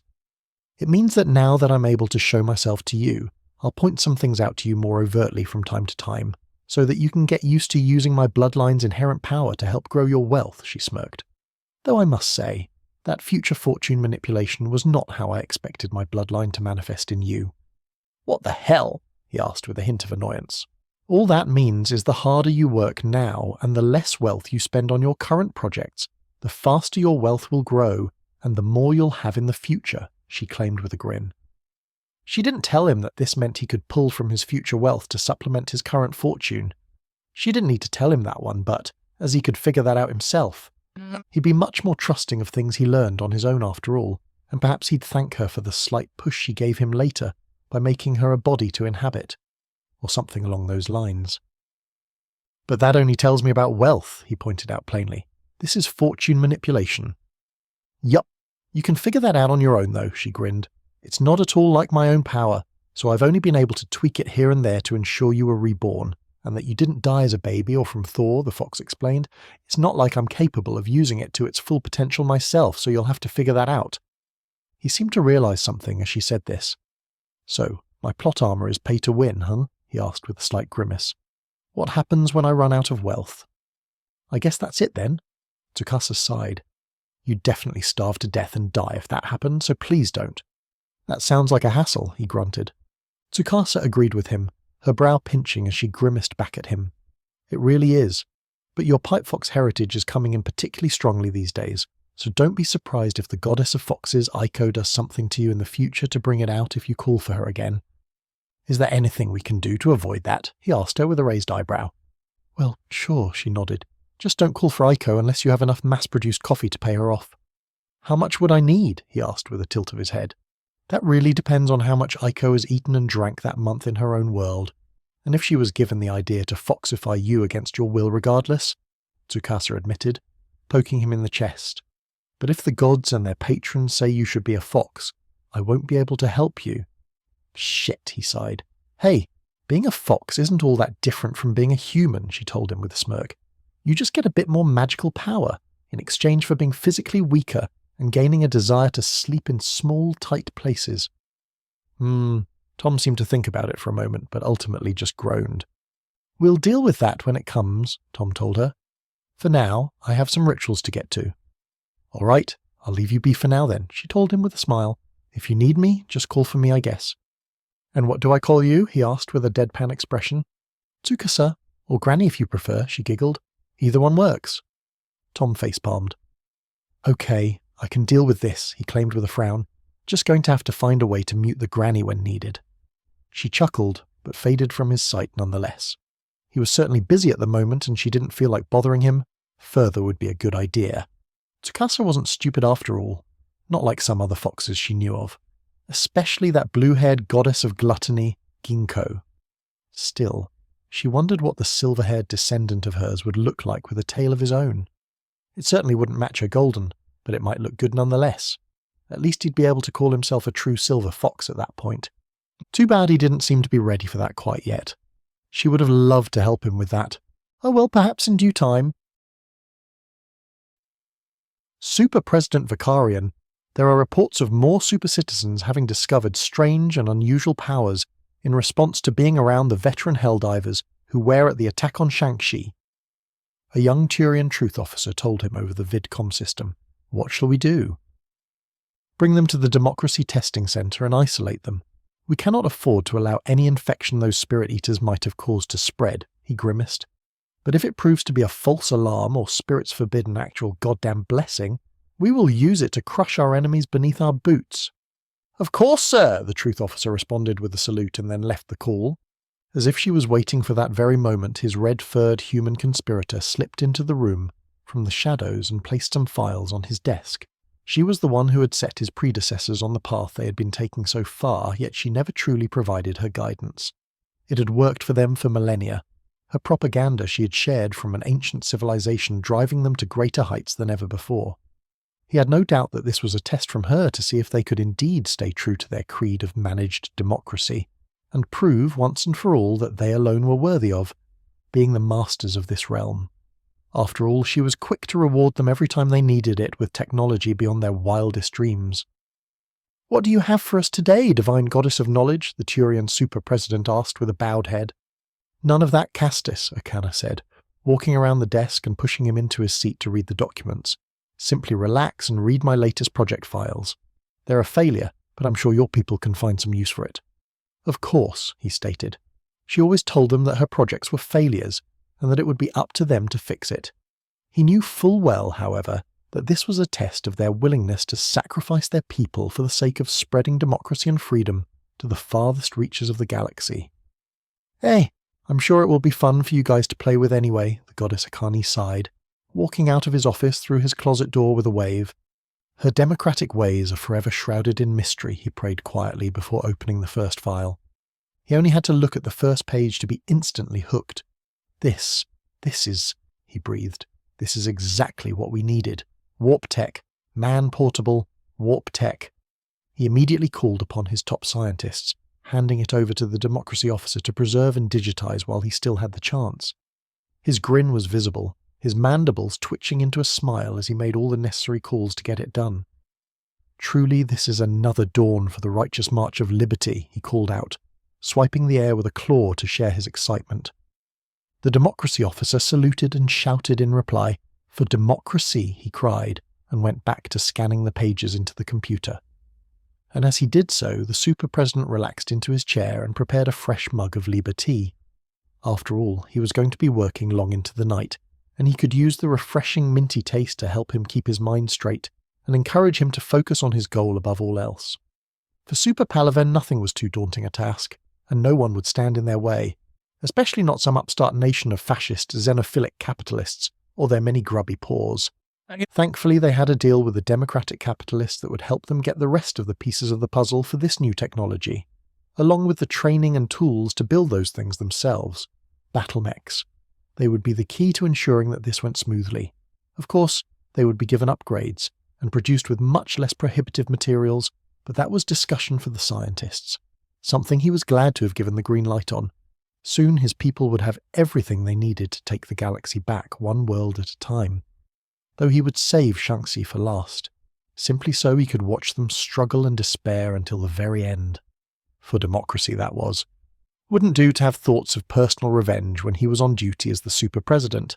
It was a good thing that since he was the super-president, any revenge he wished to exact was for the sake of democracy and freedom. Their enemies would rue the day they had crossed Super Palaven and refused to bend the knee to their glorious vision. But in the end, such beings were only a stepping stone to greater power, and they would prove it. Yet again, for democracy.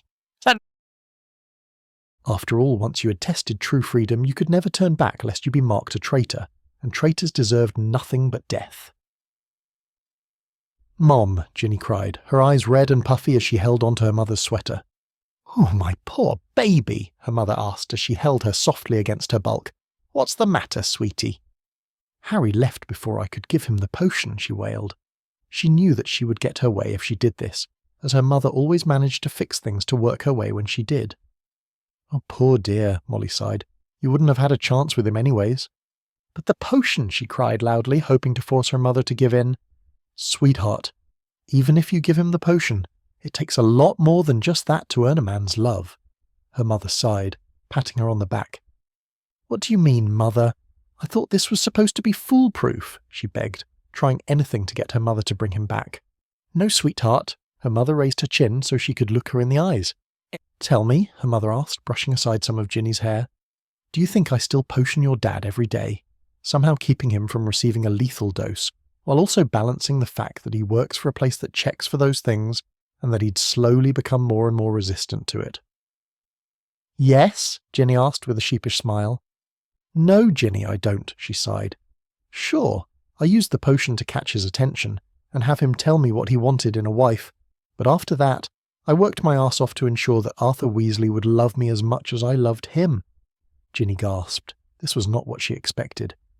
"I learned to cook, to clean, to sew," she listed things off. "I learned about Muggle housewife practices and how to make a home presentable in his eyes," her mother smiled. "I even learned how to repair a car for him, so that we could take it apart and rebuild it together."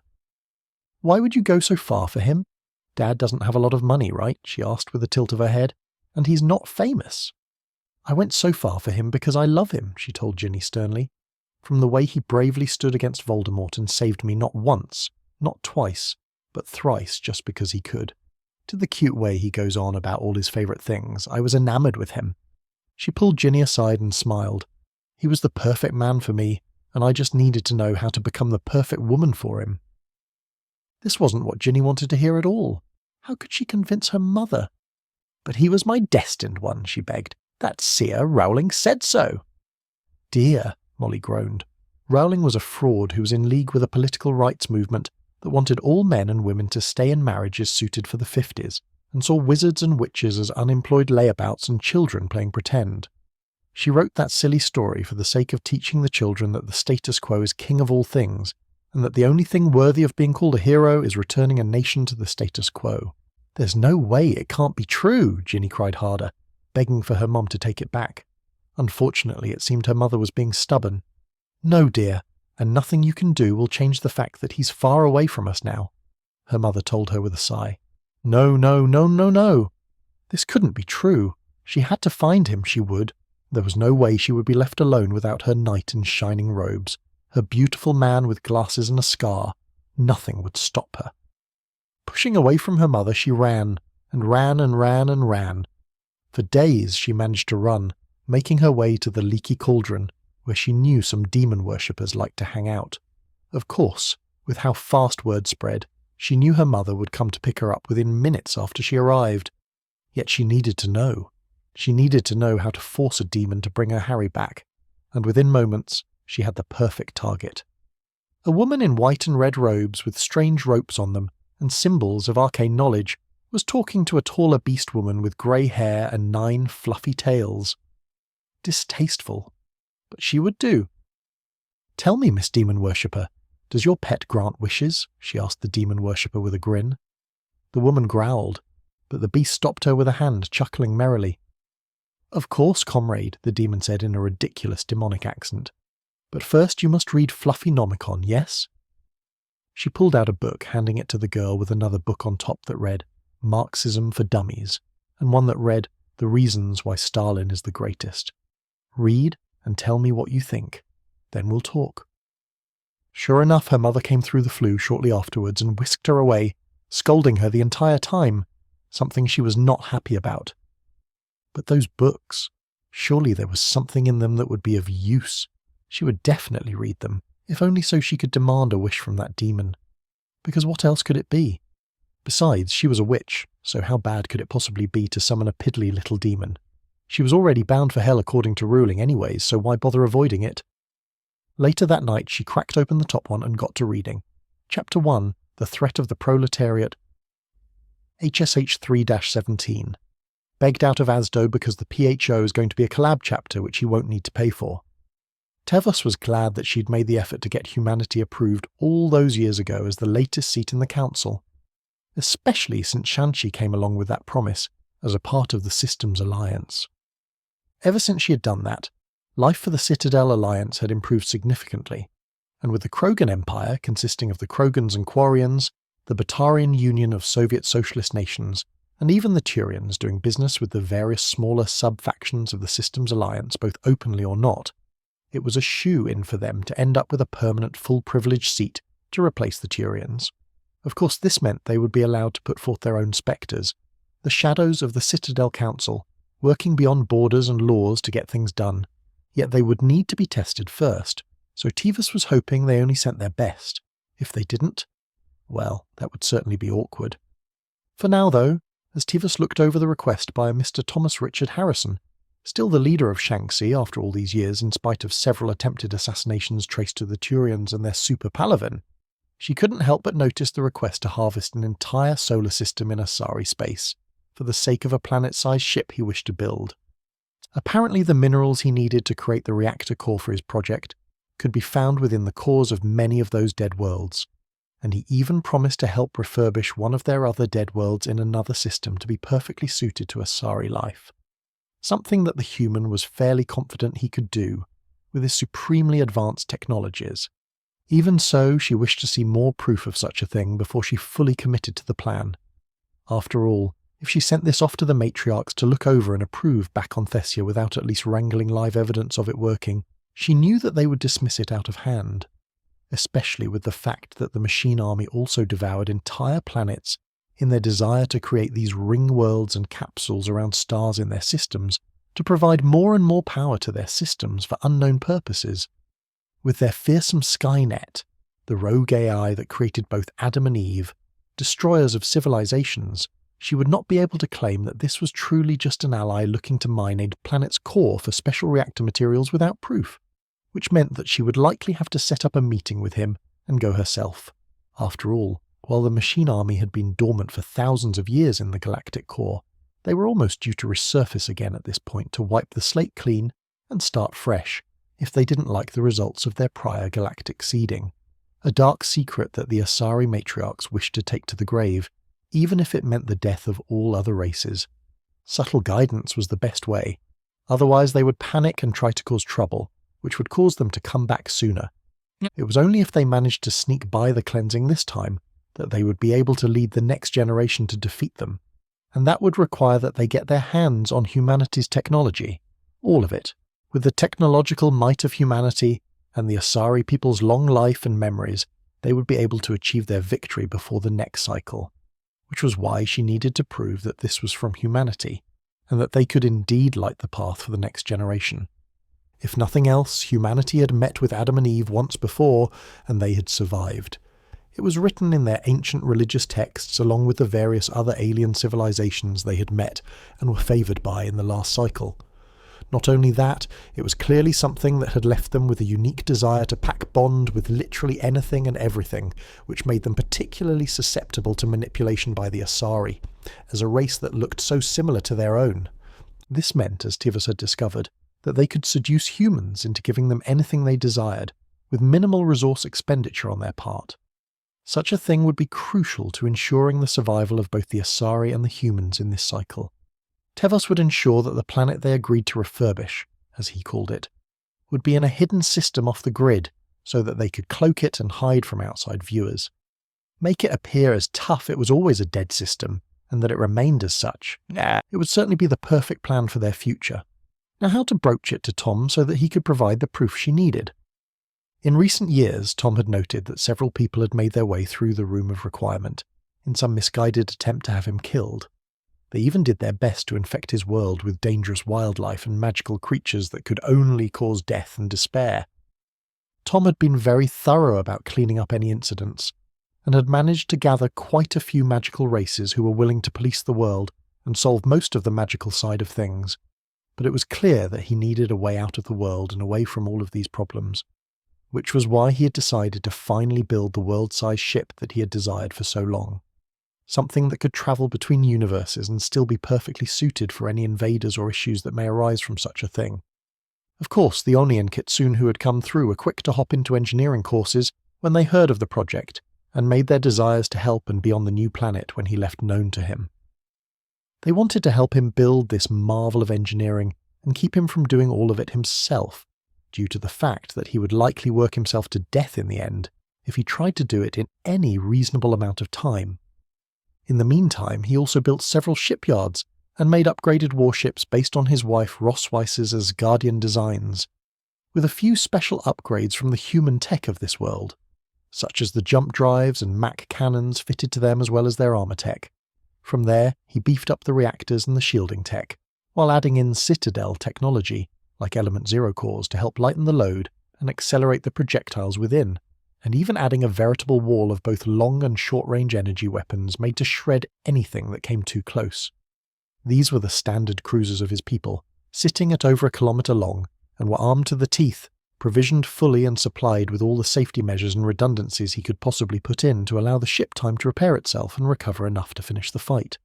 Something he figured would be absolutely necessary, as no one liked experiencing rapid decompression mid-battle. Yet even so, he had the odd feeling that this wouldn't be enough, so he had created something that he figured might just be what they needed: Mass Effect FTL missiles.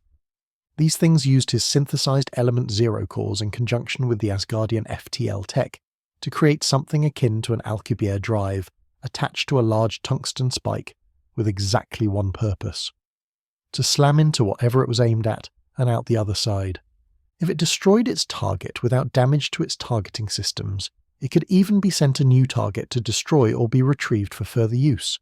And Tom had outfitted his cruisers with tens of launchers on each side, each equipped with hundreds of these things to fire in rapid succession. Make no mistake, these were planet-killing weapons. They could be used to destroy ships and planets backwards in time from when they were launched. That was the nature of how fast they moved. If he fired one of those, then the ship or planet that was targeted was already dead before he fired it. Something he would have to ensure the military doctrine of his people accounted for. Because if he didn't, he would likely find himself with a lot of extremely confused officers and military officials in the end. Of course, this was all good, but he would need to train people to use them, and that was going to be a slight issue, especially as apparently there were races that could intercept and hack a lot of his communications, and that was unacceptable. It meant that he couldn't simply spam drone ships, as they had the potential to be compromised, which also meant he needed people he could trust to man them. It was a damn good thing he had so many people from Shaanxi willing to join his navy, otherwise he might have had a lot more issues.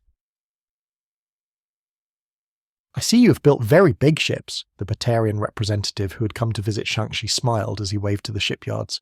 "It is built for Var, no?" "Yes, they are," Tom nodded, waving off the four-eyed alien with a small smile.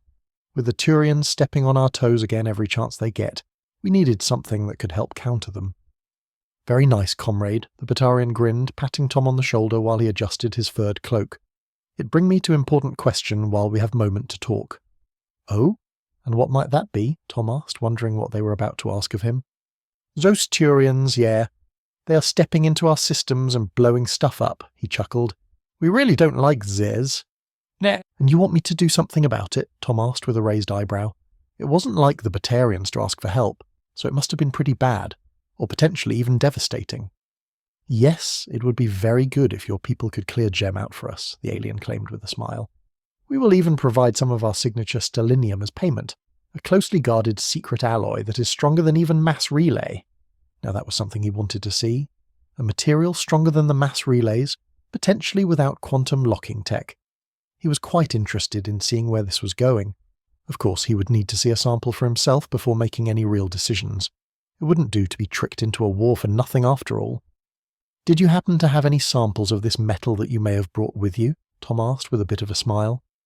"Ah, yes, comrade. "The ship I have come with is plated in stellinium," the Batarian claimed with a bright smile. "Come, we will show you it is very hard." "Of course," Tom nodded, using his planetary sensors to scan the makeup of the ship as they made their way over to it. The makeup of the material was unique, sharing no similarities with any other known alloy he could think of. Both somewhat flexible, yet hardened against impacts, it looked as though if the armour was thick enough it would simply rebuff any kinetic weapons used against it all on its own. On top of this, it was a near-perfect heatsink. It would evenly distribute any and all heat across itself, and radiate it away no matter what shape it was in, even when sealed in a perfect vacuum. Something that by all means should be physically impossible, yet the proof was right there, right in front of his very eyes. He would need to study a sample so he could make more of it. But with this? Well, he certainly could go to war for a metamaterial that would cut down a lot on how much time it would take to cool down the reactor cores and recharge his capacitors by allowing said reactor cores to run hotter for longer without issue. "If you can promise me enough of this stellinium to make a heat sink for an experimental reactor core, I'll send a detachment to help clear out some of the Turians from your space if they can manage it," Tom told him with a smile. "That can be arranged," the Batarian chuckled. With that, they raised a glass of vodka each and toasted. To a fruitful alliance. To comrades and good times. HSSH 3-18. Tommy Boy wants that metal. Yankova Tashka Yakovna was a strong Soviet trucker. She carried fuel from big station back home for very nice people. So when her engines were disabled by Turians who wanted to steal her fuel, she put out call to big brothers in Vating and picked up her axe. It was very big axe, very good for crushing Turian head. She make good sandwich with his axe too, and then they make contact. Good, but give big brothers more time to get set up. Taking her time, she opened communications channel with small grunt, moving her axe just out of sight of camera. Best to let Zem be surprised, no? "Communist scum, we have come to liberate your fuel in the name of democracy," he claimed, as though he wasn't just slave a pirate, looking to cause issue for the Soviet nations. "Capitalist bird," Yankova raised a fist and chuckled. "Sit on Ziz and spin. You won't take fuel from Mother Bussin if I still live."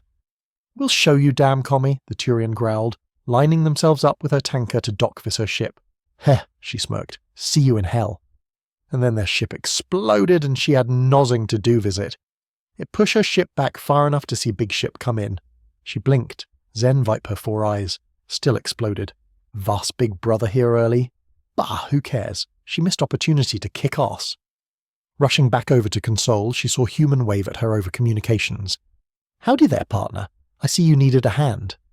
A pale human vis snow coming from Zir hair claimed this very blank face.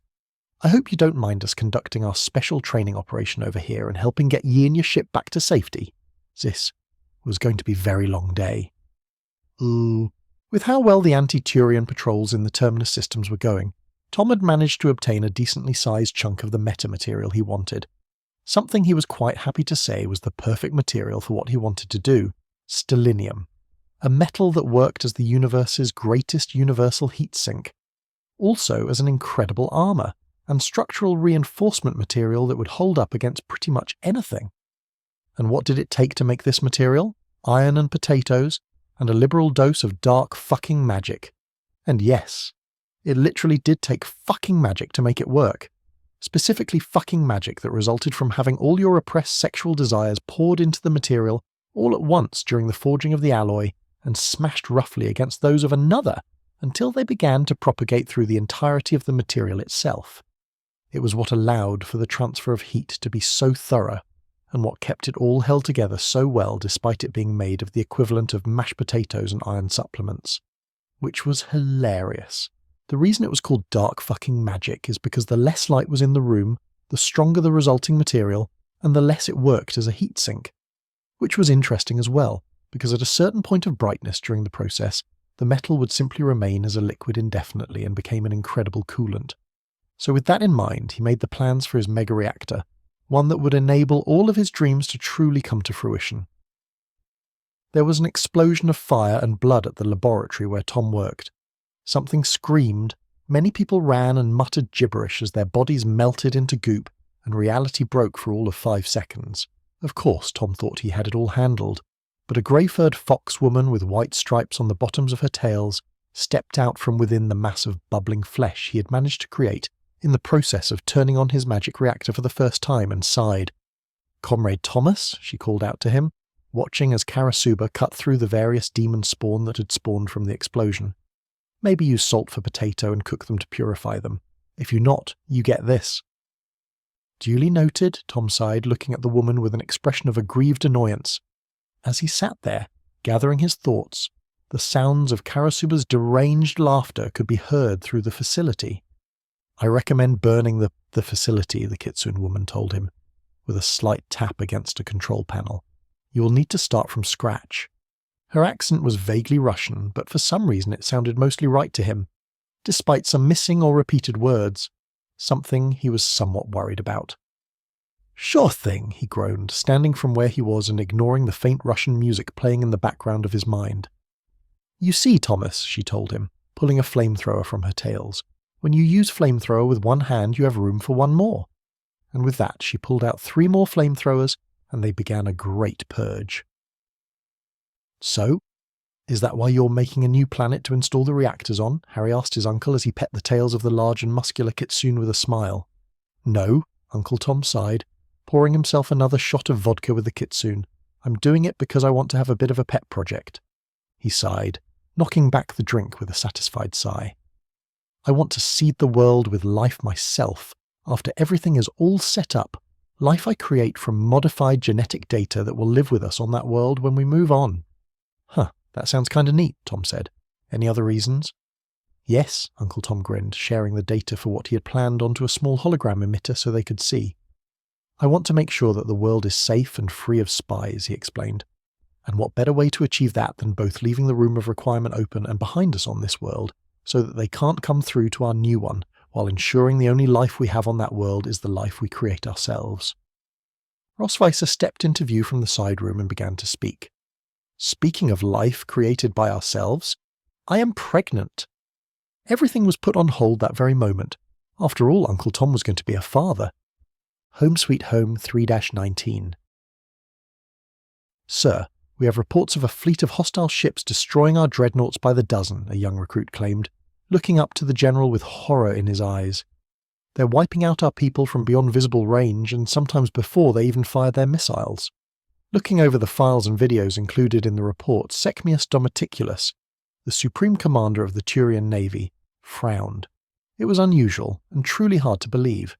Yet it was happening, and they had indeed lost contact with every one of the ships involved.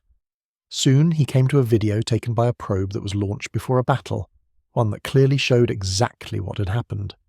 The missiles had left the ships before they were fired.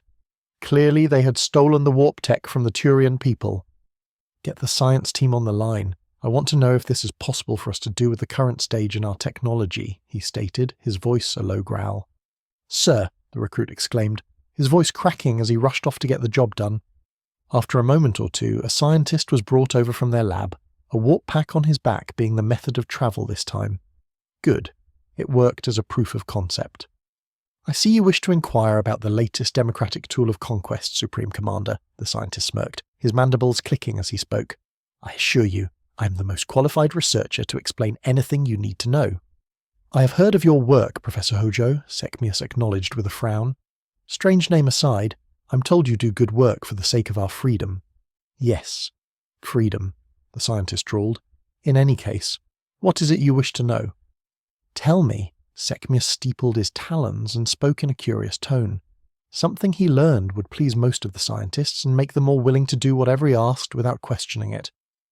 "Can we use this technology to warp a missile, or, better yet, a hell bomb, into enemy ships?" The scientist stilled, visibly running the calculations in his head before grabbing the Supreme Commander with a grin. "You are a genius. Your talents are wasted here," he exclaimed. "We need more inquisitive minds like yourself on our review board to give us the ideas we need to drive our innovation." "I assure you," Secmius sighed, "it is better to have me here, as your ally in the military. That way you can receive commissions directly from me as I see the issues that arrive for the Navy and Helldivers live." That, and he really didn't want to be relegated to becoming a test subject for Professor Hojo. He knew exactly how that turned out. The less said about what he did to their citizens when he had the chance, the better. Ah, yes, very well, Professor Hojo claimed, the scientist relaxing and stepping back. When he next spoke, it was with a genuine smile. I must return to my lab, as I have many tests I will need to perform and many new requisitions to make. I hope you don't mind. Feel free to call me when you have done the tests, Sekhmius nodded, waiting until the man left in a warp bubble to relax his talons. Now that that is over with, I should check in with the democracy officer and let them know I sent the scientist on a side project just in case, he grimaced. It would be unfortunate if Hojo was interrogated by them and re-educated simply because I had an idea after all. Calling up the rather familiar number, he sighed. For democracy. Roswitha was a very happy woman. It was several months into a pregnancy with her husband's child, and he hadn't stopped doting on her the entire time. "Is the room warm enough for you, dear?" he asked gently, kissing her on the cheek with a smile. "You know that such things don't matter, with the rituals we've gone through all those years ago," Roswitha told him with a smile, her eyes filled with love for her man. "I know, but I worry," he grimaced. "Will the rituals have transferred over? Will our child come out all right? Will our baby need medical care beyond what we can provide currently?" he asked with a small frown. "I don't know these things, and it bothers me." "Tom," Roswitha smiled softly. "The child will be born safely, this I assure you," she told him gently, her gaze telling him that she was confident. "We will have a son, and he will grow with all the magic and power he needs to survive, so don't worry too much." "You know this is just how I am," Tom leaned forwards and kissed her knuckles. "I can't help but feel as though such things might happen, that something might go wrong in the end." "I know," Roswitha smiled. "I've known for more than a decade now, especially since the moment you saw that I was aging faster than you were. You had a special concoction brewed up from your philosopher's stones that halted my aging entirely." "The Horai elixir," Tom nodded. "The only reason I could make such a thing for the adults in the family was because the philosopher's stones held the ability to create the most necessary ingredient, the liquid essence of eternity." "To think that some people tried to drink such a thing without turning it into a potion," Roswitha grimaced. "They must have regretted it after a while, when they realized their mistake as soon as it touched their lips." "A single moment, stretching into infinity," Tom sighed. "It was a good thing we managed to get access to the forbidden knowledge locked away inside my mind from the memories of what I had read of the Fluffinomicon, without having to find another copy of said book and end up possessed. It almost makes me wonder what other things it has within it," Roswitha shivered. "But still, it worked well for us. So here's hoping it works just as well when our child is old enough to take such a thing. Who knows?" Tom noted. "Perhaps the child will also be granted its abilities straight from birth, cursed into the form of a baby for all eternity." "Don't jest," Roswitha sighed. "It would be a tragedy if such a thing occurred, and we'd have to find a way to cure it. At the very least, I will look into a way to suppress and counter the effects if need be," Tom told her, rubbing his silvery beard against her palm. Looking into her eyes, he continued, "After all, we never know if one of our enemies might get a hold of such knowledge and create perfect immortality for themselves as well." "Yes," she giggled. "Now would you like to read our child a bedtime story?" "Of course," Tom nodded. "Let me see here." After a moment, he picked up a book off the shelf. "Here to Help, A Juggernaut's Tale by Kitsu. This is a bit advanced for an unborn child, but it's silly, so it will do." Roswitha giggled. "Then let's begin." It had been a while since Tom had discovered his foxy ancestry was indeed true. He had even managed to trace his entire family line back to a place called Gensokyo, where quite a bit of his family had apparently come from. It was interesting and unique, and he would certainly like to know more about the Lost Land. Yet he was certain that if he opened that can of worms, something from there was going to cause him trouble in the end. But he still felt it was time to tell his family about the strange ancestry of his, which was why he had taken them all down to the family tree scroll he had created in the ritual room. Something that he was proud to say held even his adopted family, since he had properly adopted them with his magic and blood. So, once they all gathered before the family tree, he smiled. "It seems I have discovered a strange anomaly in my ancestry that may affect my future," Tom stated, taking a seat on a conjured chair. "It also may affect the lives of any of my future children." "And what would that be?" Roswitha, his beautiful wife, asked with a small frown. Tom nodded, referring to a chart he'd created on the matter. "I'm apparently part Kudagitsune, and as my magic grows with age, it slowly changes my DNA to become more in line with what I would have been as a Kudagitsune, with all the benefits and detriments thereof. That's crazy, Ashley sighed. Kudagitsune are magical creatures. You would have known far before now if this was the case. Apparently the use of Yuki-onna pearls in the ritual managed to slow the constant rate of decay my humanity has been undergoing the entire time, so it would happen much smoother, Tom explained with an exasperated look. But nonetheless, using my magic will speed up the changes over time. If I completely exhaust myself, for example, when my magic returns I will have a new foxtail and a pair of fluffy fox ears attached to me. Akitsu, who had been quietly listening the entire time, blushed. Ah, she licked her lips. I want to fluff them. Well, if that wasn't enough reason to possibly let it come to pass in the end, he wasn't sure what was. Yet still, he was sure she would love him either way, so she wasn't the one he needed to gauge the reaction of. He looked to Rosweiss, who seemed to be off in her own mind, thinking about the implications. The faces she made in thought were rather cute. Musubi chimed in with a smile. If you get a tail and ears, I will have to brush them for you, she laughed. I don't think you've ever brushed a tail before, but Sayuri has let me brush hers already. Wait, who the hell was Sayuri? And why did that send alarm bells through his mind? Did it have something to do with the kitsune who got him drunk so he would forget the horrors within the lab? I have a feeling that Tom wanted us to tell him not to go with it, Jim stated. But honestly, if it happens, it happens. You'll always be our son regardless. I think you'll have a hard time keeping your girls off you if you let it happen, Sirius explained. But if you don't mind that, then it's fine. Wait, since you did a ritual to adopt us, does that mean we'll end up changing too? Ashley asked with a thoughtful expression. I doubt it, but maybe, Tom told her. It would be more likely if I'd adopted you as my kids. Uncle Tom? Harry asked, raising his hand like he was in class. Yes, Harry, Tom asked with a small smile. I'm pretty sure blood adoptions work regardless of how you claim them, including sharing your ancestry with them, he pointed out, and noted the lines of ancestry on the scroll. And their lines also trace back like yours to the Kudagitsune blood now, apparently. Well, shit, Tom sighed. That was not on his bingo card for the year. Don't worry, Jim grinned. You have to have magic for it to work, right? So I'll be fine, and I'm sure we can find a solution for the rest of us if we want to in the end. So many fluffies, Musubi exclaimed. At least someone is excited, Tom chuckled. I'll work on a solution. It won't take too long, probably. We'll probably be fine, Ashley nodded, agreeing with her husband's begging eyes. So don't stress yourself over it. All right, Tom nodded. Comrades, I have made potato soup. Come eat while is warm. The communist fox from before called through the door. She was still there? It was strange dealing with what was apparently an extra-dimensional fox goddess of communism that seemingly wanted him to do well, Tom noted, especially since he was about as capitalistic as it came. Yet, as she spoke of this Akane and how she had been setting up problem after problem for him to deal with in this life, he was glad that at least one kitsune wasn't a complete pain in his ass. Case in point, the grandmotherly kitsune had taken it upon herself to inform him of some of the more dangerous encounters he would likely face while they ate. With Akane, time is construct that doesn't affect her, the woman Sayuri Akiyoshi claimed with a wave of her hand, because it get in way of her projects, so she broke it. Tom groaned. He was going to have to deal with a time traveller that could follow him across dimensions. This was just great.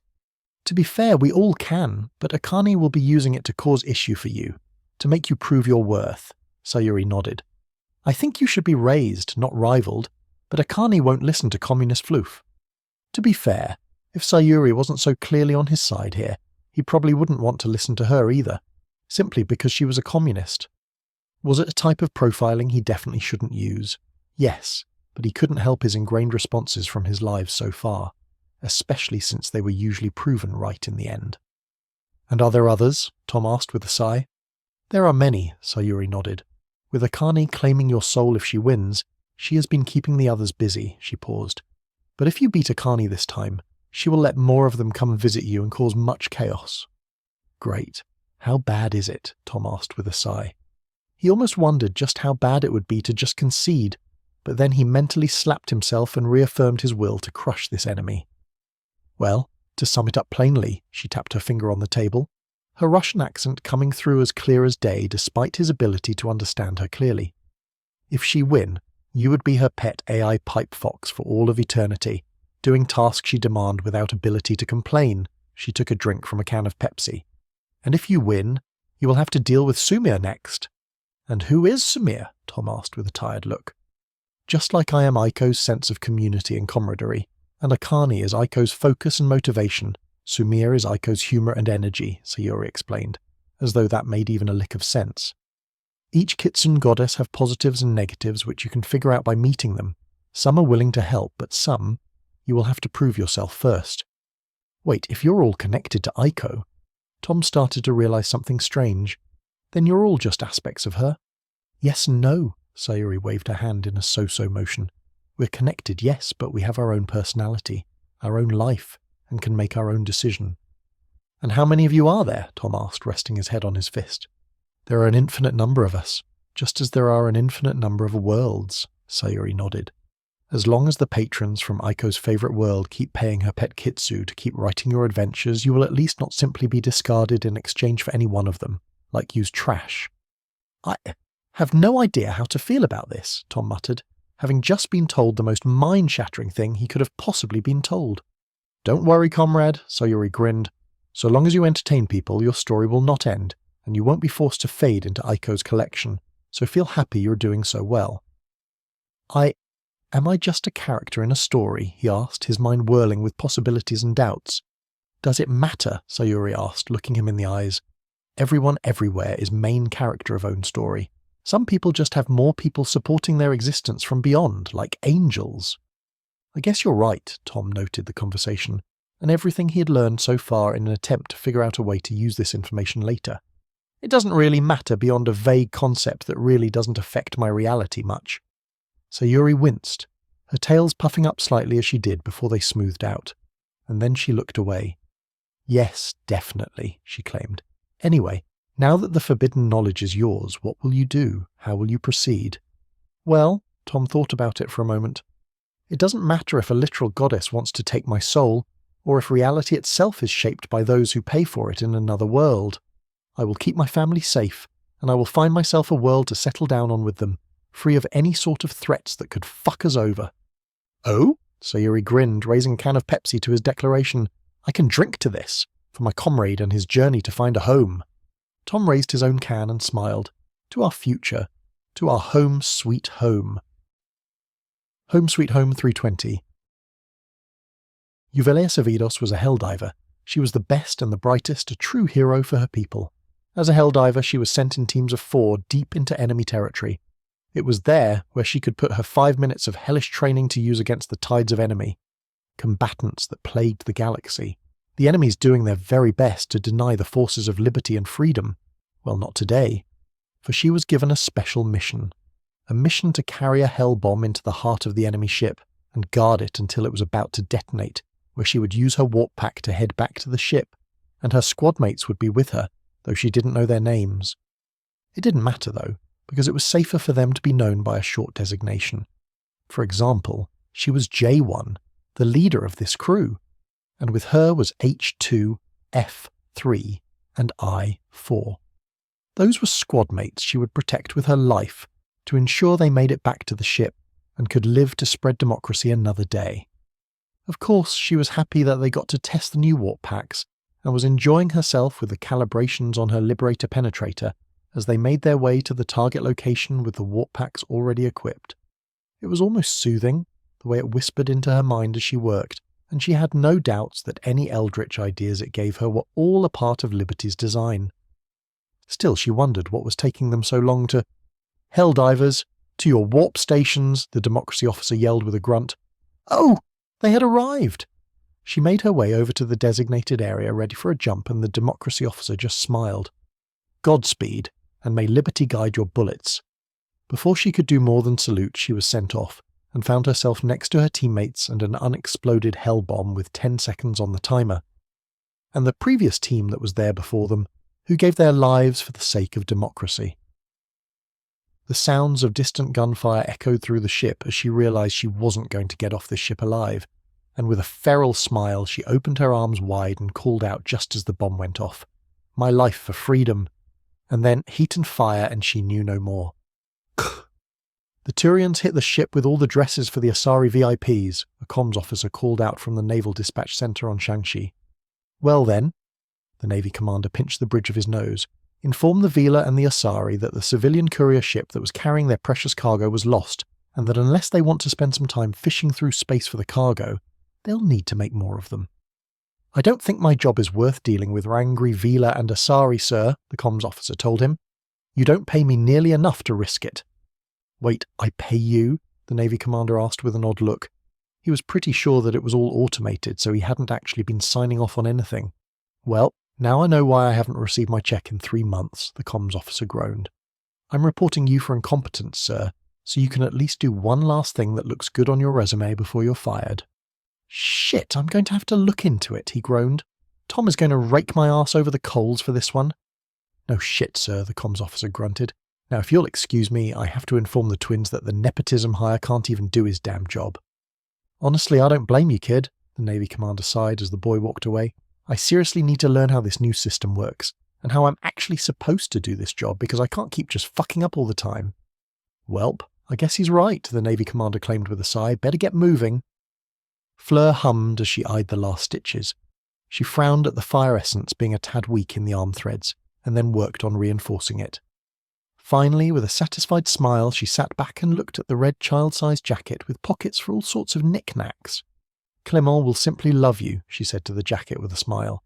Shaanxi was a touch cold for her boy, but that's to be expected given how fiery his father had been. Her darling boy, so unexpected from her impromptu dalliance at the Triwizard tournament 10 years before, was still growing. He was a bit slower than other boys grew at his age, but she knew all dragons took longer to get into their own. Besides, it was time for an upgrade. She'd caught him sneezing fire again. She was not going to have a repeat of the Great Fire of Shaanxi again. That was terribly embarrassing. Some of the fires still burned in the warehouse districts. With that, Fleur set the jacket aside and walked through her home, a mix of traditional French decor alongside a touch of the modern amenities of the technology. And if she had a painting of one Asari patron who may have been something more than a mere visitor, well, that was just her business. Oh, perhaps a snack. I think there should be some of Grandmother's Madeleines left in the pantry. A knock sounded at the door, loud and insistent as well as completely unexpected. Fleur frowned. She explicitly did not schedule business nor visitors this weekend as she wanted time to be with her son. With so many orders from the Asari picking up lately, Fleur had been hard-pressed to meet them even with her shouldering the burden with the other Vila clothiers, and so she was finally looking forward to time with her child. Fleur sighed, pinched her cheeks, and made her way to the foyer to greet her unexpected guest. Bonjour, how may I help you? Fleur greeted. My name is Sirius Black, currently commander of the Shaanxi Navy, though I'm not sure how long that will last. He held out a data slate with a sombre expression. Do you mind if I share the bad news about your recent shipment directly, or do you want time to go over it yourself? Fleur started as she reached for the data slate. Monsieur Black. Oh dear, I hope everything is okay. Madame Benezia was rather insistent on an expedited order for the upcoming matriarch gathering, while Madame Thafer was in near hysterics about not having a dress for her daughter's wedding. Was the shipment delayed? Oh dear, that would be disastrous. Fleur chewed her lip in worry as all her recent orders were on a very strained schedule. It would be why she worked nearly 128 hours straight last week, after all. Granted, most weren't up to the standards of Benezia's order in terms of sheer durability, but all were works that had required her full attention and energy to complete. The same could be said for dozens of other leading Vila arcane clothiers, for that matter. Handing over the data slate, Sirius looked her in the eyes. Because the shipping company you had signed up for had opted not to have armed transports from our navy, due to the time required for us to head out being another day of delays, the Turians somehow got it in their heads that it was a prime target to test a new weapon system. He pointed to a line in the report that she was able to see as well as the charting data for where it was lost. They had some sort of warp technology that allowed them to enter the ship and plant strategic-grade nuclear devices in the reactor core, and fought off the armed guards that were aboard the civilian merchant vessel that was to take your goods to Asari space, just before they entered the relay for Thessia. Fleur listened intently. Her hand eventually fell to her side while the other one clenched the data slate so tightly that the casing threatened to warp. The muscles in her cheeks twitched. I see. Pardon me one moment, Monsieur Black. I have to take care of something inside. I shall return shortly. With that, Fleur definitely did not slam the door in his face, nor did it cause reverberations through her whole mansion.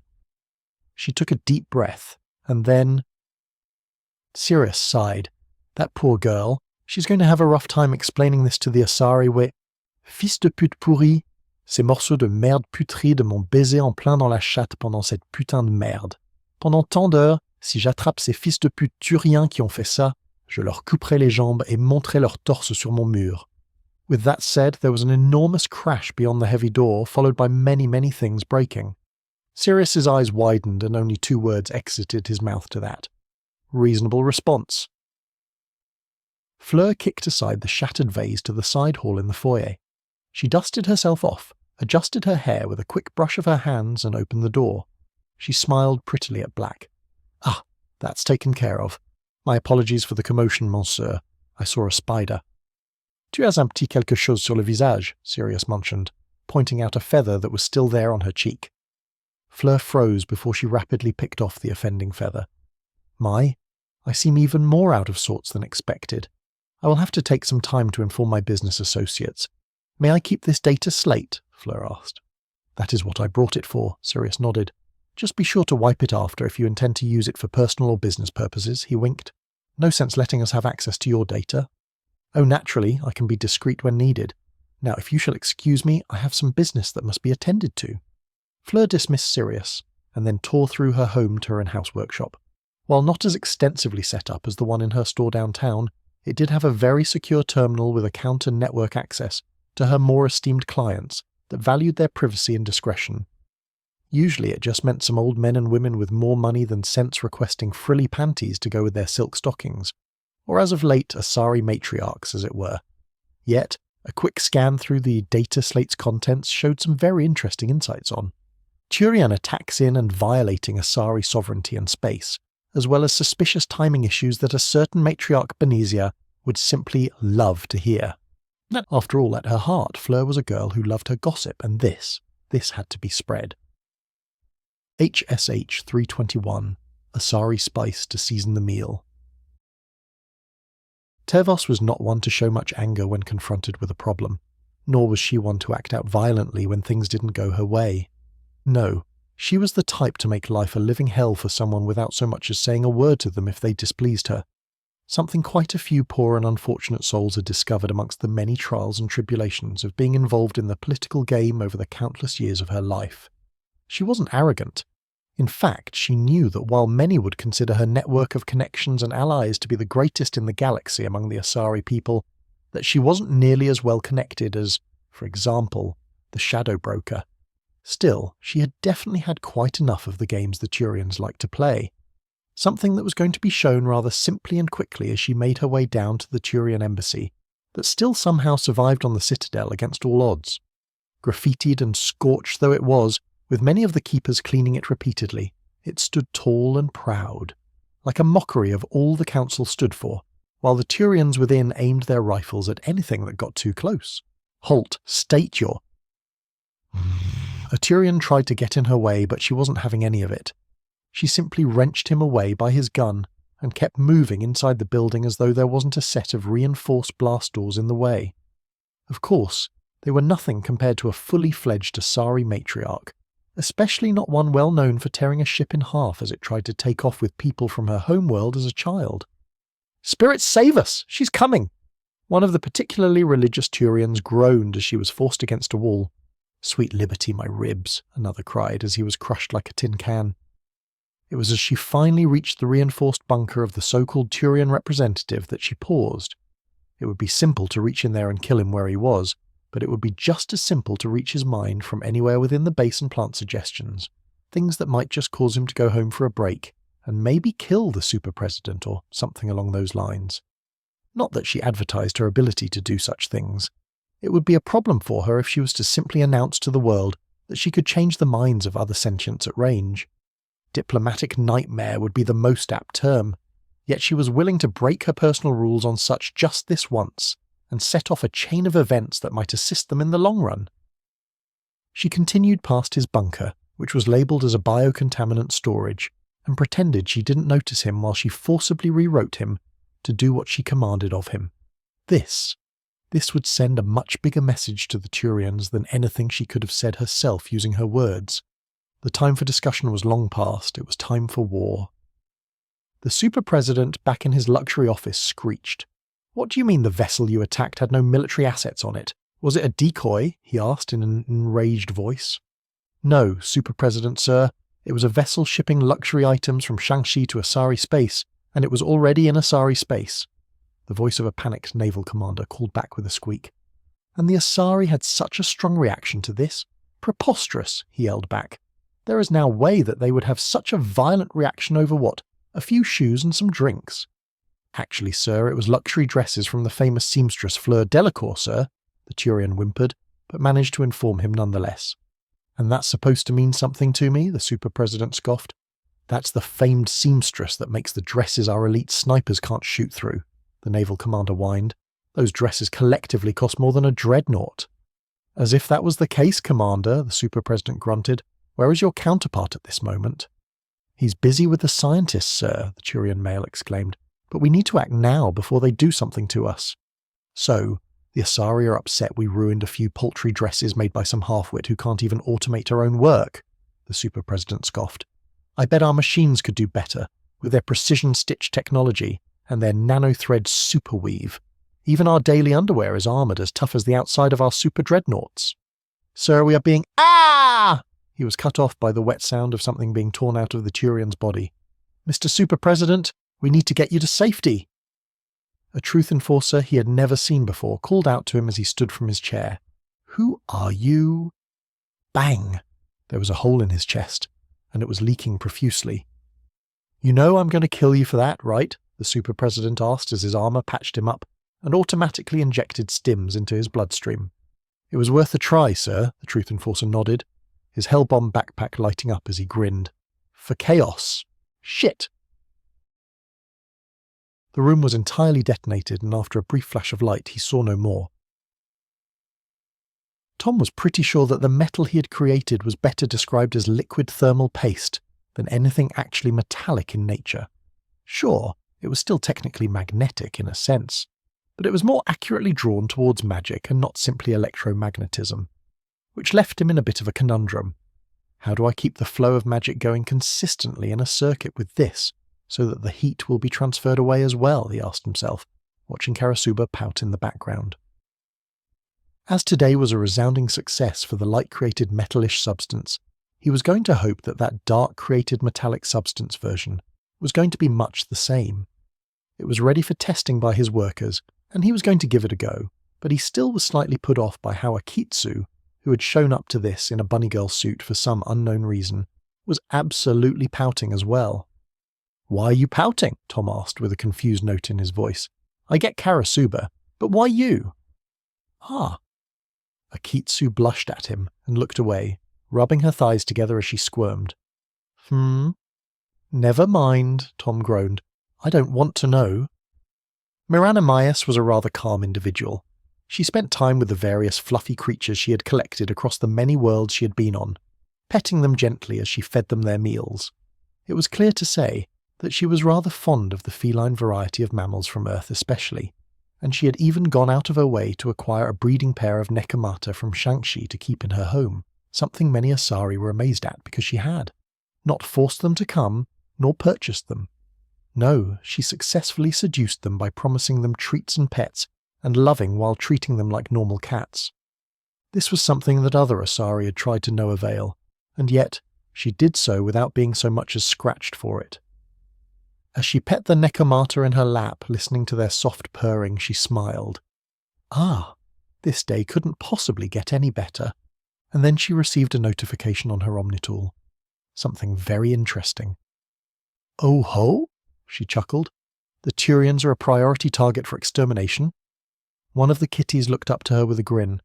"I think we're going to be rich, aren't we?" he asked with a smirk. "Yes, dear. We're going to be very rich," she poked him on the nose and rubbed his ears lightly. "I'll make sure you two get a nice sum added to your accounts from my personal share." Hey! She stood and placed them on the couch and then realized something amazing. "Ah, I can even get you two diamond-encrusted collars. It will look so cute." As she said this, she grabbed her armour from the locker and put it on so she could go meet with her mercenaries. They were also going to love the news. "I can't wait to kick some Turian ass," she claimed, clapping her hands together with a little hop. It was so exciting. Once their Asari sugar mommy left, Snowflake and Spock looked at each other with lust in their eyes. Yes, it was strange at first that the loaded blue titty alien refused to call them by anything other than their pet names. But when they had tried to complain about it, she simply shoved hundreds of thousands of credits in their laps and said, "If you accept those names, this is your monthly allowance." Needless to say, they accepted. Snowflake was the first to break the silence. "So Spock dear, when she gets back, shall we surprise them with kittens?" she asked with a tilt of her head. "Don't worry, we'll bang okay," he told her with a suave smile. She swooned at his words, and they got right to it. Teva sighed. She was forced to meet with the rest of the matriarchs to discuss the ramifications of her redecoration of the Turian embassy. Of course, this meant that she was in front of all the top, most powerful matriarchs in the Asari republics, and would be able to convince them personally to add their forces to the war. She had done all the calculations, had all her arguments pre-prepared, yet when she showed up in the room, the first thing she heard was somewhat surprising. To borrow a human term, fuck those Turian bastards, they wrecked my nature preserve with their big trucks and machine guns, hunting and killing my babies and just leaving them there to rot, one Inami Denari roared. On top of this, when I confronted them about it on her behalf, as she was too upset to do so properly, the Turians laughed about it, and even had the gall to ask, "What's so wrong about spreading liberty to your dumb animals? If you didn't want them to die, you would have given them better equipment." As though they weren't slaughtering rare species that were nearly extinct as it was, her wife cringed. "It's worse," another sighed. "Apparently they don't like water, so when they came to swim at my resort pools not knowing that they were full of water, they took one look and activated some sort of bomb to blow it all up. Luckily they were the only ones there," she groaned. And then they left a 1-star review saying it was too wet, as if this was something okay to do. Not only that, but all the trade vessels we had sent or received from human space over the past month have been intercepted and annihilated by suicide bombers, Matriarch Benezia mentioned. Most were containing no strategic assets, but the one that did had been a shipment of synthetic lubricant sent from Shang-Chi to the Turians at the request of their merchants for the sake of some new mech they created. Tevos clasped her hands together, grabbing their attention with a grin. "So I see we're all in agreement then." "Yup, fuck them Turians," another said. "Then shall we plan our assault?" "Yes." Home Sweet Home 322, Masubi and Sirius's planned day off for Tommy. "It just keeps piling up." Tom sighed, looking at all the forms and documents he would need to sign to get started on the next experiment, as well as the zoning and micromanagement he'd need to do to get the supply chain set up for his new planetary project. He would need to ensure a steady flow of materials from his lab to the building site, hire workers to build the things, pay shipping fees. The list went on and on. It almost made him wonder if it was all worth it in the end, or if he should just focus on making this world a better place to live in than the last. After all, he had spent so much time building up. Would it really be so bad to settle down here of all places? It might not be in the end. There were plenty of reasons to stay even, yet something told him that this would be the worst mistake he could possibly make in his life. "Ha," he sighed. "I really wish this could be solved without my input, but who can I even trust to get it done? All of my family members are just as busy as I am, and I don't know if any of them even have close to the same level of knowledge in these things as I do." It was as he mused on this that his office door banged open, ripped from its hinges by a rather enthusiastic Masubi. "Ashikabi-kun! It's time for a break," she grinned, rushing in and enveloping his arm in her breasts. "Let's go have some fun." "Masubi, I have too much he tried, only to get picked up bridal style by the bear-like woman, and kissed to shut him up. "It's fine, my Ashikabi. We will do work while we're out, but it will be much more fun." "And how are we going to achieve that?" Tom asked with a sigh. It was strange, and something he was sure was just a whim of his wife, but he found that he oddly didn't mind it. Tom decided it would be a welcome distraction, at the very least, even if nothing truly got done. "Well, first things first, we need to grab Harry for some bumper cars," she grinned, dragging him off into the penthouse. "Bumper cars? How will that help?" Tom asked with a look of confusion. "You'll see. We'll meet someone really important there, and he'll help us a lot," she told him with a genuine smile that made his mood lift a little. "Okay, Masubi, lead the way." And lead she did. "I don't know what my pawpaw told you, but if you want my help in your fancy reactor project, you're going to have to beat me in a race."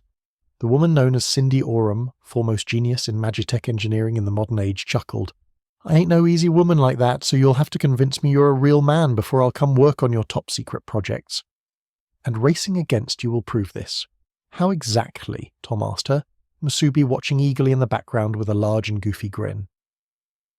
The lights above them buzzed lightly as they stood in the break room, talking shop with the granddaughter of the most famous engineer and artificer of their time. It was a dingy room, filled with the scent of oil and cheap booze, but it was clear that she'd been working on something fun in this back room for a while. Because you got to build your vehicle yourself by hand before the race begins, and you got 5 hours to get it done, she laughed. On top of this, you only get 3 people, 1 driver, 1 engineer, and 1 weapons specialist to get your car working and have it run the race with us. There was the catch. He sighed, flipping through one of the many magazines on the table beside him, and seeing that most of them featured scantily clad women posing on vehicles of sorts.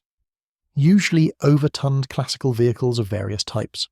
It seemed she had a type, and he wasn't going to judge her for it, especially not when she worked so hard to emulate them herself. After a moment, he realized what she had said, the sparking of the ceiling fan whirring overhead, brining his mind to full attention. This was not normal.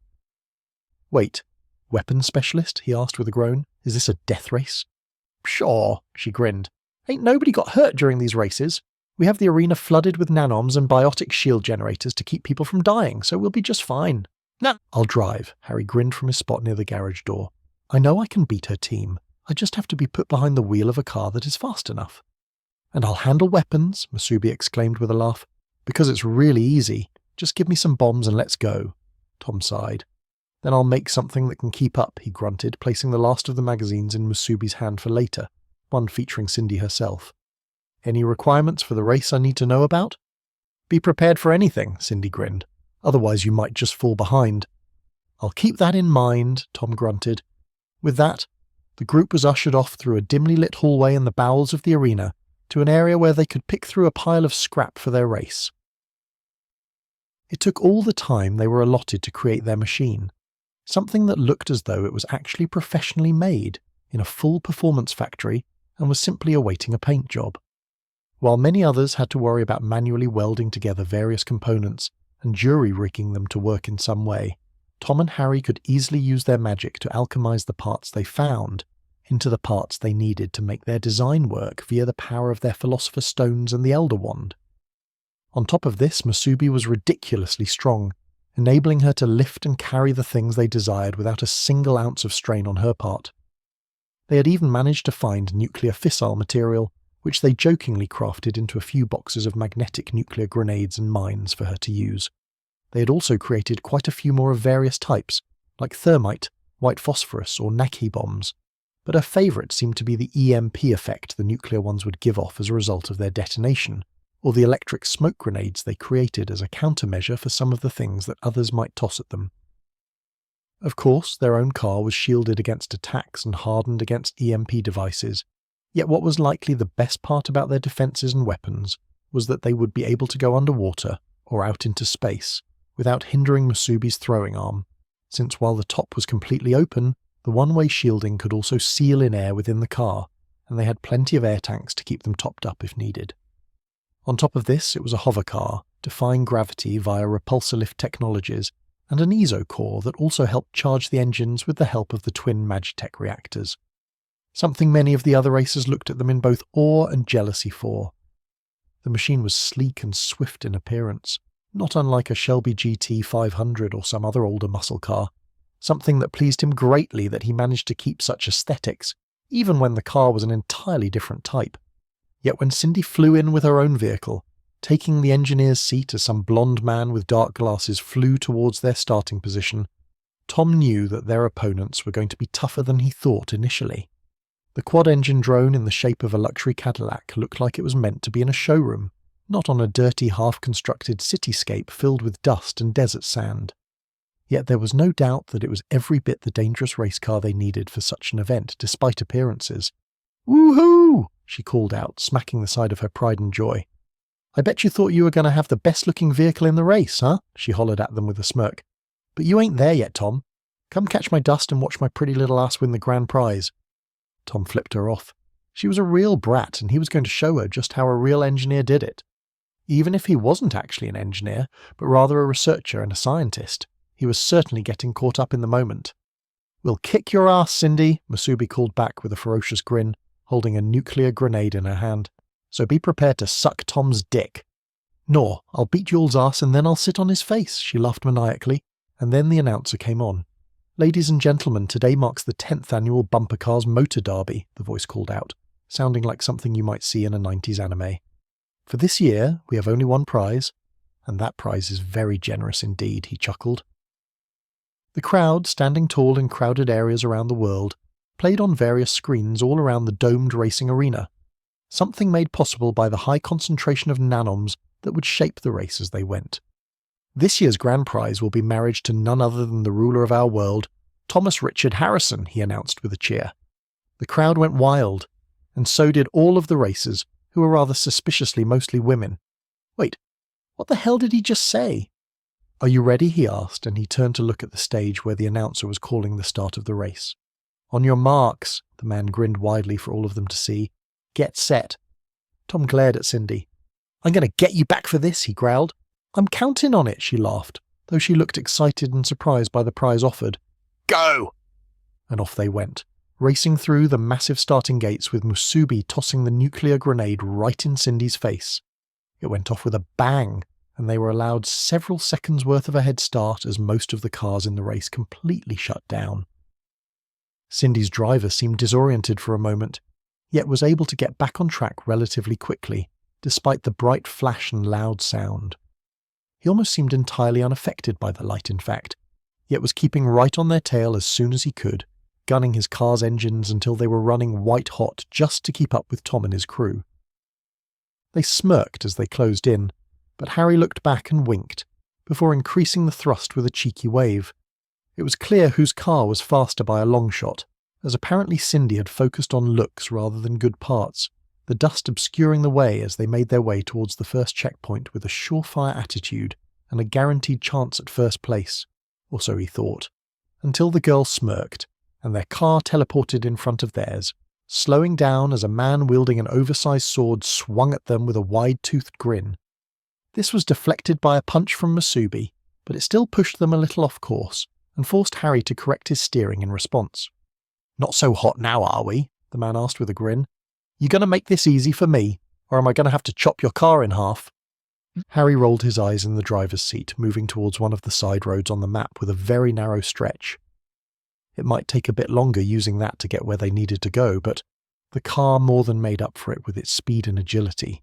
Of course, the driver they had in their car was blind, and clearly so, because when they pulled into the alley they heard a loud crunch as he was forced to decelerate and ram the bottom of their vehicle into the building that was constructed in the course.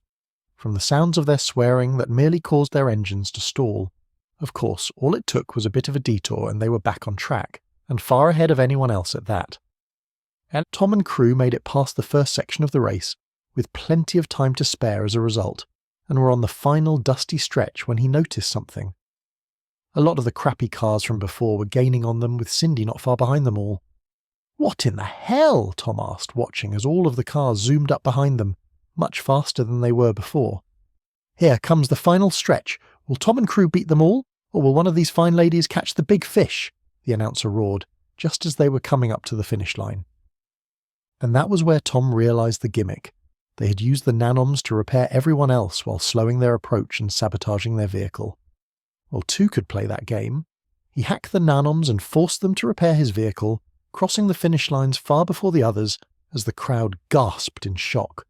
And then many of them booed, outraged that no one managed to beat him and his crew in the race, to which he took control of the systems for the arena and showed his frowning face. For anyone who truly believed you could rig and control a race meant to bind me to marriage with someone of your choosing, I deeply regret to inform you, but you will be facing prison for falsely setting up such events and lying about my willingness to agree to such a prize, while actively sabotaging and hampering the vehicle I worked hard on with my family, ruining a perfectly fun family activity with your drama and political games. Cindy rushed up beside him and called out to him. "Those asswipes did what?" she asked. "Why, I oughta—" At the very least, I'm aware you aren't part of this, but you owe me for dragging my family's reputation through the mud, he growled to Cindy. I can agree to that, she sighed. Let's get out of here while your boys in blue deal with the cleanup and talk a bit of shop. The sword-wielding man nodded.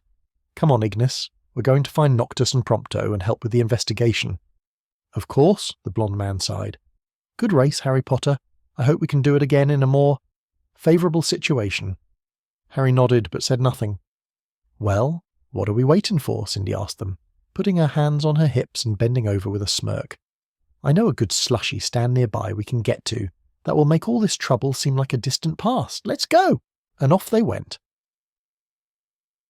On the way to the slushy stand, they ran into a rather interesting individual on the train, one who was passionate and knew quite a bit about the method of transportation they were taking to their next stop. A Krogan by the name of Urdinot Lex, not to be confused with Urdinot Rex, was happily explaining all the things he had seen and done with trains over his very long life. It was even somewhat interesting in the end. I was there when the Krogan people first invented steam trains, he rumbled, waving his hands towards a digital model he had made representing the old-style trains his people once used. I shoveled the carbon needed to keep the train rolling. I repaired the parts when they broke down on the tracks. Hell, I even built the first diesel train myself from scraps. He paused and swapped over to images of his latest project. And now I plan to find someone who's interested in my plans to put the first train into space. Tom was intrigued at the idea and implied offer. We'll definitely need to talk about this more later, he nodded, as the train slowed to a halt. Give me your contact info and I'll set up a meeting with you for later. Sure thing. He held up his Omnitool for Tom to scan. Tom scanned it and nodded. This seems useful. Talk to you soon. All right. When they finally managed to get themselves to the slushy stand that Cindy was taking them to for a treat, while they discussed their future planned projects, Tom was surprised to see a Turian in beach clothing standing on the sandy shoreline and chatting happily with humans while they ordered their treats. It was almost uncanny, and very interesting to say the least. Come get your favourite Frosties here. With a delicious mix of ice cream and slushy, you'll easily beat the summer heat. The Turian grinned, waving down a few more customers. It was clear that he was popular, with all the customers lining up around the stand to wait their turn in line.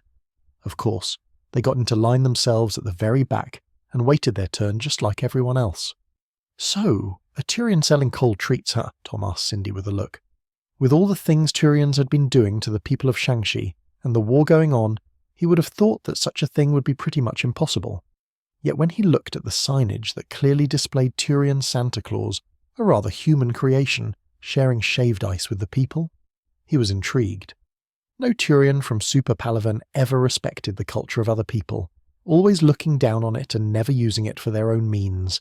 Yet this one was either smarter or somewhat traitorous to his own people, judging by his use of flawless English and French without a translator.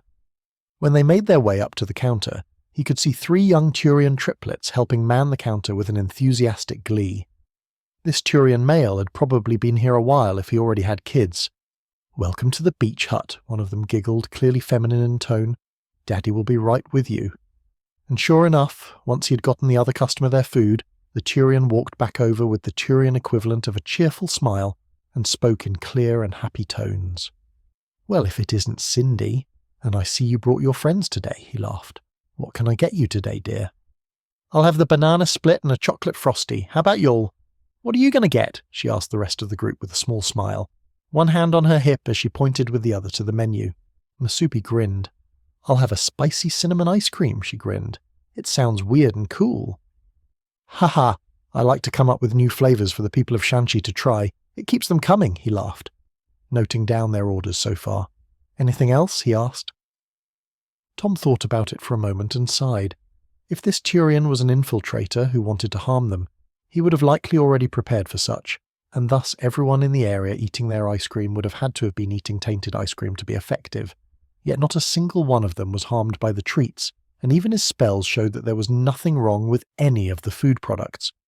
Not even poor hygienic practices. With that in mind, he made his order. I'll have the mint chocolate chip ice cream soft serve, he told the Turian, wondering how that one would turn out. He'd had it as regular hard ice cream before, sure, but he'd never had it as a soft serve before. Something that made him rather curious. All right then, he grinned. "Anything for you, sir?" he asked Harry, who was rubbing his light beard with a grin. "I've never had a lettuce-wrapped burger before, so I think I'll try that one," he pointed to the burger mentioned on the menu. "Ah, yes. Good choice," the man grinned. "My wife had a good joke with someone about making the most unhealthy burger they could and wrapping it in lettuce for the laughs, and they actually went out of their way to try to make it. We call it the Gut Buster 9000, because you'll be glad there is a washroom nearby when you're done with it." "All right, sounds like a challenge," Harry grinned, smiling at the Turian. "The total will be 100 Shang-Chi credits," he claimed with a smile. "So little?" Tom asked with a side-eye. "Yes, because Cindy here has a VIP membership, so she already pays 1,000 per month to get massive discounts when she comes to eat, and that extends to whomever she's with." He nods. "Keeps people coming back for more, which is generally good for business." "Good point," Tom sighed, paying the bill for them on reflex. "But that makes me wonder, how did you decide to come live on Shang-Chi? Is there any special reason?" "Because Super Palaven are a bunch of assholes that subjugated my colony for the crime of not being patriotic enough and sending in too many complaints about the standard of living, as though we were traitors just for wanting better lives," he grunted. "Sounds like you have a story," Tom said.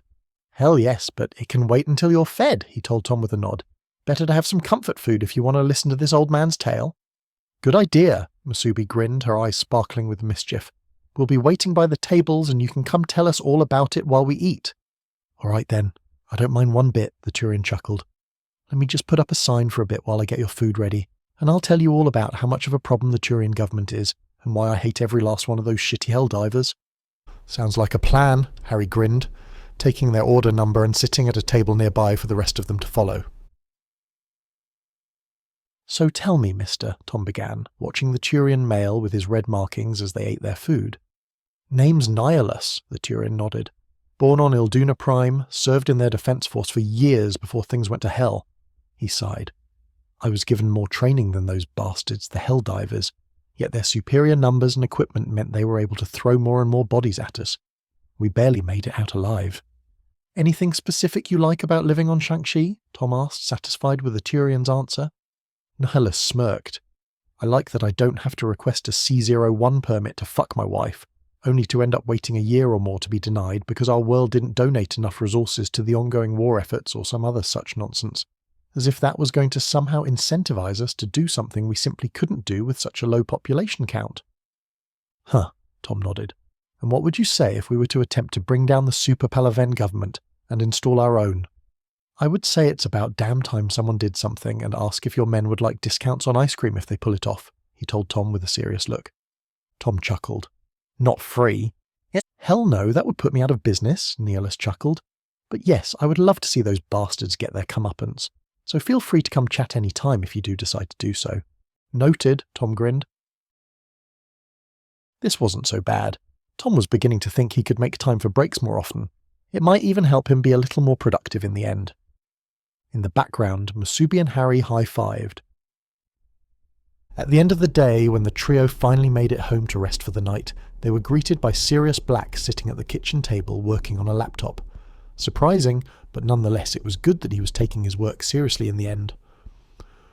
But when he turned to Tom and held out a stack of physical paper copies of something, he was worried. Something looked off about the man in his mind, and he couldn't tell quite what it was. "I hope your day went well," Sirius told him with a solemn smile. "What happened, Sirius? Did someone die?" Tom asked with a serious expression, not willing to let whatever this was fester. No, nothing like that," Sirius sighed. "Just having to re-evaluate my life choices, and resign from a position I never should have had in the first place." The man sighed. "Ah, I see," Tom looked away. He knew that Sirius was definitely not suited to command his navy, especially since the fiasco that started the initial war in the first place. But Sirius was the only one he thought he could truly trust to pull it off. He never really thought to branch out and accept others into the position, nor allow anyone to oversee the actions of the man. And to be fair, Sirius had done quite well since then. It was something that he had thought could be an ongoing effort to allow Sirius to improve and get better at what he needed from the man, to grow up and have a good sense of responsibility added to him over time. However, it seemed as though the pressure had been too much for the man. Perhaps he should have given him something simpler and less dependent on the constant influx of new technologies and systems that Tom liked to introduce to his military before anyone else. It was how things were done in Shang-Chi, but such things didn't work for everyone, and Tom was well aware that Sirius required a more stable base of information to work from, and something he could do with his hands instead of this. To that end, he had a new plan. Sirius, Tom sighed, looking the man in the eyes once more as he slouched at the kitchen table. I might not be willing to let you do nothing in the end, but I do have something you might be interested in trying for a bit. And what is that, Tom? Sirius asked with a sigh. I swear if it's another management job. Nothing like that, Tom grinned. It's rather much simpler than that. Oh? Sirius let out a small, self-depreciating chuckle. Then tell me what you have planned. It will probably beat what I'm currently doing at least.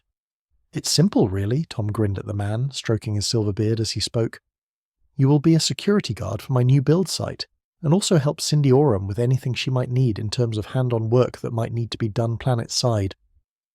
Sirius picked up on what he was saying immediately. So you want me to assist her in her daily needs, while making sure no one kills her, right? He asked, nodding to himself with a smile. I've always been more of a fighter than a general. It's not like I mind and all, Cindy stated, looking Sirius up and down with a small smirk. But you really don't need to whore out your brother to me just to get me to work for you. At least give him the right to choose his own path if he wants to try something different. Of course, Tom nodded. If he decides he wants to try doing something else after a few months, we can have what he needs shipped out there with you, or have a ship come pick him up depending on what he decided in the end. Besides, Zamaze would certainly enjoy being able to spend time with Sirius away from all the things currently going on in Shang-Chi, and she is quite the skilled orator I have been told. Ha, Cindy laughed. I'll make sure to put that mouth of hers to work then, she grinned, possibly not actually understanding what it was she just said. After a moment of pondering on that, Tom spoke.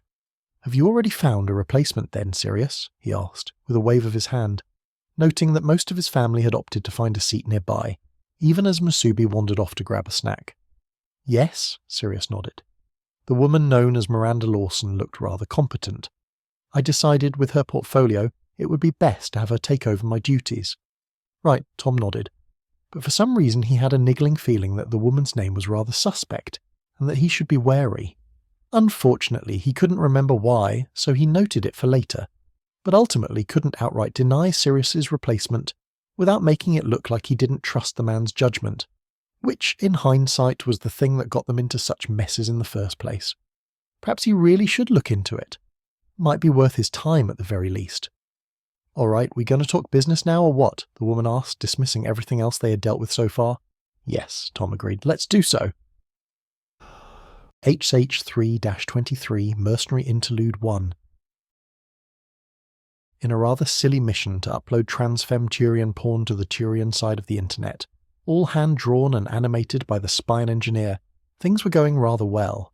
Hell, the locals didn't seem to have noticed a single thing wrong with them simply installing their little broadcasting devices and leaving. Unfortunately, however, it seemed the demo man had found something they liked, and he was attempting to haggle with the man for it. I can't just give you my entire bank account for a wee little skewer, you damn bandy. Just give it to me or I'll blow your mum's back out. Tell you what, the Turian grinned. If you can fly this thing into space and take down the dreadnoughts about to land here before they release their Helldivers on your own, you can keep it after.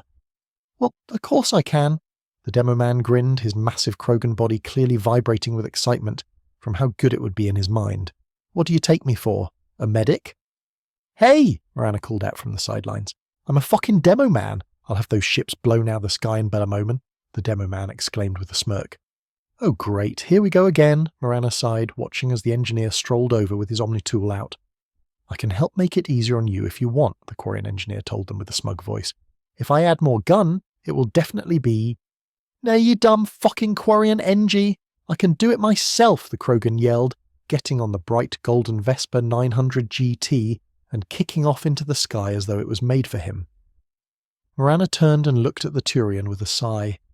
I hope you're willing to cover his medical fees if he blows himself up again, she told the man as they watched the demo man plant charges on 4 different ships with their advanced optics.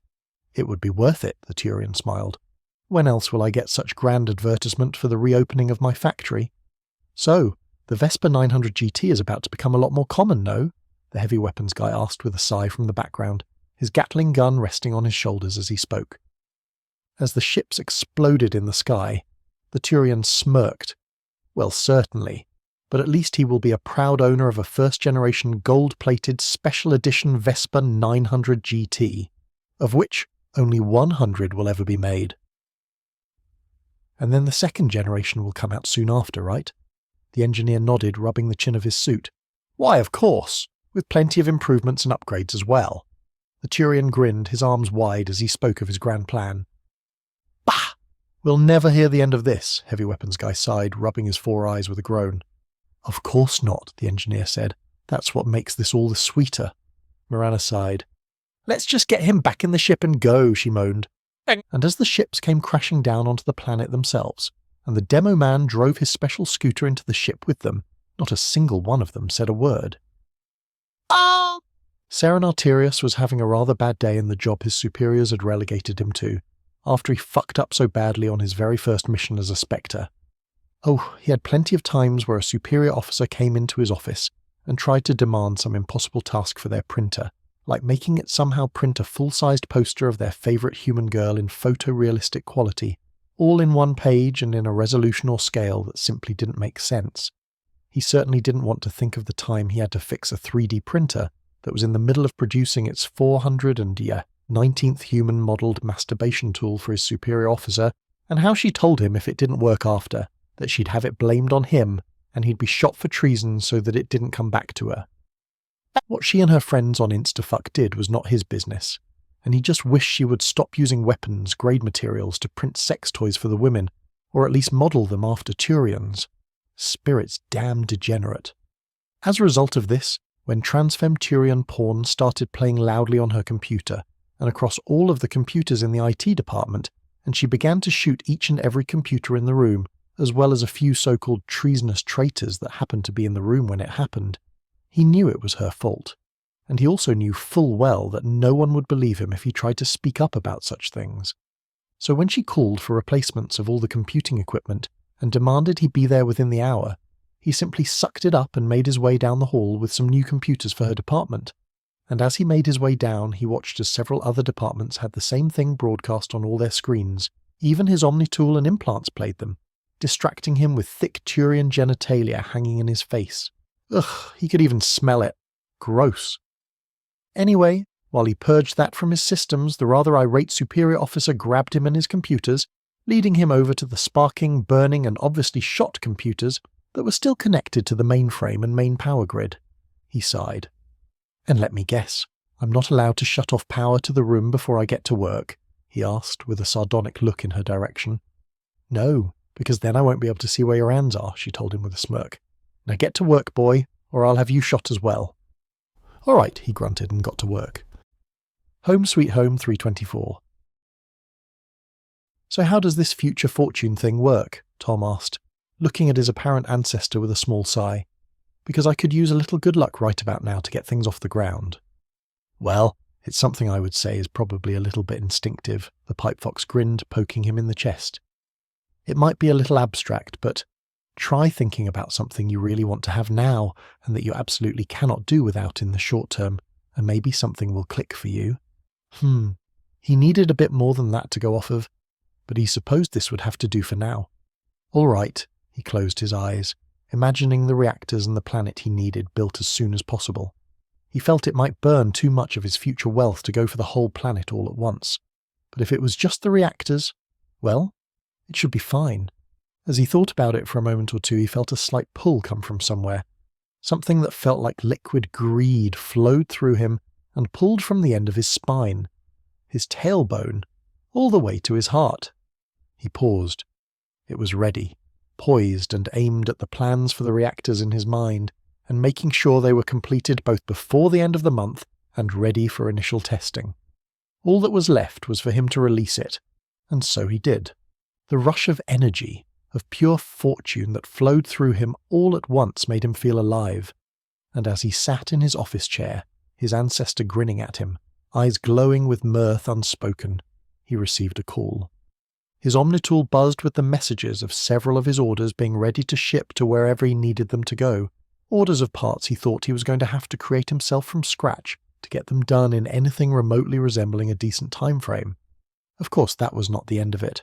because when he opened the call and found his new Krogan Paul on the other end of the line, he knew he was in for a bit of a treat, and he wasn't disappointed in the slightest. "Tom, it looks like my funding has been approved for an intergalactic railway." He was clearly grinning, looking at Tom like he was the best thing that had happened to him in his life. "I know you had something to do with it, so let's talk. Where do you want me to start?" Tom smiled. "If you can set up supply rails from Shang-Chi to the Daji system, we should have a pretty decent start," he nodded, enjoying the look of excitement on the Krogan's face. "Of course, that's not the only place we want rails, because once that's complete, we'll need luxury and cargo-compatible rails going to Asari space, preferably something that can go as fast and is as protected as possible." "All right then," Lex grinned, his large hand saluting Tom almost as he tapped a few screens on his end. "I'll get started right away then. See you soon, buddy." "See you soon," Tom grinned, and began going through all the things he would be sending off to Sirius and Cindy for them to use. Sure enough, they picked up as soon as he called them, and were able to tell he had something good for them immediately. "What do you have for us?" Cindy asked with a small smile as Tom sent a few files their way. "Wait, the parts are ready? They weren't scheduled to be done for several months," she exclaimed with a shocked expression. "Yeah, they're done a bit early," Tom grinned, "and they're en route to the both of you now, so you should have some rather decent quality parts to use for building the reactors out of soon enough." "I'll be the judge of that," Cindy told him with a look of disbelief. Tom smirked. "It will be fine. You'll see," he told her, a feeling of smug superiority washing over him despite his usual paranoia. It felt odd, yet good. Very good. It might even be a bit addicting. He wanted to use it again, but he knew that overusing it would be dangerous. Hell, using it this time pretty much meant something was bound to go wrong sometime in his future, and that he would need to expend more effort at that time to solve the issue. Yet somehow, in this very moment, he couldn't bring himself to truly care. It was almost as though something had muted his inherent need to take things slowly, and be careful about every single thing he did that he had gained in these long decades he'd lived this time around. Hell, even at Harry's 25th birthday, he had made sure that there was adequate wards and guards around the area to keep out any spies or assassins that might have tried to ruin it for the boy. And he had found himself proven right when a maid tried to sneak date rape poison into Harry's drink, not knowing that the boy had long since become immune to such things. This was the core of who he was, even if he hated it, so why did it feel so good, so right to be confident for once and allow his magic to run wild? It was almost unnerving how this seemed to affect him. He was going to have to look into it further soon. It couldn't be good for his long-term health and well-being after all. If he got used to it, who knew what else could happen? Still, he would trust that his power worked as intended this time, and verify the results later when he actually had the chance to do so. It would be much better than waiting for too much longer to progress from this universe after all, with how things looked to be shaping up. Especially with the strange encounters his people had been having with a race called the Collectors so far. Those things were not friendly by the sounds of things, and he wasn't going to simply bet on them being easily defeated while his family was in the range of their attacks. So yes, he was going to rush things a little, and leave the people here with every tool they needed to defeat them. It would be their victory, not his, and he would be proud of them for it, from another universe entirely. A year went by without much incident. The reactors were built up to satisfaction, and there was a growing industrial hub in the Amaterasu system, something that caught the attention of the Systems Alliance, and thus the Turians. However, as the Turians were too busy dealing with some random group of Asari mercenaries, he was pretty sure that they were safe for at least a little while longer. And with any luck, the Chaos Divers, as they called themselves, would sabotage their fellow. Helldivers enough that Shang-Chi would be able to eventually force a civil war to fracture their people. It was really only a matter of time before such things happened in the long run anyway. So was it really wrong of him to help push it along a little? Tom certainly didn't think so, and neither did he. Sirius sighed, waiting for Cindy to give the go-ahead to power on the current reactor, something they had poured blood, sweat and tears into, alongside a team of advanced engineers from across Shang-Chi space, who were all willing to give their best to support the cause. Hell, even some of the ever-elusive Cult Mechanicus of the Quarian United fleet were willing to help in the long run. They wanted to see this to fruition, and Sirius was happy for the extra manpower they brought in the form of the Geth, something that was much needed for this project. Geth were also able to operate in vacuum for long periods of time. This was invaluable to the team, and was used quite frequently to make sure they had workers in places that a human would have trouble with to help stabilize and make sure the reactors worked perfectly, though their constant recording of everything that went on and logging of it was rather unnerving at first, but it was nothing he couldn't handle, even if he had no idea who this Akan was who had sent them to help.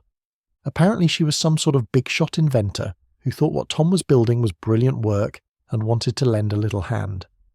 Though she did apparently have quite a few design recommendations and tips that Cindy adapted for their own uses, simply to increase efficiency and make things flow and work together a little better as suggested. Still, it was time for testing, and Sirius had just received the green light to turn it on, so that was exactly what he did. And just like the other 90, the 91st worked just fine.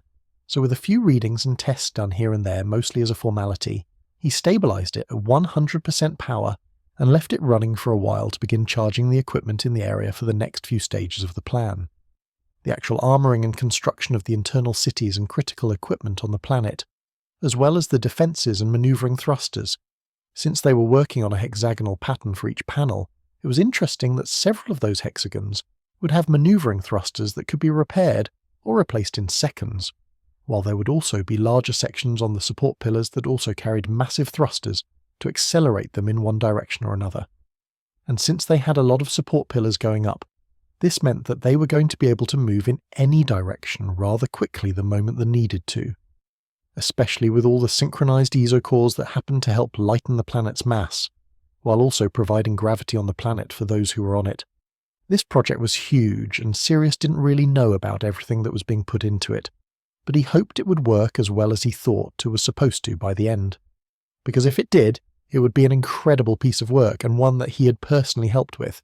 This was something he was proud of, something he would look back on and tell his great-grandchildren that he was fond of having been a major part of. Of course, he was going to make sure that it was safe for Rossweiser and Tom's child. It wouldn't do for little Bard to find himself getting hurt by all the fancy and dangerous things this world had to offer. Still, he could afford to relax a little. So he made his way back to the hyperlink tube they had set up and strapped himself in to go see Cindy again. After all, if he only thought about work, then he would become burnt out again pretty fast, and he didn't want that. Not when he was so close to something great for once. HSH 3-25 are now the consequences of my actions. The world he'd commissioned was grand, filled with luxuries and amenities that suited his family and friends' taste to perfection. The world he had created was one that would last him for many lifetimes. He was proud of the engineering marvel his best and brightest came up with when they put their minds together.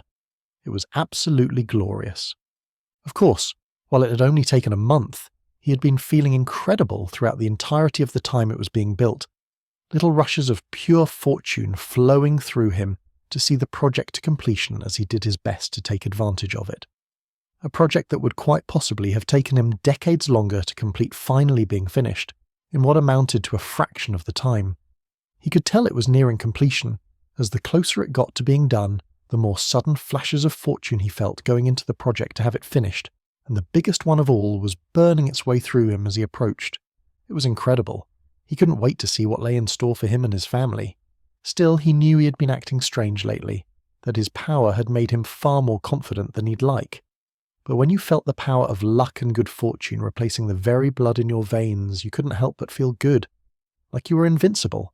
He had felt so good, in fact, that he had allowed many of the yokai and Vila, as well as a lot of the workers that had helped build the place, move in, alongside many of the other races, like the Asari mercenary team who had helped start a revolutionary civil war on the Turian homeworld, or Nihilus and his family, along with that Saren guy from tech support that wanted a job away from all the fighting on Palaven. Hell, even Tivus and a bunch of the Krogan from the Krogan Empire moved in, along with a few Solarians. The biodiversity was extreme and wild, and Tom was certain that it would keep things rather interesting in the long run. It was great. With all their fancy Geth Alienware computers that helped monitor and keep their weapons and shields ready, reactors running perfectly, and their life support purring like a kitten, he felt they were ready to go. "All right," Tom smiled as he walked into the room, waving grandly at the set of levers before them. "We're all here, right?" He registered every citizen on the world in that very moment, and noted that yes, everyone he wanted to bring with him was there, though he felt the largest flux of fortune come and go just as he spoke the words, "Pull the lever, Lex." And as Lex pulled the lever and the world shook with the stress of 91 reactors coming online all at once, the fortune faded and left him feeling a bit empty inside. Of course, that was when he realised the mistake, just as a little laugh came in on the speakers and the voice of a satisfied Kitsune echoed in the room. "Aha, and caught you," she grinned, coming online on all their screens as the world phased through reality, appearing in the middle of a war fleet. Did I pull the wrong lever or something?" Lex asked curiously, a humorous smile on his large Krogan face. "No," Tom sighed, "but I think I may have fucked up." All the lights turned off at that exact moment.